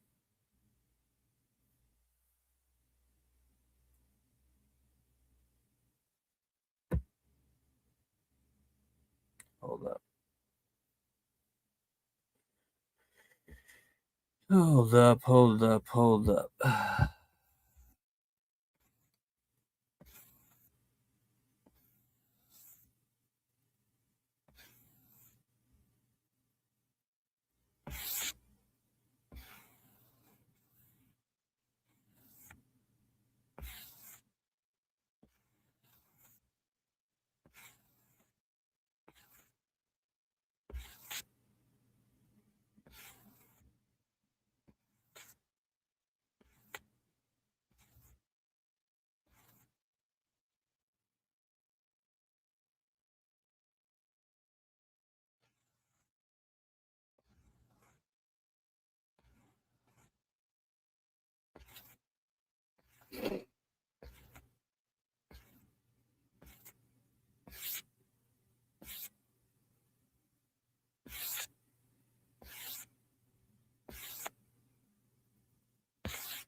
Man, they got that right down the rug or whatever. At least turn the cameras off. I don't know. Maybe they can't. Maybe it just has to keep rolling, or they step out of the courtroom. I want to see something. Go back, check out a little bit of this. I think I missed the beginning.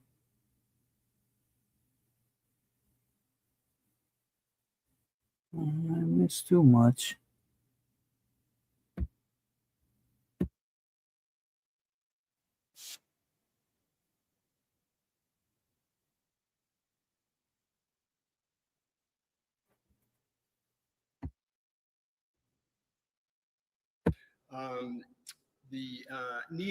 None of the parties have,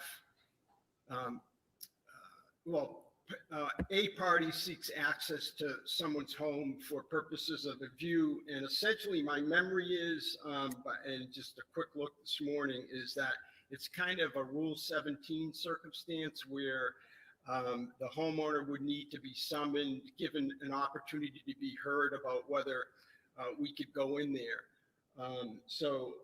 This issue a lot of times doesn't come up because a lot of times the Commonwealth has either the scene is a public place, or the Commonwealth has had the ability to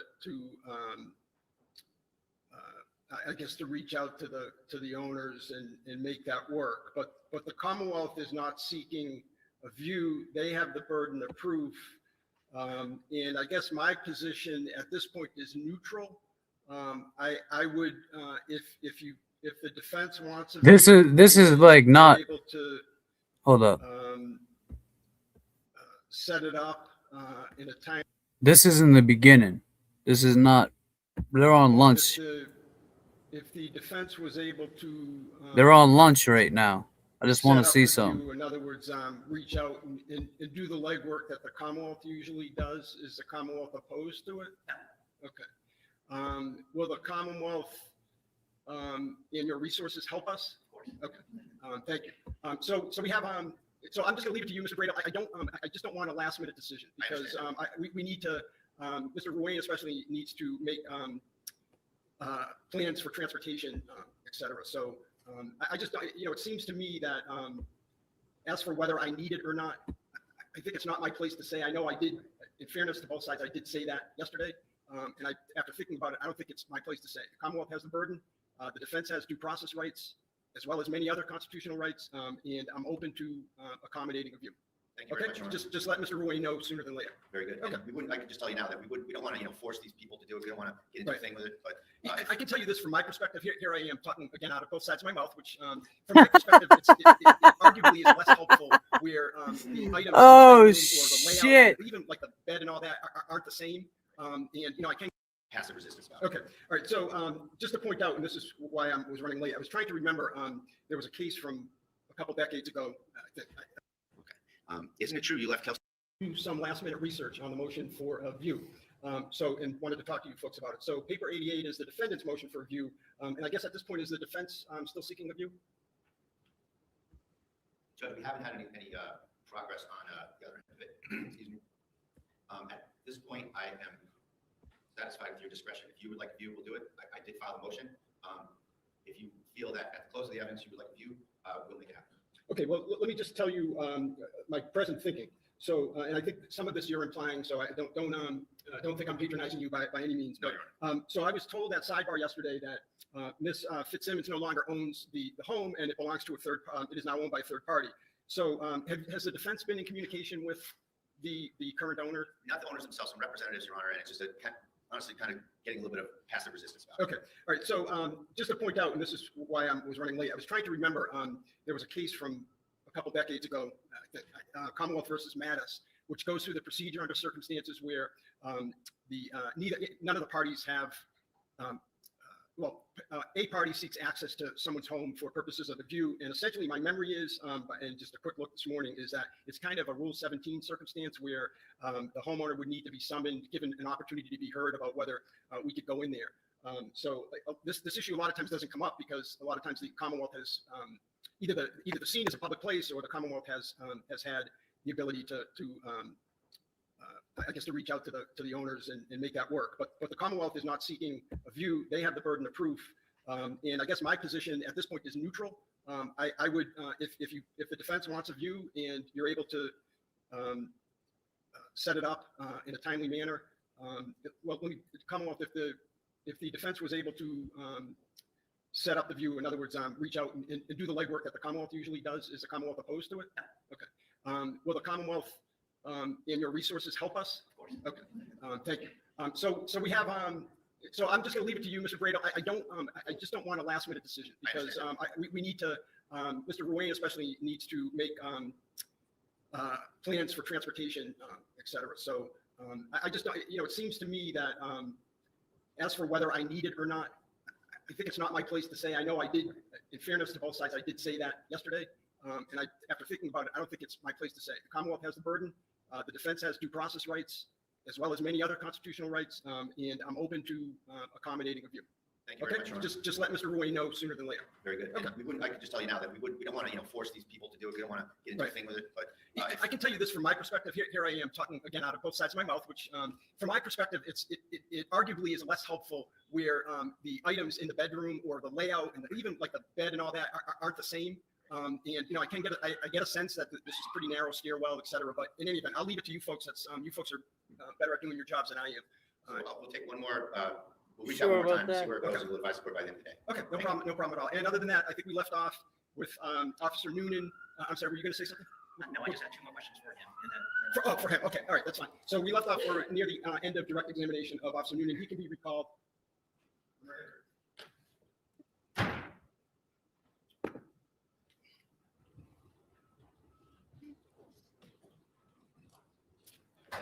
I wonder if we're gonna hear from Martha Coakley. Hold up. Just remind him that yes, please. You can take the stand, sir. Good morning, sir. Reminding you that you're still under oath from yesterday. Yes, sir. Good morning, sir. Good morning. All set, Mr. Gubitosi? thank you. Sir, I just had a couple more questions for you. The firearm that you used on the 30th, what happened to it after you left the residence? So I secured the scene, and then once more officers showed up, they relieved me, and the chief had me walk with him to his car, and he took my firearm and he gave me his. I'm gonna take some calls if you guys want to do some calls in between. But let me know.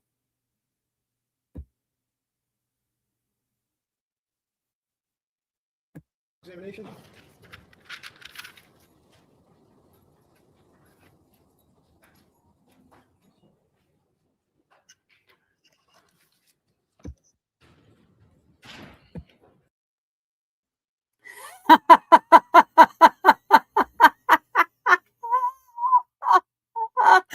Oh shit! Perfect pause. Look at.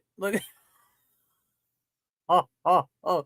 Justice Served TV. I'm sorry, man. I got you on the perfect pause. That shit is crazy. I mean, blowing up. It's just wild. There he is. This dude, man. Man. I was trying to see if we could. Let me slow it down. Oh man. Look at this dude. Oh shit. Oh man. Shit.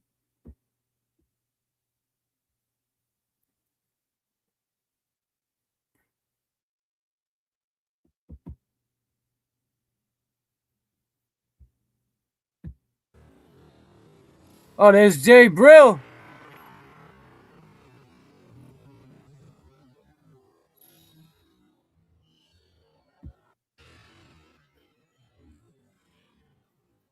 There goes Jay Brilla.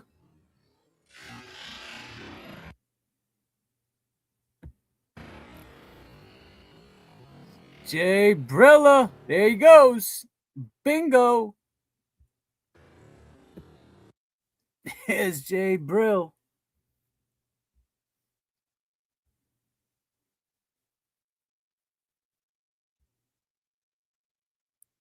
We got Jay Brill right here. Got Justice Served TV right there. I don't know any of these people. Jay Brill's right here behind this guy. First, he's the closest to the door. Get the. How they take his seat, man? It doesn't look like there's that many people there.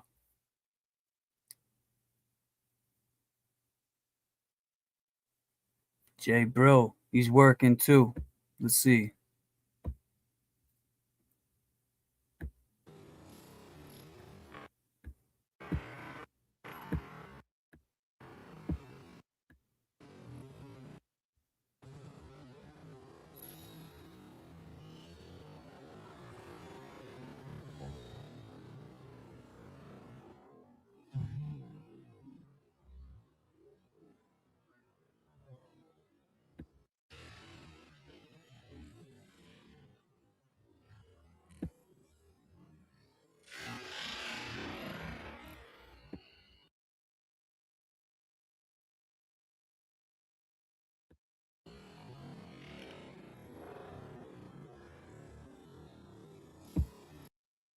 And then it gets blurry.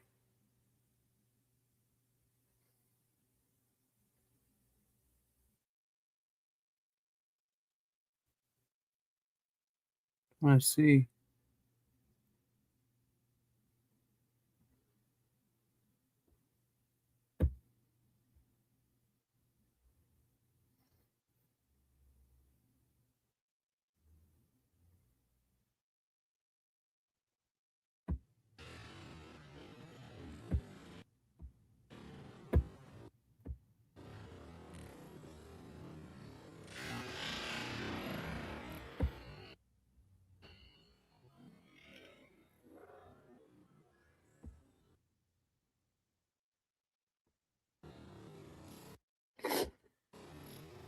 Ah, yikes.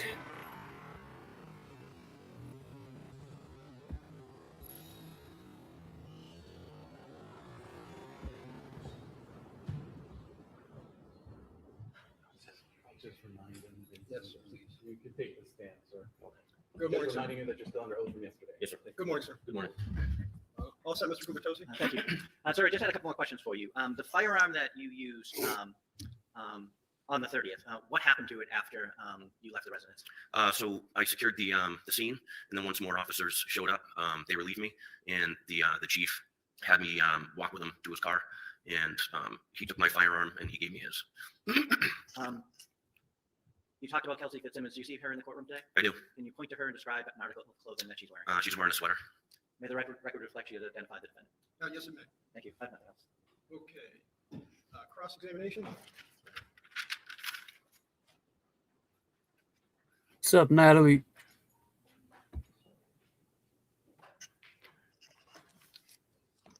May I inquire? Yes, please. Thank you. Good morning, sir. Morning. Before we get into the case, I'm looking at your glasses. Are those glasses AI recording type glasses? No. Okay, so you're not recording anything, right? Absolutely not. I thought that too. Let's go to June 30th at Kelsey Fitzsimmons' house. What time did you get there? I think right around 6 or 5:30, 6 o'clock. The upshot of that visit was that when you got there, you didn't secure the firearms, did you? No, we didn't. And you, collectively, meaning the three of you, you brought the guy getting the restraining order to the person he claims he's in fear of, correct? I wasn't aware that Justin was en route. That was Lieutenant Daly when he made arrangements with Justin. So you're saying that was, sorry, finish your answer. Justin Island. That was your, that was not your part of this incident? No, it wasn't. And you're saying that, oh, sorry. Excuse me one moment.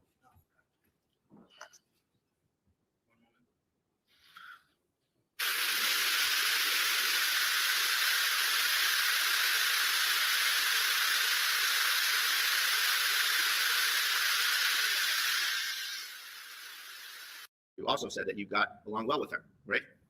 For the time, I think we went to 1 or 2 calls together. Other than that, I worked a completely different shift.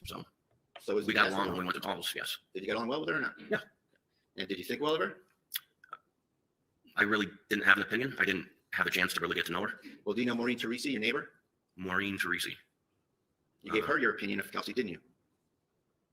I don't remember. You called her a whack job, didn't you? I don't recall. I'm sorry, Mr. Bradley, I missed the question. Can you state Sure. it again? So I asked him if he knew Miss Maureen Teresi, his neighbor. Okay. And I said that he gave his opinion of Kelsey to his neighbor, and then he called her a whack job. And then you can answer again, sir. What was your answer? I don't recall. You don't recall? I don't. Is it possible you called her a whack job to your neighbor? It's possible. So that's what you really think about Kelsey, isn't it? That she's a whack job? After she tried to kill me. And at the time, you went in there loaded for bear, didn't you? No. Well, let's see. You told the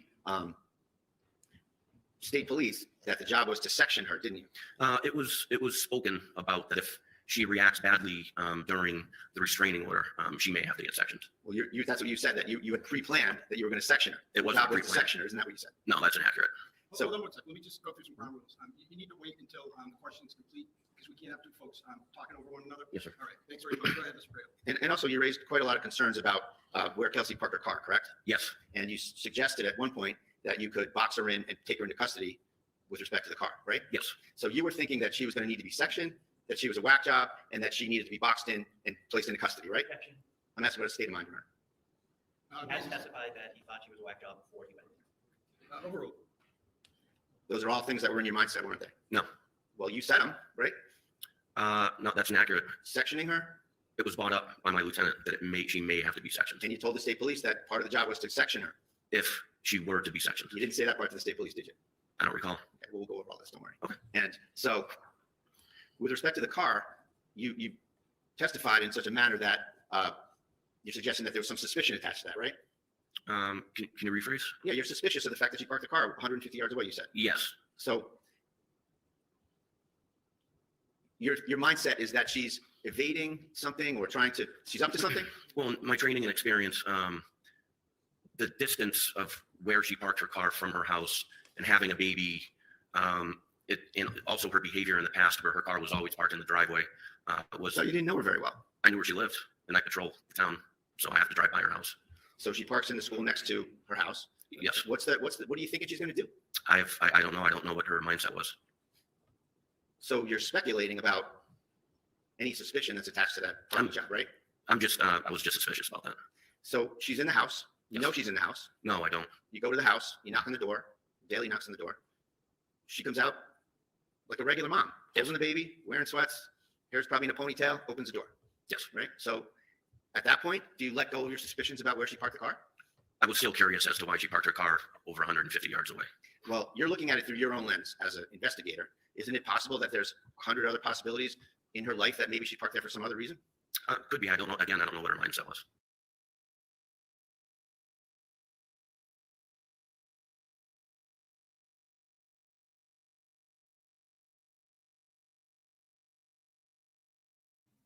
Give me 1 second.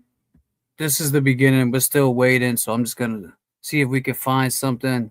Unless you guys want to watch that again. I thought we missed a lot. We didn't miss much. So just give me 1 second.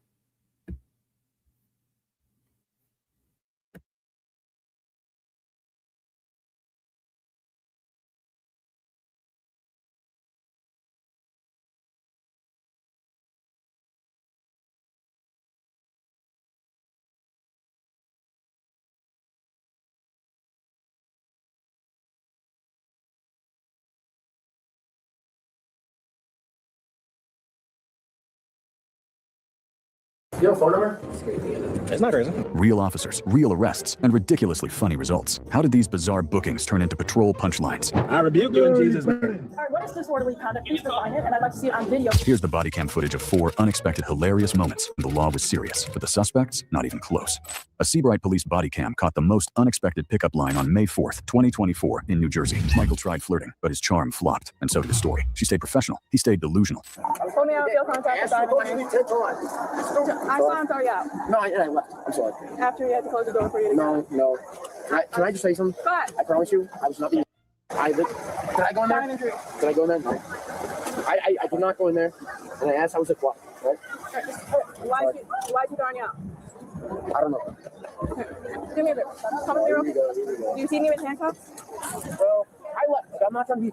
I'm really just trying to go home. I'm really just trying to go home. I said, whatever. No, fine. Whatever. Just stay right here. All right? Is that your buddy, though? Is that your buddy right there? Just stay right there. What are you throwing out for? Can't really. He's acting smart. He was like, Stop. Shut up. I'm going to have a conversation with you. Let me just figure out what's happening. I can't have one-side story. He's right. Don't cooperate the whole thing. But I asked him, he said he wouldn't give me his ID. He said he would not. Come in. Just acting like a drug. He's okay. Now you can't come in. All right, so I saw you throwing him. You're with him? Yeah, he's my friend. He's home. Where were you guys coming from originally? I don't care. We're coming from Long Branch. That's where he came from, yeah. All right. He works there. I mean, it's on his discretion. I want to hang out with him, and that's yeah. I mean, like. Listen, I don't care what happened. Do you have a driver's license on you? What? Do you have a driver's license on you? No. You don't have a driver's No. license? So how are you expecting to get into a No, bar? don't worry. No, I don't have a driver's license. Okay, so how are you expecting to get into a bar? No, what? No way, what? I just wasn't. No driver's license. So how are you going to drink? I've been there. I've done that. No driver's license. Okay. I don't know why you're raising your voice at me. Am I raising my voice at you? I'm not. You are. But you're being I'm not being a bro. Okay? Do you have a driver's license? No. Yeah, I do, but I got the confiscated. Okay, so you had one, you just don't have one currently on. Correct? Yeah. Sure, if you want to put it that way, yeah. Do what you gotta do. I'll give you my name. This guy's. I know. I'm not trying to do anything. I'm just trying to figure out what's happening. What's your first name? Bro, you're slurring the same I was 20 minutes ago. All right, can you listen to me or I'm going to lock you up? I didn't do anything. Okay, I'm asking you a question. You don't have an identification on you. I'm trying to talk to you. Yeah, okay. Who cares what he's telling you? Say what? What's your first name? Michael. All right. Are you going to give me a first name or not? Michael. Michael? I said that, yes. What's your last name? D-E. D-E. F-E. F-E. L-I-C-E. L-I-C-E? What's your date of birth? 23208 County. Oh, I know. Oh. It's back on. Yes. Where do you reside out of? What town? Thank you. I don't live in. I don't say that.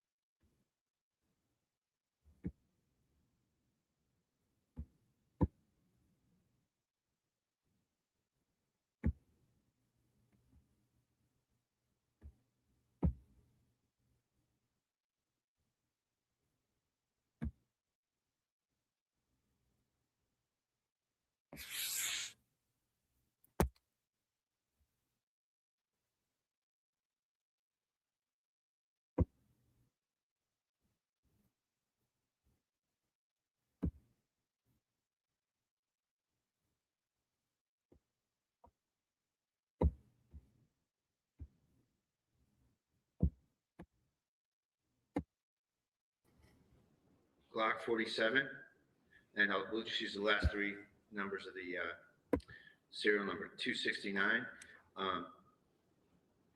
Who did you get that from? What was the item number again? 1-1, Your Honor. Thank you. Yep.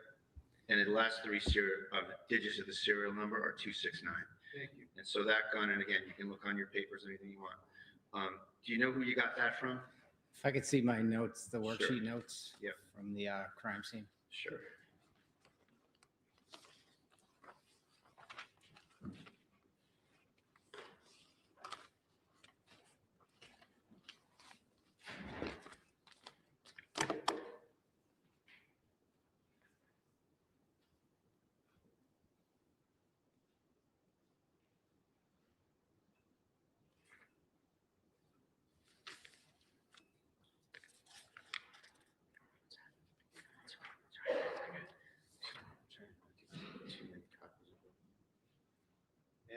Yep. Let me see if I got this right. These would be the notes, right? And this is just another copy of that report. Yes.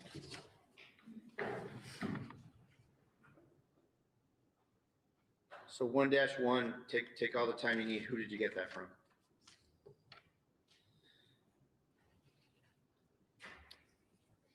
It was received from Detective Lieutenant Michael Davis. Okay, and who's he? He works for North Andover. All right. And do you know whose gun that is identified to from the incident? Based on the serial number, I was told it was Officer Noonan's weapon. And are there some notes in that packet you have there from you that indicate that Chief Gray had that gun for a while? Yes. And what are the indications that, how did Chief Gray come to get Noonan's gun? I was told that he had custody of the weapon and he unloaded the weapon at some point, and he put the live cartridge that was in the chamber back into the magazine. Okay, so Chief Gray is manipulating Noonan's firearm, and I mean the word manipulating in the physical sense. Yes, this is what I was told. And then it goes to who? Lieutenant Reardon, was it? Detective Lieutenant Michael Davis. Davis, sorry. And then Davis gives it to you? Yes. And that's just what you have documented, right? You don't have any knowledge of any other people having it, right? Correct. Presumably Noonan had it since it was his firearm at some point. Presumably. And all right, so that's 1-1. And item 1-2 is a box magazine from item 1-1, correct? Yes. And it's got 16 cartridges in it, and the capacity is 17, right? Yes. And so you say right in your report from item 1-1, so it's the magazine from Noonan's gun, right? Yes. Okay. Then 1-3 is a little different, isn't it? Yes. You write there, one removable box magazine from, but then you didn't fill in who it's from, right? Yes, that was an error on the administrative portion of the report. Okay. And just so we're clear, this is your report. Correct. Yes. Okay. So it was never noted.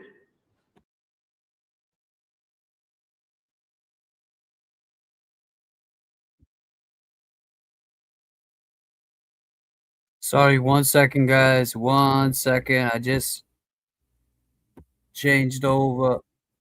Bingo. We're back. But unlike 1-1 and 1-2, where you match them up, that the magazine is from 1-1, here it doesn't say where that magazine is from, right? Well, these were recovered at a later time. I was initially given the firearm with the magazine, and then later on, these additional magazines that were recovered from, I believe, the either the duty belt or vest carrier, whatever the officer had. Okay. And you know, I'm just asking you about what it says. I'm not trying to suggest there's fault, and I just want to go through it with you in terms of what's what's identified and what's known to be from somewhere and what's not. Okay? So just, I'm not trying to find fault. I just want to factually have us go through the report. So we don't know where 1-3, the box magazine, is from, what device it's from, right? I was told it was from either the vest carrier or the duty belt of Officer Noonan. But that's not in the report, is it? It is not. And then same with 1-4. One removable box style magazine from, and then from is not identified, right? Correct. Okay. And that's the same thing. You got a magazine, and that's from Officer Logan as well. The chain of custody reference is from Logan, right? Yes. Okay. And again, it's not identified in the document where it comes from. Yes? Correct. Correct.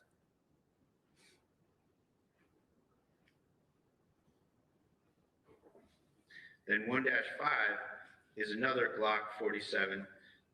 So it's just to cut to the chase. All three guns you have are Glock 47s, right? Yes.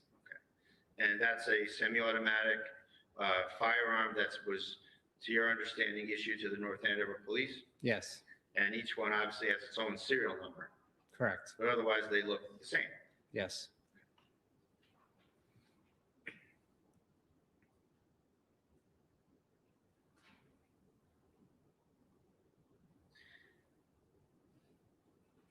Going to 1-7, you have two removable box-style magazines that you received, and the chain of custody guy is Michael Logan, but it doesn't say what firearm they were in the vicinity of or near, correct?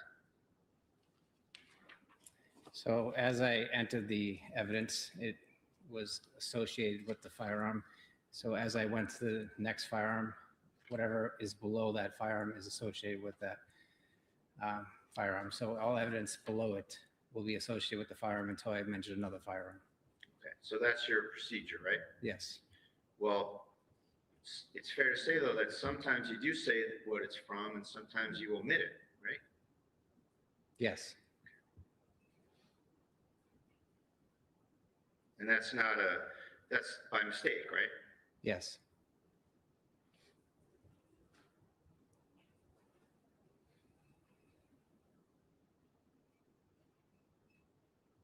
And then you have 1-9, which is another Glock 47.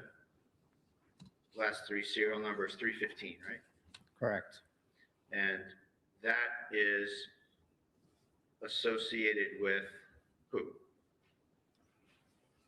Is Officer Kelsey? Miss Officer Fitzsimmons? Fitzsimmons, yes. And then you have a box magazine 1-10, right? Correct.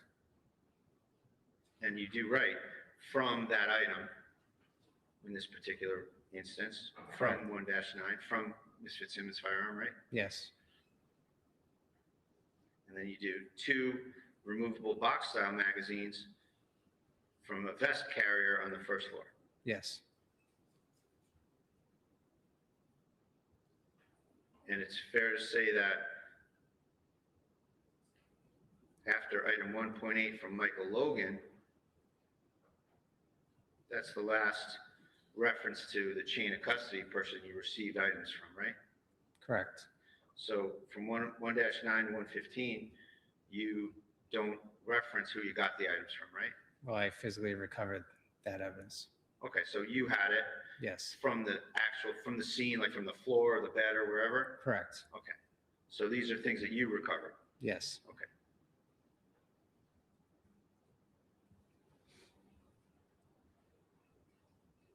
Then we get to some discharge cartridges and a live cartridge, 1-12, 13, and 14, right? Correct. And they're all, as we went over, they're all head stamped the same, right? Yes. And then you have 115, the last item, is a spent projectile. So like a bullet, a spent bullet from above the air conditioner. Correct. And you recovered that yourself. Yes. Okay.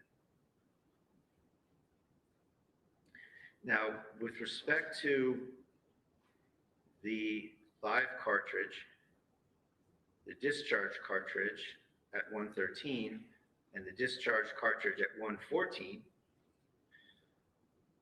it's fair to say that you applied science. I'm going to just keep it vague for a second. That you applied some science to the two discharge cartridge casings, right? I was looking for agreement of individual markings, yes. Right. So you used some science. Yes. Just to start real basic here.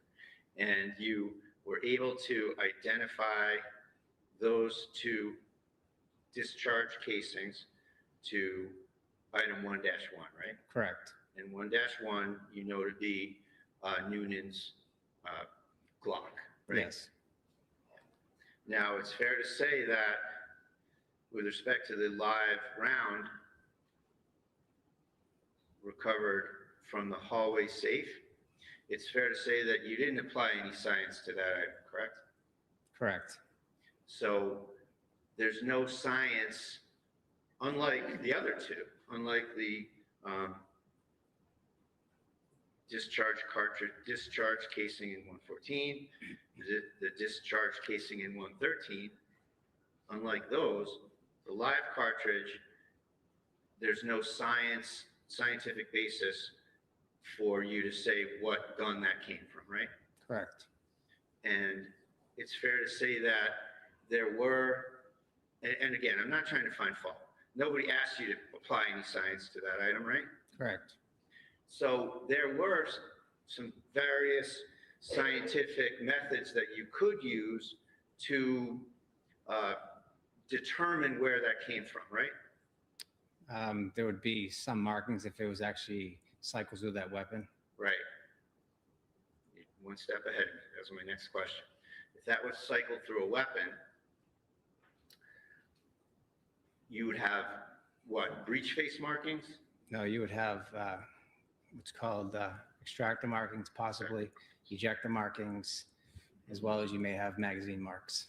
Okay. And just to kind of bottom line it, that means that if someone had, if that cartridge was in the chamber of Ms. Fitzsimmons' weapon, and it was made safe by cycling it out, right? Correct.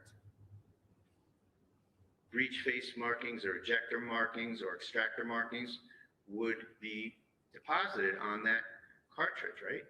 Possibly, but not breech face. Breech face markings is part of the firing process. Okay, so what processes were available to figure that out? So you could have the extractor mark, which is holding that live cartridge in place. You'd have a magazine mark if it came from the magazine, if it was loaded in the magazine, and you'd have possibly an ejector mark. But a lot of times these cycling marks don't show up due to the fact that there isn't an explosion that happened. So it's not a exact way of looking at these markings. So you're looking at a piece of ammunition that could have been cycled, but there's no definitive amount of markings there to determine that, unless there was some type of defect or whatnot. And to figure that out, you got to look at it. Correct. And that didn't happen here, right? Correct. Nothing further. Okay. Read you back? Okay. All right, you may step down, thank you. And come up and call your next witness.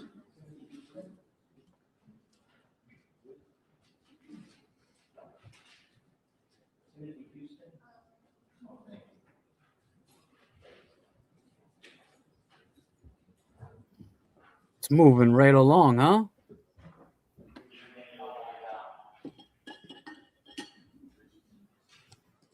Guy left his gloves on the whole time.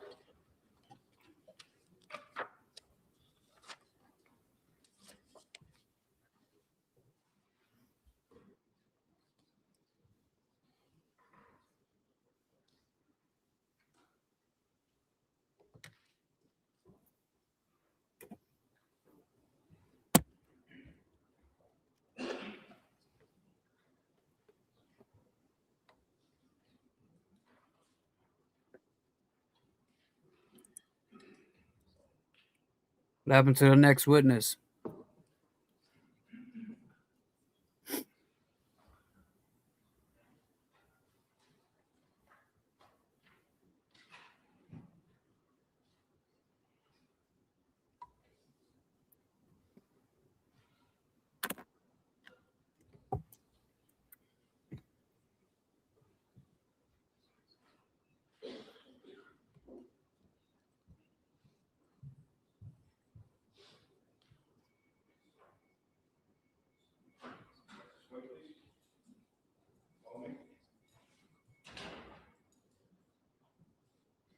Jay Bro, get in there.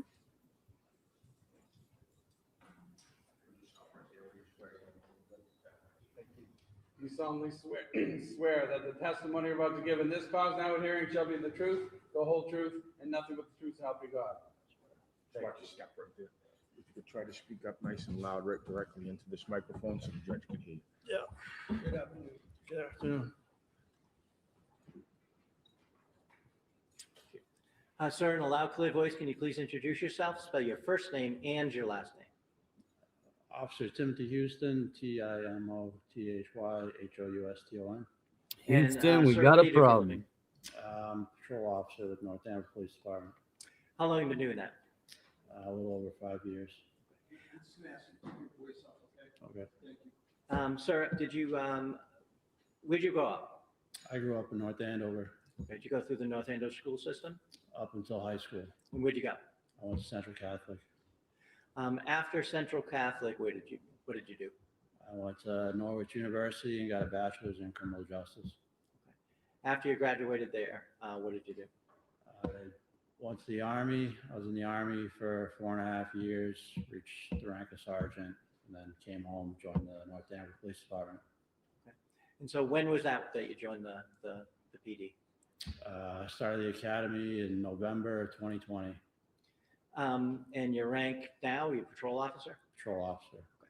Can you tell us a little bit about your duties as a patrol officer? I worked a 4 to 12 shift. I started on midnights. I've been on 4 to 12. I think it's my 3rd year. It's basically if you're not answering calls, you're on the road, watching traffic, things of that nature. I'm going to jump back for a second and just talk about your military service. You were in the Army, you said? That's correct. Okay. And what did you do there? I was a cavalry scout. And what did that entail? I mean, I had different positions. The job itself, you mainly focus on reconnaissance. While I was there, I started as a Right, they all seem like they're down. Moved up to gunner, and then I was a dismount team leader. And then I was Like they don't want to be gunner there. for I mean, nobody 10 wants to be in court. That's pretty much it. Where were you stationed? I was at Fort Lewis, Washington. Now we're going to jump back to the PD. Okay. You can't You know hear? a person by the name of Kelsey Fitzsimmons. I do. How do you know her? No sound. We worked together briefly. I mean, she was in the academy. I can't remember how long she was out of the academy, but she was FTOing for a while, and she was FTOing on my shift. And then she finished FTO, and she worked on our shift for a brief period of time. Okay. FTO, what do you mean by that? So she was under a field training officer. So she was riding around with somebody while she got used to the job and learned. Did she ever ride around with you? No, she did not. Okay. Thank God. She'd be bored Did you to know death. her socially at all? Yeah. I was invited to her wedding. We kept in touch when she went on leave. Tried to keep her in the loop. Spoke with her, kind of, trying to get everybody together before her wedding. Her wedding was a decent amount of time away, and while she was out of work, we obviously didn't see her as much. So we had been working on planning something with some of the guys from work, people bringing their spouses, their dogs, and trying to figure out something, but it never happened. Their dogs? Did you know her fiance? I met him at the engagement party. Other than that, I'd see him, on calls if we had the FD, but I don't know him that well. Okay. So I'm going to turn your attention to June 30th of last year. We were working that day. Yes. And at some point, did you get in touch by Lieutenant Daly? Yes. Okay. And what was the nature of that communication? He called me and said, Justin filed an RO against Kelsey. He wanted me and Officer Noonan to go to the house and serve the RO, which required Justin picking up their baby and confiscating our firearms. Okay, how did he get in touch with you? Do you remember? By cell phone. Did he ask you to do anything in particular about Officer Newton? Initially, he told me to drive past Kelsey's house and see if she was home. Okay. Did you do that? I did. And you knew where she lived? Yes. Did she? They park all at a know where particular she place lives, huh? Usually. You guys So stalking her? normally, yes, she would park in front of her house if she was home. I found her car 50 to 100 yards down the road, kind of in the school lot, kind of tucked away. Did you relay that information to Lieutenant Daly at that point? I did. Okay. And at the point Right. that you saw her car, had you already talked to Officer Newton? After I called Lieutenant Daly and told him about her car being out of, parked in a strange way, I called Officer Newton. Okay. And what did you tell him? I said, hey, you know what's going on? He hadn't talked to Lieutenant Daly yet, so he had no idea what was going on. So I told him to meet me in the parking lot and I'd go over it with him. And did he do that? He did. Did he get there before Lieutenant Daly did, if you remember? Yes, he did. Did you inform him of what was going on? I did. At some point, did Lieutenant Daly also meet up with you in that particular spot? Yes. Okay. Did you talk about a plan as to how you were going to handle serving the order? On your friends, you don't even know what friendship is. You're a rat. I mean, my only memory is what I updated Officer Newton with, just the circumstances why we're going there and concerns that we had, but I don't remember what the exact plan was. I think it was assumed that Lieutenant Daly would do most of the talking. Okay. And you said your concerns. What were your concerns? We were aware that she had been sectioned before, so I mean, obviously it's a tough position for her, finding out, there's an order in place, we're taking her firearms, we got to take the baby, give them to Justin, so that we thought with her past being sectioned, she might not take that news very well, and we weren't sure what was going to happen. Okay. Had you served restraining orders yourself before? Yes. Now, at some point, did you go over to 125 Phillips Brook Road? Yes, we did. And the three of you? Yes. Did you go in together? Yes. All right. Can you tell us what happened as you approached the house? And take us from there. So we parked off to the side of the house, out of view of the house itself. We walked around, knocked on the front door, or the side porch door, whatever. Had you ever been in that home before? I don't think I'd ever been in the home, no. But he knows where it is and Not knows where she Randy, parks. I'm sorry, I forget what you said. I don't remember. Okay. Did she have a baby with her? She did. Okay. So what happened then? She wasn't sure why we were there. Lieutenant Daly kind of had the paperwork in his hand. She invited us in, and Lieutenant Daly just started explaining why we were there and what was going on. Okay. Where in the house did you go? So we went into the living room. Okay. Did you remain standing? Was she seated? What happened with the baby? Can you describe what happened there? So Lieutenant Daly asked her to take a seat on one of the couches. Had her put the baby in like a rocker on the floor, and I stood kind of away from them by another couch. Okay. Could you hear what they were saying? Yeah, I couldn't remember exactly what was said, but What was the gist? Justin filed this order. She was shocked by it. Lieutenant Daly was doing his best to, mediate and tell her, this is what has to happen now, but you're going to have your day in court. Like nothing's, we're going to figure this out. Did you look around the living room at all? Yes, I did. And did you notice something? Yes. So on the couch I was near, there was clothes everywhere. And I could see a handgun case sticking out. And before that, Lieutenant Daly had asked Kelsey where her firearms were. She said they're in the basement. And while they were having that discussion, I saw the handgun case, picked it up, opened it. It was empty, and Kelsey reassured me that they were in the basement. Okay. So that was the second time she said they were in the basement. Yes. How soon after you got in there was that question asked about where the guns were, if you remember? It was almost immediately. Okay. That was one of the first questions? Yes. Okay. What happened next? So we told her that, or Lieutenant Daly told her that Justin's going to come and pick up the baby. So she said, you know, how long is he going to have him? I need to pack for him. So me and Lieutenant Daly began following Kelsey as she packed for the baby. Okay. And did she do anything with the baby when you guys were following her around, if you remember? I believe at that time, Officer Noonan was holding the baby. Now, you said you were following her around the house? That's correct. Was it? Why was that? It was still, we were still a little bit on edge. She had to go to the kitchen. I remember when me and Lieutenant Daly followed her in the kitchen, I was concerned because there was butcher knives all on the kitchen. That was just something that stood out to me. Okay. Was it your intention for you or another officer to be with her the entire time?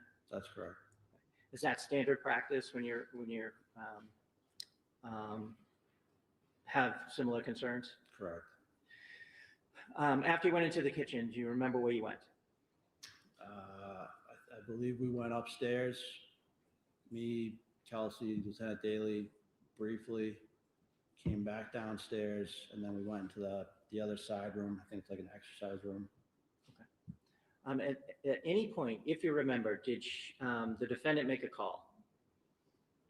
Yes, at some point she called her mother. So after you came downstairs, at some point, did you take possession of the baby? That's correct.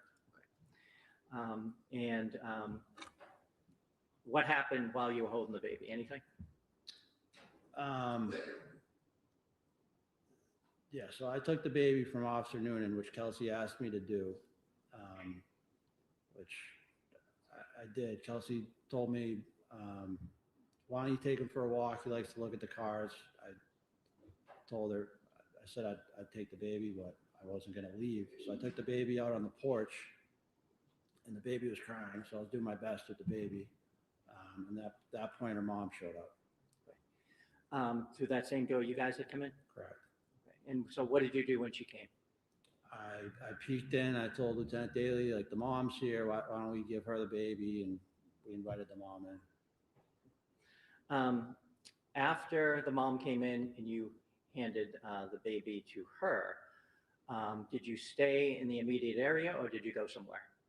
So once the mom came in, she was pretty upset with us, but Lieutenant Daly explained the situation to her. So at that point, me and Officer Noonan followed Kelsey upstairs so she could pack more things. Describe upstairs, if you would. There's a landing. It's a T hallway. Hold on a second. Yeah.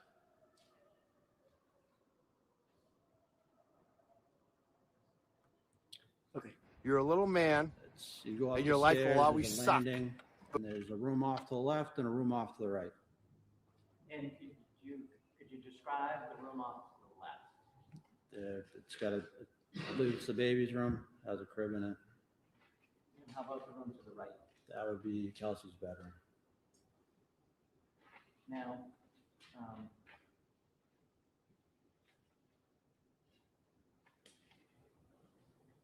you said you followed her up there. Did she go in any one particular room? She moved between both the rooms. While you were up there? Correct. And what was she doing? She was packing. At some point, she mentioned that Justin doesn't have a car seat. So she handed me a car seat. I was holding it and started putting more and more stuff in there. And at some point, I put it down. Why'd you put it down? I didn't want to have my hands tied up. And did that continue for some bit? Briefly, at some point, she heard a female's voice downstairs, and she made a comment to me. She said, "Who's downstairs, my baby?" I said, "I believe it's your mom. I mean, we were just there." And she said, "That's not my mom's voice." And I got the sense that she wanted me to go downstairs and check, but I just kind of dismissed it at the time. And so you stayed up there. I stayed up Do you there. remember which room that was in when you were having that conversation? That was right at the landing. So she had moved, I think she had moved back to her bedroom, and as she was coming across, she had mentioned it. And at some point up there, I'd found another handgun case. Okay. And where was that? I honestly couldn't tell you which room it was in. Okay. And did you look into it? I opened it, and she saw me open it, and she said, I already told you they're in the basement. Was there anything in it? There was nothing in it.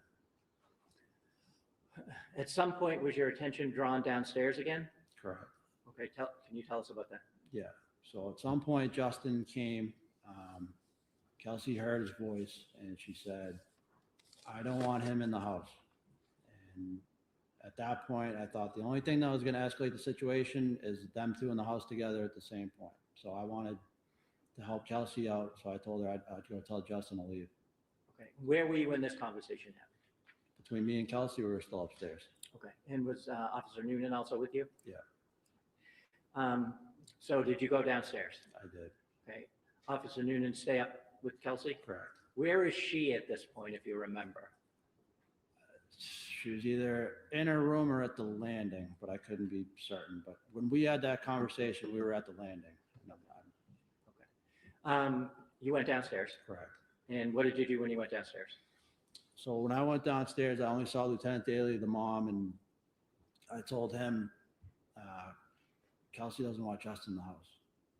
And he said, all right, Justin's, I don't know if he said he's in the basement or he's coming up from the basement. He said, just go to the basement and tell him just to wait outside. Okay. So where'd you go? I walked past Lieutenant Daly and Kelsey's mom through the kitchen where the basement, the top of the stairs is, and I opened that door.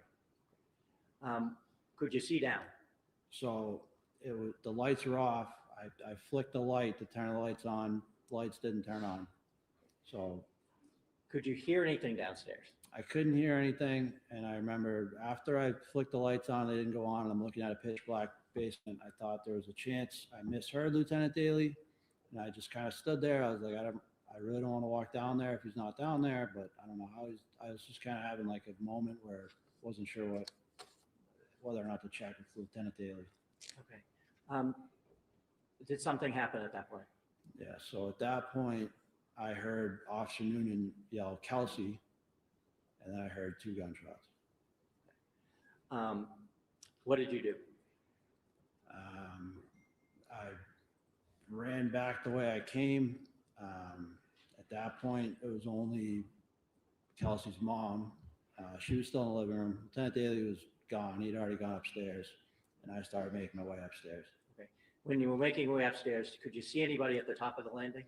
I could see Officer Noonan. And what happened as you went up? So, I mean, I knew it was gunshots. I came over the air and I said, start medics. I don't know if that got caught or someone else was calling at the same time, but I had my pistol out and I was going up the stairs. I saw Noonan and I said, like, do you get up there? What was that? And I can't remember exactly what he said at that point. Can you give us the gist of what he said?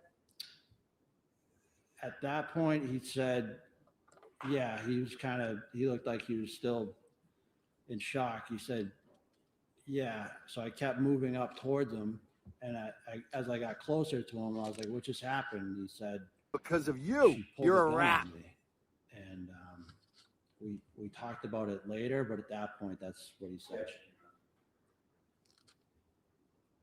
That's fine right there, actually. Okay. Just didn't want anything further. Okay. Thank you. Do you remember the exact words he used? So the exact words he used would be after the FD and we had gone into the other room and spoken. But at that exact moment, that I don't even. What's the basis? So I'm not, I guess that it's a vague question because I don't know what he's referring to in terms of what conversation, how long is it after the incident, what's the demeanor, what's the purpose of it being offered for. There's a lot to unpack here. All right, well, what the answer was didn't include hearsay. It just was that I think it was something to the effect that later on they went in the kitchen, maybe he and Noonan and had a discussion, something to that effect. But the objection's overruled. So the fact of the discussion, I don't object to, but just any further, I'm trying to stop it from coming out. Okay. Thank you. Would the exact words that he used when you first ran up the stairs, would it help you to remember if you looked at a report? I know he did say she pointed the gun at me, pulled the trigger, and racked the slide. Whether it was right when I was moving up the stairs or once everything got situated, it was in that time frame, but I can't remember if it was exactly when I got to the top of the stairs or. Okay, would looking at a report help you remember that? And you're not ruining my life, because my life is still fucking good. I don't know what conversation he's talking about. It's hearsay and frankly news to the defense. Okay, so first things first. On the hearsay issue, Mr. Gubitosi. I'm trying to establish that it happened seconds after the event. So for the truth of the matter or state of mind? Both. Okay. And so to the extent that you're seeking to offer for the truth of the matter, it's hearsay. And I think, didn't we already litigate the spontaneous utterance? No, that was a different time frame. Oh, that was a different, all right. So are you arguing that this should be admitted as a spontaneous utterance? Yes. Okay. And then the rest of your objections that is within there, let's just take them a step at a time. Let's get through the spontaneous utterance. So, Mr. Bradel, what do you say on the spontaneous utterance? So I think there's certainly a lack of foundation, Judge, where there's been two different overlapping statements that are referenced here. I don't know where they're going back to here. It needs to be clarified foundationally what happened before the statement, how long after the shots it was, what were the circumstances of that particular first statement they want to try to use. So that's what I asked for. I agree with Mr. Bradel that it's the foundation right now, and it's not the witnesses, it's no one's fault. The foundation right now, to me, is confusing because he's having trouble remembering which conversation. I do understand that. That's why I'm looking to approach with the report. Okay. To refresh his memory, yes. All right, well, why don't you do that, and we'll take it a step at a time. Unlike yours. And that's the best revenge. My life is going to be good, and yours is going to continue to suck because you're a piece of shit. You'll turn on your friends. You don't even know what friendship is. You're a rat.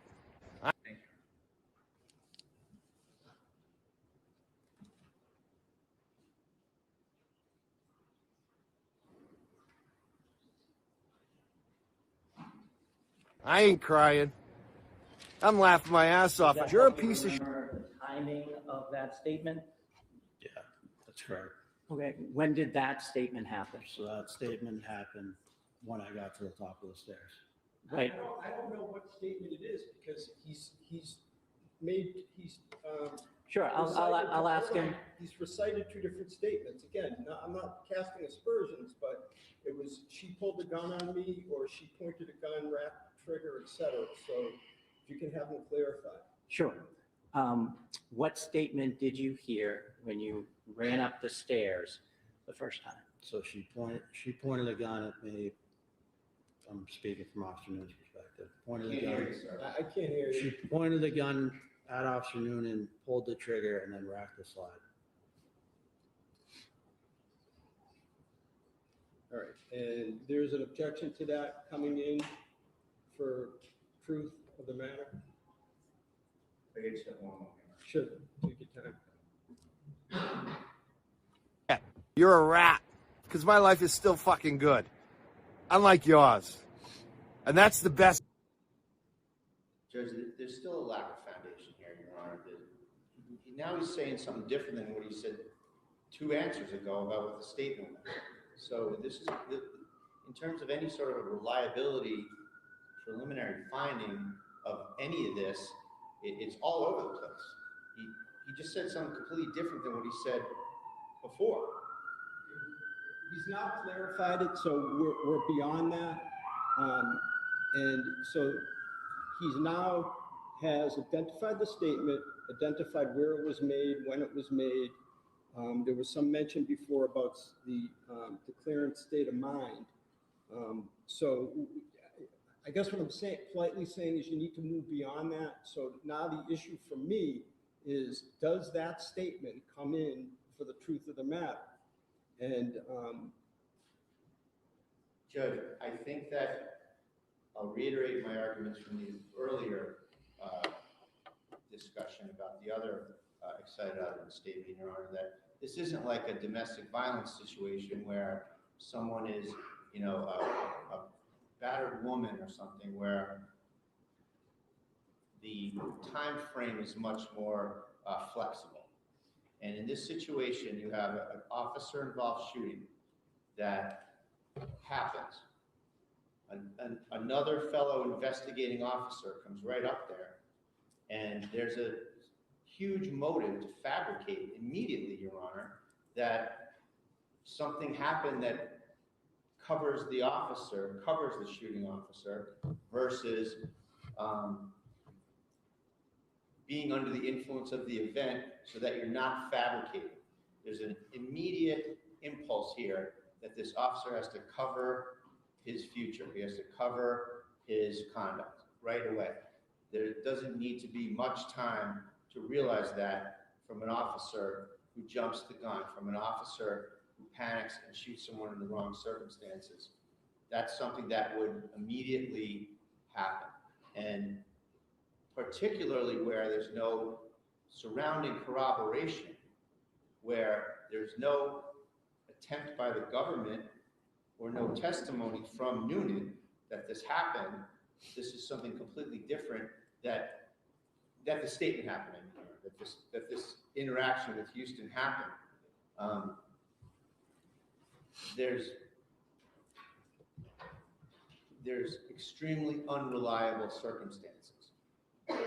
If that really happened, Noonan would have testified to it. If that really happened, the government would have given me discovery on it. If that really happened, it would have been corroborated. So the lack of discovery or argument is a different matter. Anything else on, again, on just the Commonwealth's assertion that it qualifies as a spontaneous utterance? no, Your Honor, just the notion that it's not a domestic violence situation. It's a situation where the motive to fabricate immediately arises. Thank you. Okay, Mr. Gubitosi, anything further on that? This is exactly what the exception is for. It couldn't have been more immediate unless Officer Houston was standing next to Officer Noonan when it happened. He immediately heard the shots, immediately heard the yell, and ran up the flight of stairs that you've seen pictures of, and asked what happened, and got that response. So that's my answer to that. And as far as, I think I have to, since we're on the record, talk about a discovery violation. We're not there yet. We're not there yet. Okay. Okay, let's just take it a step at a time. Anything else? No, thank you. All right. So I'm going to sustain the objection, but for reasons different than Mr. Bradle articulated, and essentially for the same reasons that I stated yesterday to Attorney Moriarty, and that is that when I weigh the factors under Baldwin, I come out that it militates towards excluding it for the truth of the matter. It would come in for state of mind. We don't need to get to alleged discovery violations or any other reasons because I've sustained the objection. Unless you want to make a record. It was part of his recorded interview that they've had since the beginning. They brought this guy, this witness in to bore the shit out of heard, everyone. Officer Noonan tell you that she pulled out a pistol, pulled the trigger, and racked around. Where did you go? At that point, I was at the landing. I looked in and I saw Kelsey on the ground and I saw Lieutenant Daly over. What was he doing? Anything? it looked like he was kind of evaluating her. I moved towards them. I asked either Noonan or Lieutenant. I said, "Where's the gun?" I believe I asked Noonan, and he motioned away from Kelsey, so that stopped being my concern. I moved closer to Lieutenant Daly just to see what level of consciousness Kelsey was. I could see she was breathing, she was alert. So I told Lieutenant Daly I was going to go get a med bag. Was she saying anything? She kept saying, "I'm sorry, I'm sorry, I'm sorry." And so. Oh, the other guy said, "I'm sorry. She wants to. I want to die." Did you get it? I did. Did you come back? How long did it take you? And what did you do when you came back? Christ, I threw the medical bag on the bed, and I started taking stuff out. I took out the AED. I took out gauze, wraps, stuff like that. Handed it to Lieutenant Daly. Okay. Sure.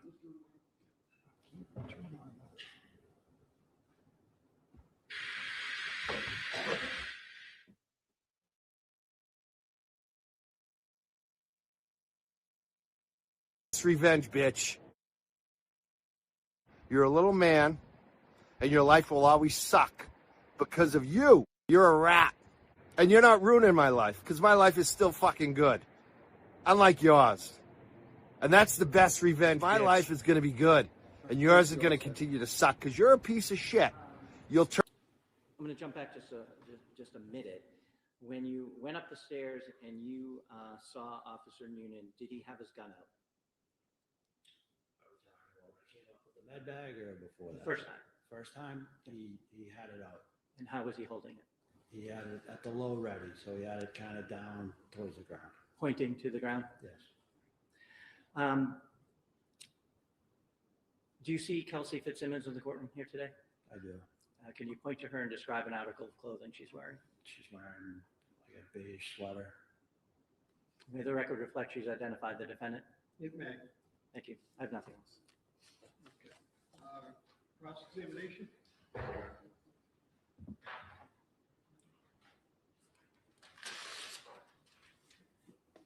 Good afternoon, sir. Good afternoon. You said that Ms. Fitzsimmons initially exhibited a lack of certainty, or that she was unsure why you were there, correct? Correct. And how was that manifested? She just looked surprised. Her eyes were wide. She didn't, I guess it's the best way I could describe it. Now, you were with her for a good amount of time during this interaction, right? Correct. And it's true that she tried to kind of get you away from her a couple of times? That's what I believe, yes. She gave you the baby and said maybe go out on the porch and or take him for a walk? Correct. And then she also put some, tried to put some things in your hands and asked you to take them downstairs? She didn't ask me to take them downstairs. She just put them in my hand. And where did that occur? On the landing. Upstairs? Upstairs.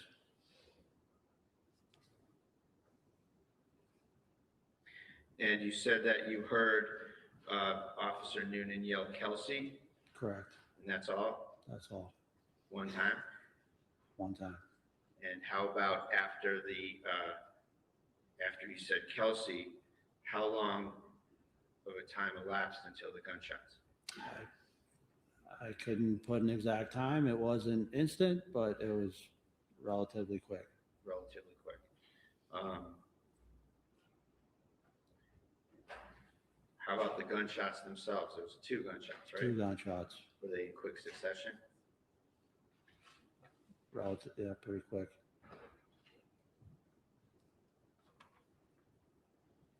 And you said that Ms. Fitzsimmons said, "I'm sorry, I'm sorry." Correct. Did she say, "I'm sorry, I tried to kill myself"? She did not say that. Just, "I'm sorry"? I'm sorry. 3 times. Now, was there a plan before this to section Kelsey? No. You mentioned that you had known that she was sectioned before, right? Correct. And that was several months prior, wasn't it? I don't know exactly when it was. Okay, so it's fair to say that you don't really have any grasp of the details of that incident, do you? I do not. And you don't know whether it had anything to do with the police or not, do you? I know there was police there, but I don't know the circumstances of what happened. Okay, so you don't know how long it was? No.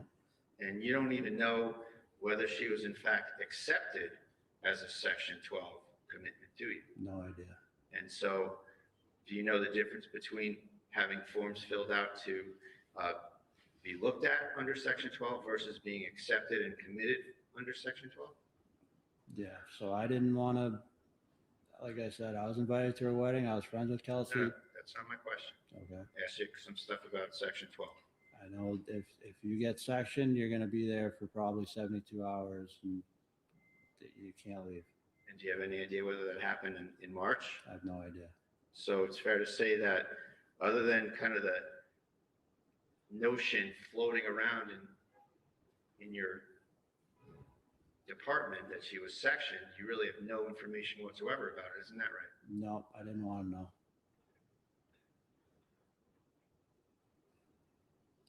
And then you said something about the knives in Ms. Fitzsimmons' kitchen. Correct. What's the status of the knives in Ms. Fitzsimmons' kitchen? Just at that point, I wasn't sure what was going to happen, so I didn't want her to reach for a knife. It's nothing against her. It's just it's a lot of information to take in. I didn't know how she was going to react. Okay, so was there something strange about the knives that were in her kitchen? No, it's just a weapon in the kitchen. So when you're serving one of these things, anything can be a weapon, right? Any normal household product item can be a weapon, right? I wouldn't say anything. A lot of things. How about that? Yeah, well, let's go with that. And How about a in rusted this case, screwdriver? Knives in her kitchen. Is there anything more to it than that? No, that's it. No pencils, no pens, no pans. Maybe a fork. One moment, please, Your Yes. Maybe a rolling pin, wake your ass up with. I mean, shit, Mikey, what do you think? Hurt on your friends. You don't even know what friendship is. You're a rat. I ain't crying. Neither am I'm I. laughing my ass off. You're a piece of shit. You're a rat. I believe it. Because my life is still fucking good. Unlike Yep. yours. And that's the best revenge, bitch. Well, there you have it.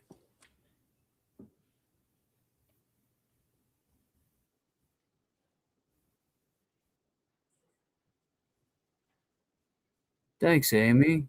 So are you. Thank you. Nothing further. Okay. Wow, they're moving quick. Redirect. Yeah, just briefly. A lot of things could be weapons, correct? Correct. So that's why you don't leave someone alone, right? That's why you keep eyes on them the whole time. Correct. That's why you use a term in their pocket while they're walking around, correct? Correct. Thank you. Any recross?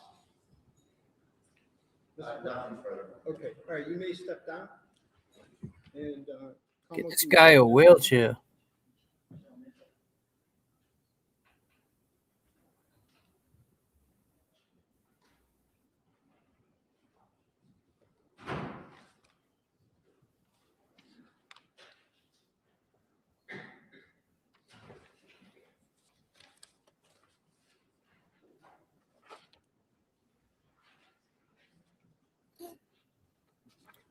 There's Jay Brill.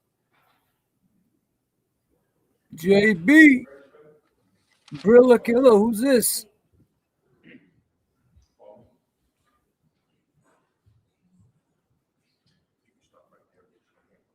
Could you raise your right hand?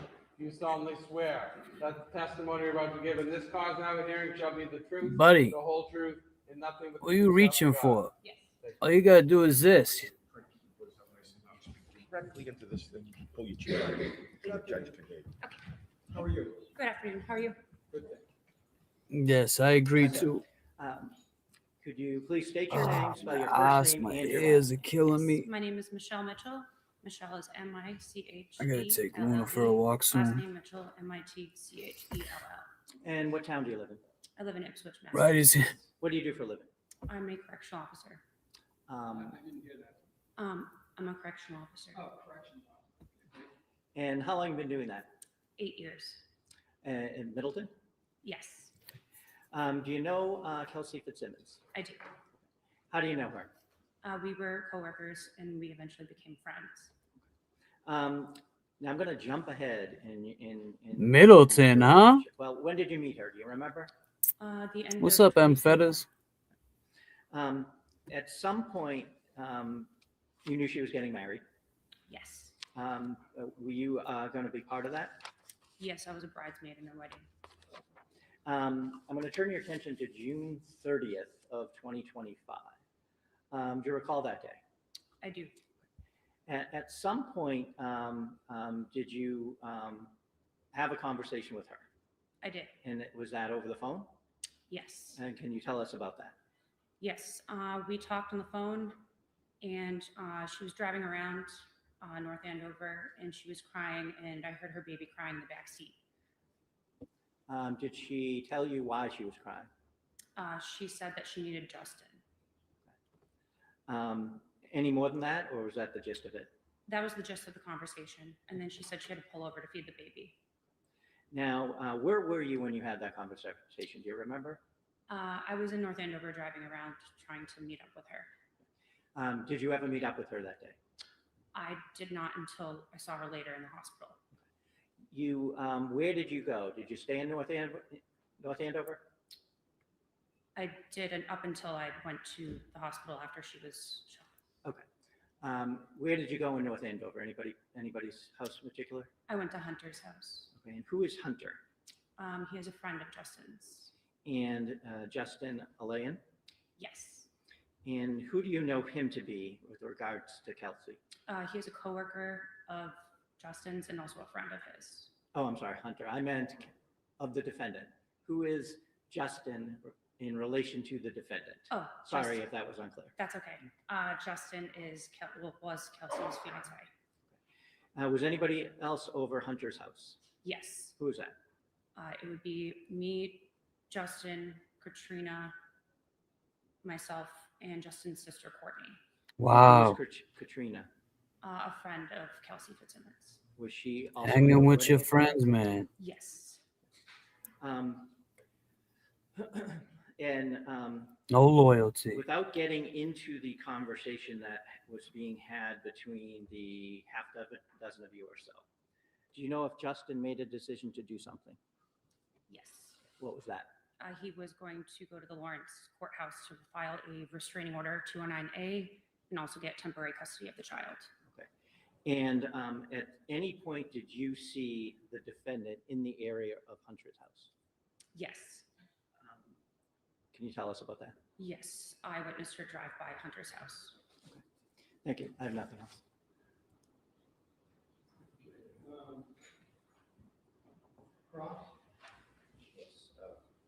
Good afternoon, Ms. Mitchell. Good afternoon. Just a couple questions. You said that you spoke with Kelsey on 6/30/25, That is correct. and she told you that she was driving around. She said that she was meeting Justin, right? No, she was not meeting Justin. Did you say needing Justin? I thought you said meeting. I did. Wasn't she going to meet Justin? That was what I understood from Justin, but she didn't tell me that on the phone. Okay, she said that she needed Justin. Meeting or needing? You need to clarify that for me. I think I said needed. She said she needed Justin. Needed Justin, that is correct. Okay, so just let's put that over here. And she had also told you that day that she was meeting Justin, right? Yes, thank you for clarifying. So she couldn't meet with you because she was meeting Justin, right? That is what she said. And you said there was some sort of gathering at Hunter's house, Yes, and that was a social gathering with swimming and drinking, right? that is incorrect. Was there swimming? No, Mr. Brado. Was there drinking? Also no. And it was you, Katrina, and Justin and his sister and Hunter, right? Correct. Now, you said that you saw her drive by the house, Yes. and so it's fair to say that she would have been able to recognize some or all of the vehicles, right? Yes. And going by the house is a route that would take her to the North Andover Common, right? Yes, it's near there. Correct. Nothing further. Nothing. All right, you may step down.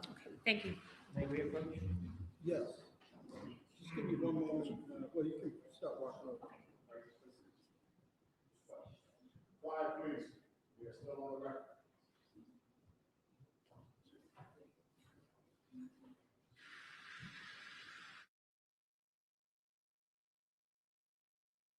You're a little man, and your life will always suck because of you. You're a rat.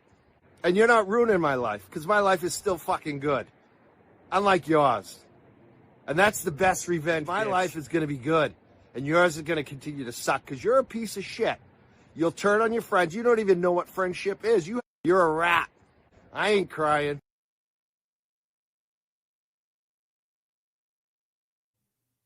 I ain't crying either. She'll turn on her friends. That's what she did.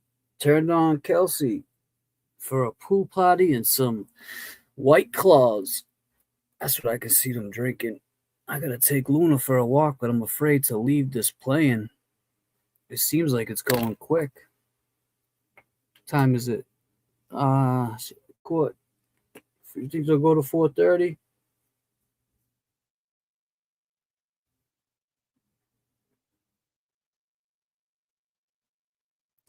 You feel like we need to pull some cards for what?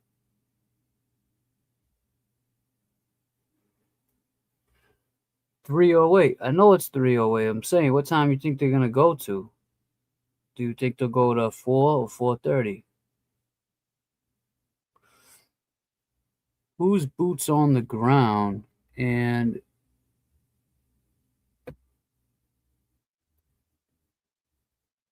can ask questions of these friends?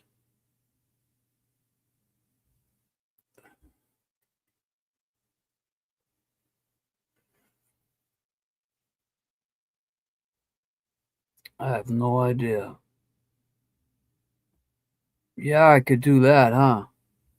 Just to continue in open court, Mr. Brado. It's a good idea, keeping it real. Can you give me an update on the potential for a view?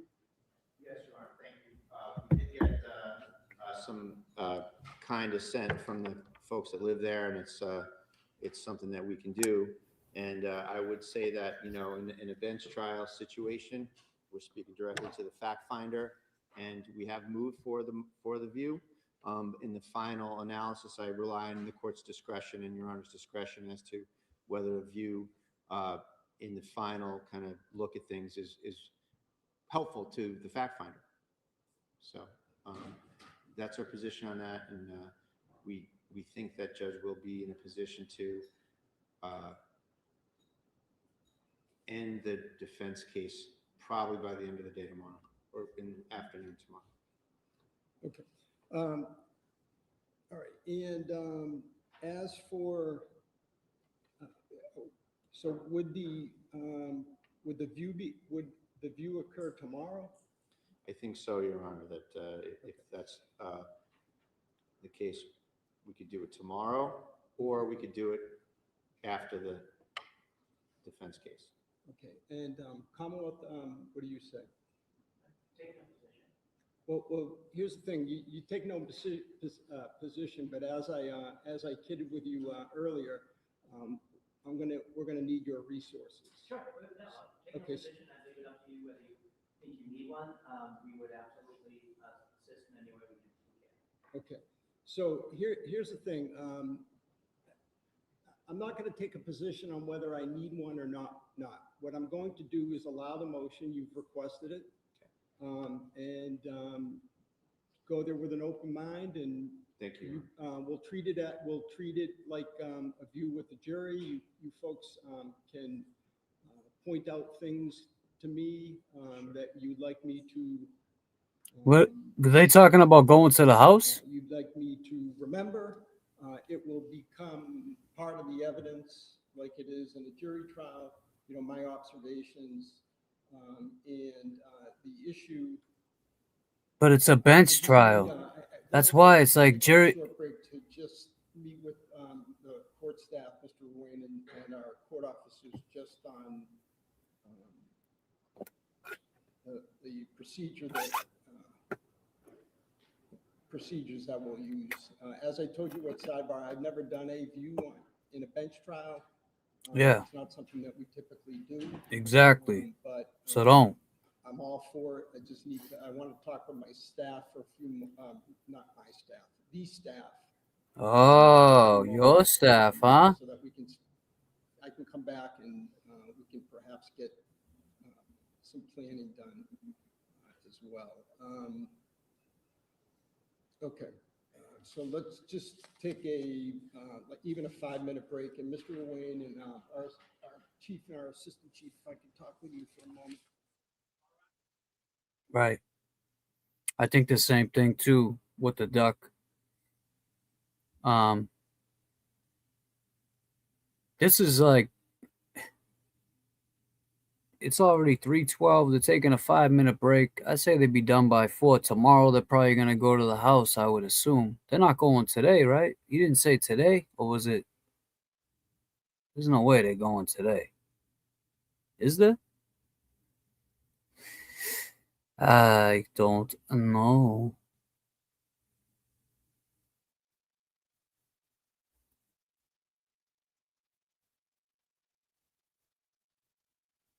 He keeps saying, yeah, tomorrow they're going. But he keeps saying, like, it's not a jury trial, but we're going to do this like a jury. Like, everything keeps coming back to, but we might do it like a jury trial. We'll treat it like a jury trial, but it's not a jury trial. It's a bench trial, my man. And you're a judge. And now we know they work for you. You just said it. But guys, I think I might end this.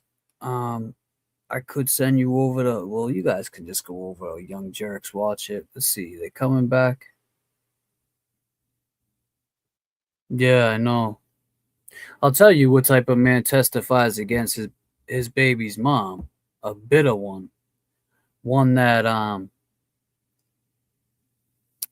just either I don't know. That's what it's hard to read the relationship when you really don't know much and then moving things so quickly. But I know from experience what guy would testify against his baby's mom. Maybe a guy that I still can't even see a guy that would want to help her, because if you want to help her, you would stay with her and try to get her the help she needs. So that makes me believe more that it's just out of spite. And, it's a fucked up thing. I wouldn't do it. I would definitely. Yeah, or he's just an asshole. That's right, Amy. I mean, I would try to work on it with her. I would try to keep it between me and her, me and my son's mom. But sometimes that doesn't work. Sometimes you have to get the courts involved because the mom might not answer the phone. The mom might block you. The mom might think that you have no, reason to be in your child's life anymore because she had moved on. And you got to go to the courts and you got to do whatever you got to do. At that point, what mom... And the other thing too, I'll say this, it's very hard for a man to get custody of a child in the state of Massachusetts. So especially a woman cop. So the probate shit that they're going to go through is going to be difficult. It's going to be tough. And I wish Kelsey the best with that. And I wish that, whatever happens, whatever's supposed to happen, happens. James, if you really thought your son was in harm's way, you would fight for you. That's what I'm saying. If I thought he was in harm's way or she, that's what I was saying too. You know, she wasn't cooperating. And that's basically in harm's way. If I feel like, or if I don't know, you know, like what's going on. That's one thing that used to bother me the most when I would go to the family probate. Come here, baby. What's the matter? You want to go for a walk now? Oh, she tilted her head. You know what that means. Come here. Come here, baby. Come here. Come here.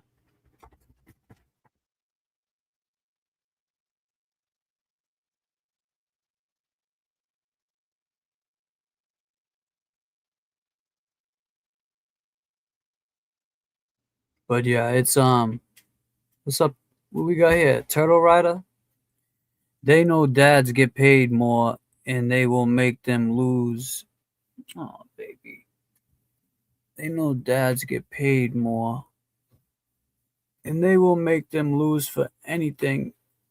Moms win restraining orders and custody if a dad sneezes on a kid. Yeah. But what do you mean they know dads get paid more? Some moms make more than dads. So Luna's right here in between me. Come here, baby girl. Come here, baby girl. Oh, the babies. Oh, the babies. Oh, the babies. The babies. Oh, Mama, baby, come here, the hugs. Yeah, the baby girl. You love it, Dada? You love it, Dada? Yeah, my baby. Dada girl. Dada love you. Okay, all right, so formally the motion for review is allowed. And I've met with our court officers and Mr. Wayne, so let me. Your Dada loves you. Present. Who's that? I'm gonna assume Who's that? the three groups, the Commonwealth, the Who's defense, that? and the court staff. He's the baby. She's the baby. He's the best baby. Are you the best babies in the world? You still. Oh, come here. You're gonna fall back there, baby. Where you going? All right. So we need to just work out a time, and also, frankly, we have to work out. So, listen, let me back up. As for who goes inside the house to do the view, I'm sorry, all the folks. You giving me all the kisses. You love me. You love your Dada. Love it, Dada. Ms. Fitzsimmons. Oh, you tickle me. Oh, you tickle me. Oh, you tickle. You tickle me, baby. All right, come on. Oh. I'm sorry. He said your Mr. Grail has told me your name 6 times, and I just keep forgetting. But She's a good girl. Disrespect to the other attorneys, but I can already tell from the photographs it's a small house, and then on the court side, it will be myself, Mr. Ruane, our court monitor, if you'll be available, and some court officers. We'll take our own vehicle. I would ask that there be some kind of police escort for us so that we can do this quickly. And I'll also tell the media and our audience that this is not something that you folks will be. This is not going. You will not. No one else will be inside that house, or really within some yardage or footage of the house. I need to figure out what that would be, other than the folks that I've mentioned: defense counsel, Ms. Fitzsimmons, the court staff, and the prosecutors. So I'd ask that the North Andover police. I'll give you some kind of a distance. I need to think about it, but that the North Andover police do what is you, or the state police do what they usually do during a view, which is typically shutting down the street or area to make sure that we can accommodate quick movement through there. All right, so that's where we're at. So I would just ask you folks to just work out a time. Let our either chief court officer, assistant chief court officer, Mr. Ruane. Just passed. The time that you want to. go. think And then what we'll do is, like if we're in the middle of a 3 months ago. we'll just break. She's 3. Go on the view and come back. And again, the expectations at the view will be just like we do during a jury trial. The attorneys it will be on the record in the sense of, it will be recorded. Is that not live, but recorded? What? It's a handout, right? So it won't be live, but it will be recorded, so there's a record of it. And the attorneys, like in a jury view, will just point out. Right? I don't know how I would feel if I was the new homeowner either. But I guess that's what happened with Karen's case. But I think they still own the house, or it was. Oh, okay, all right, that makes sense. You anticipate Thursday morning. Okay, that's fine. Just let okay. All right. And does that work for you folks? Okay, all right. Okay, that makes sense. So tomorrow, the Commonwealth may or may not have a witness. The defense, if the Commonwealth Okay, baby. rests, I guess you could rest because it is the Okay, baby. defense's motion for the view. So technically, you could rest. If the Commonwealth rests in the morning, you'll be ready to proceed with your case. Okay. All right. Excellent. And then we won't obviously get to closings until after the view. So if we're on target to end the evidence tomorrow, we can that can happen on Thursday. All right. And one other thing. I've only done this once, this trial. I always have these false alarms when I'm ready to leave. And that is that, as I said, I'd like to get some agreement on the law that you want me to apply. All right. So, or at least maybe not agreement, consensus. All right. So you can do that in the way of proposed jury instructions, just a memo, whatever you want to do is fine. Okay. All right. Thank you. We'll stand recess. All right. Stand recess.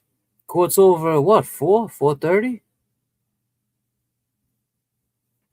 All right, I'm gonna try to get Luna for a walk, so I will definitely probably I don't know if I'll stream tomorrow. Maybe I could set it up and just stream it, but I know we're gonna be busy this week. Sure, you guys will see a lot of us streaming when JFK gets here, from the show to Friday, Saturday. I don't know how long he's gonna be here, but I think that, yeah, court's over at 4, so they got a half hour. We'll figure it out. I'll check with you guys in. I'll check in with you guys either tonight or tomorrow for sure. All right. Enjoy the rest of the trial if there is any, and I will see you on the next layover. Thank you to everybody. Super chats. I think I got everybody. Let's see. Make sure. Yep. Becky G came back in. What the Duck came back in. Chimmy was the last one. I said I got 5 on it. EPAGs. Then Terry came in. Oh, thank you, Terry. James is working too. So thank you all for that so much. I appreciate you. And I will see you soon.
was knee deep in the darkness, drowning in my own rage. Broke my pain on every page, prison built without a cage. I was fighting with my demons, both fists up, getting bruised, trying to medicate the truth with a bottle in the news. Looking up at the ceiling, thinking life's a sick trick, feeling hollow in the middle like my ribs got kicked. Didn't care if I lived or I died that week, even my mirror looked away. Couldn't face what I'd see, but then a whisper cut through like a verse in reverse. A voice I never heard saying you're more than your worst. Said you ain't just pain, you ain't just scars, you're mine even when you don't know who you are. I fell to the floor like I hit replay. Didn't pray in the years, but I did that day. It was like he reached down through my headphones, told me loud and clear, you're never alone.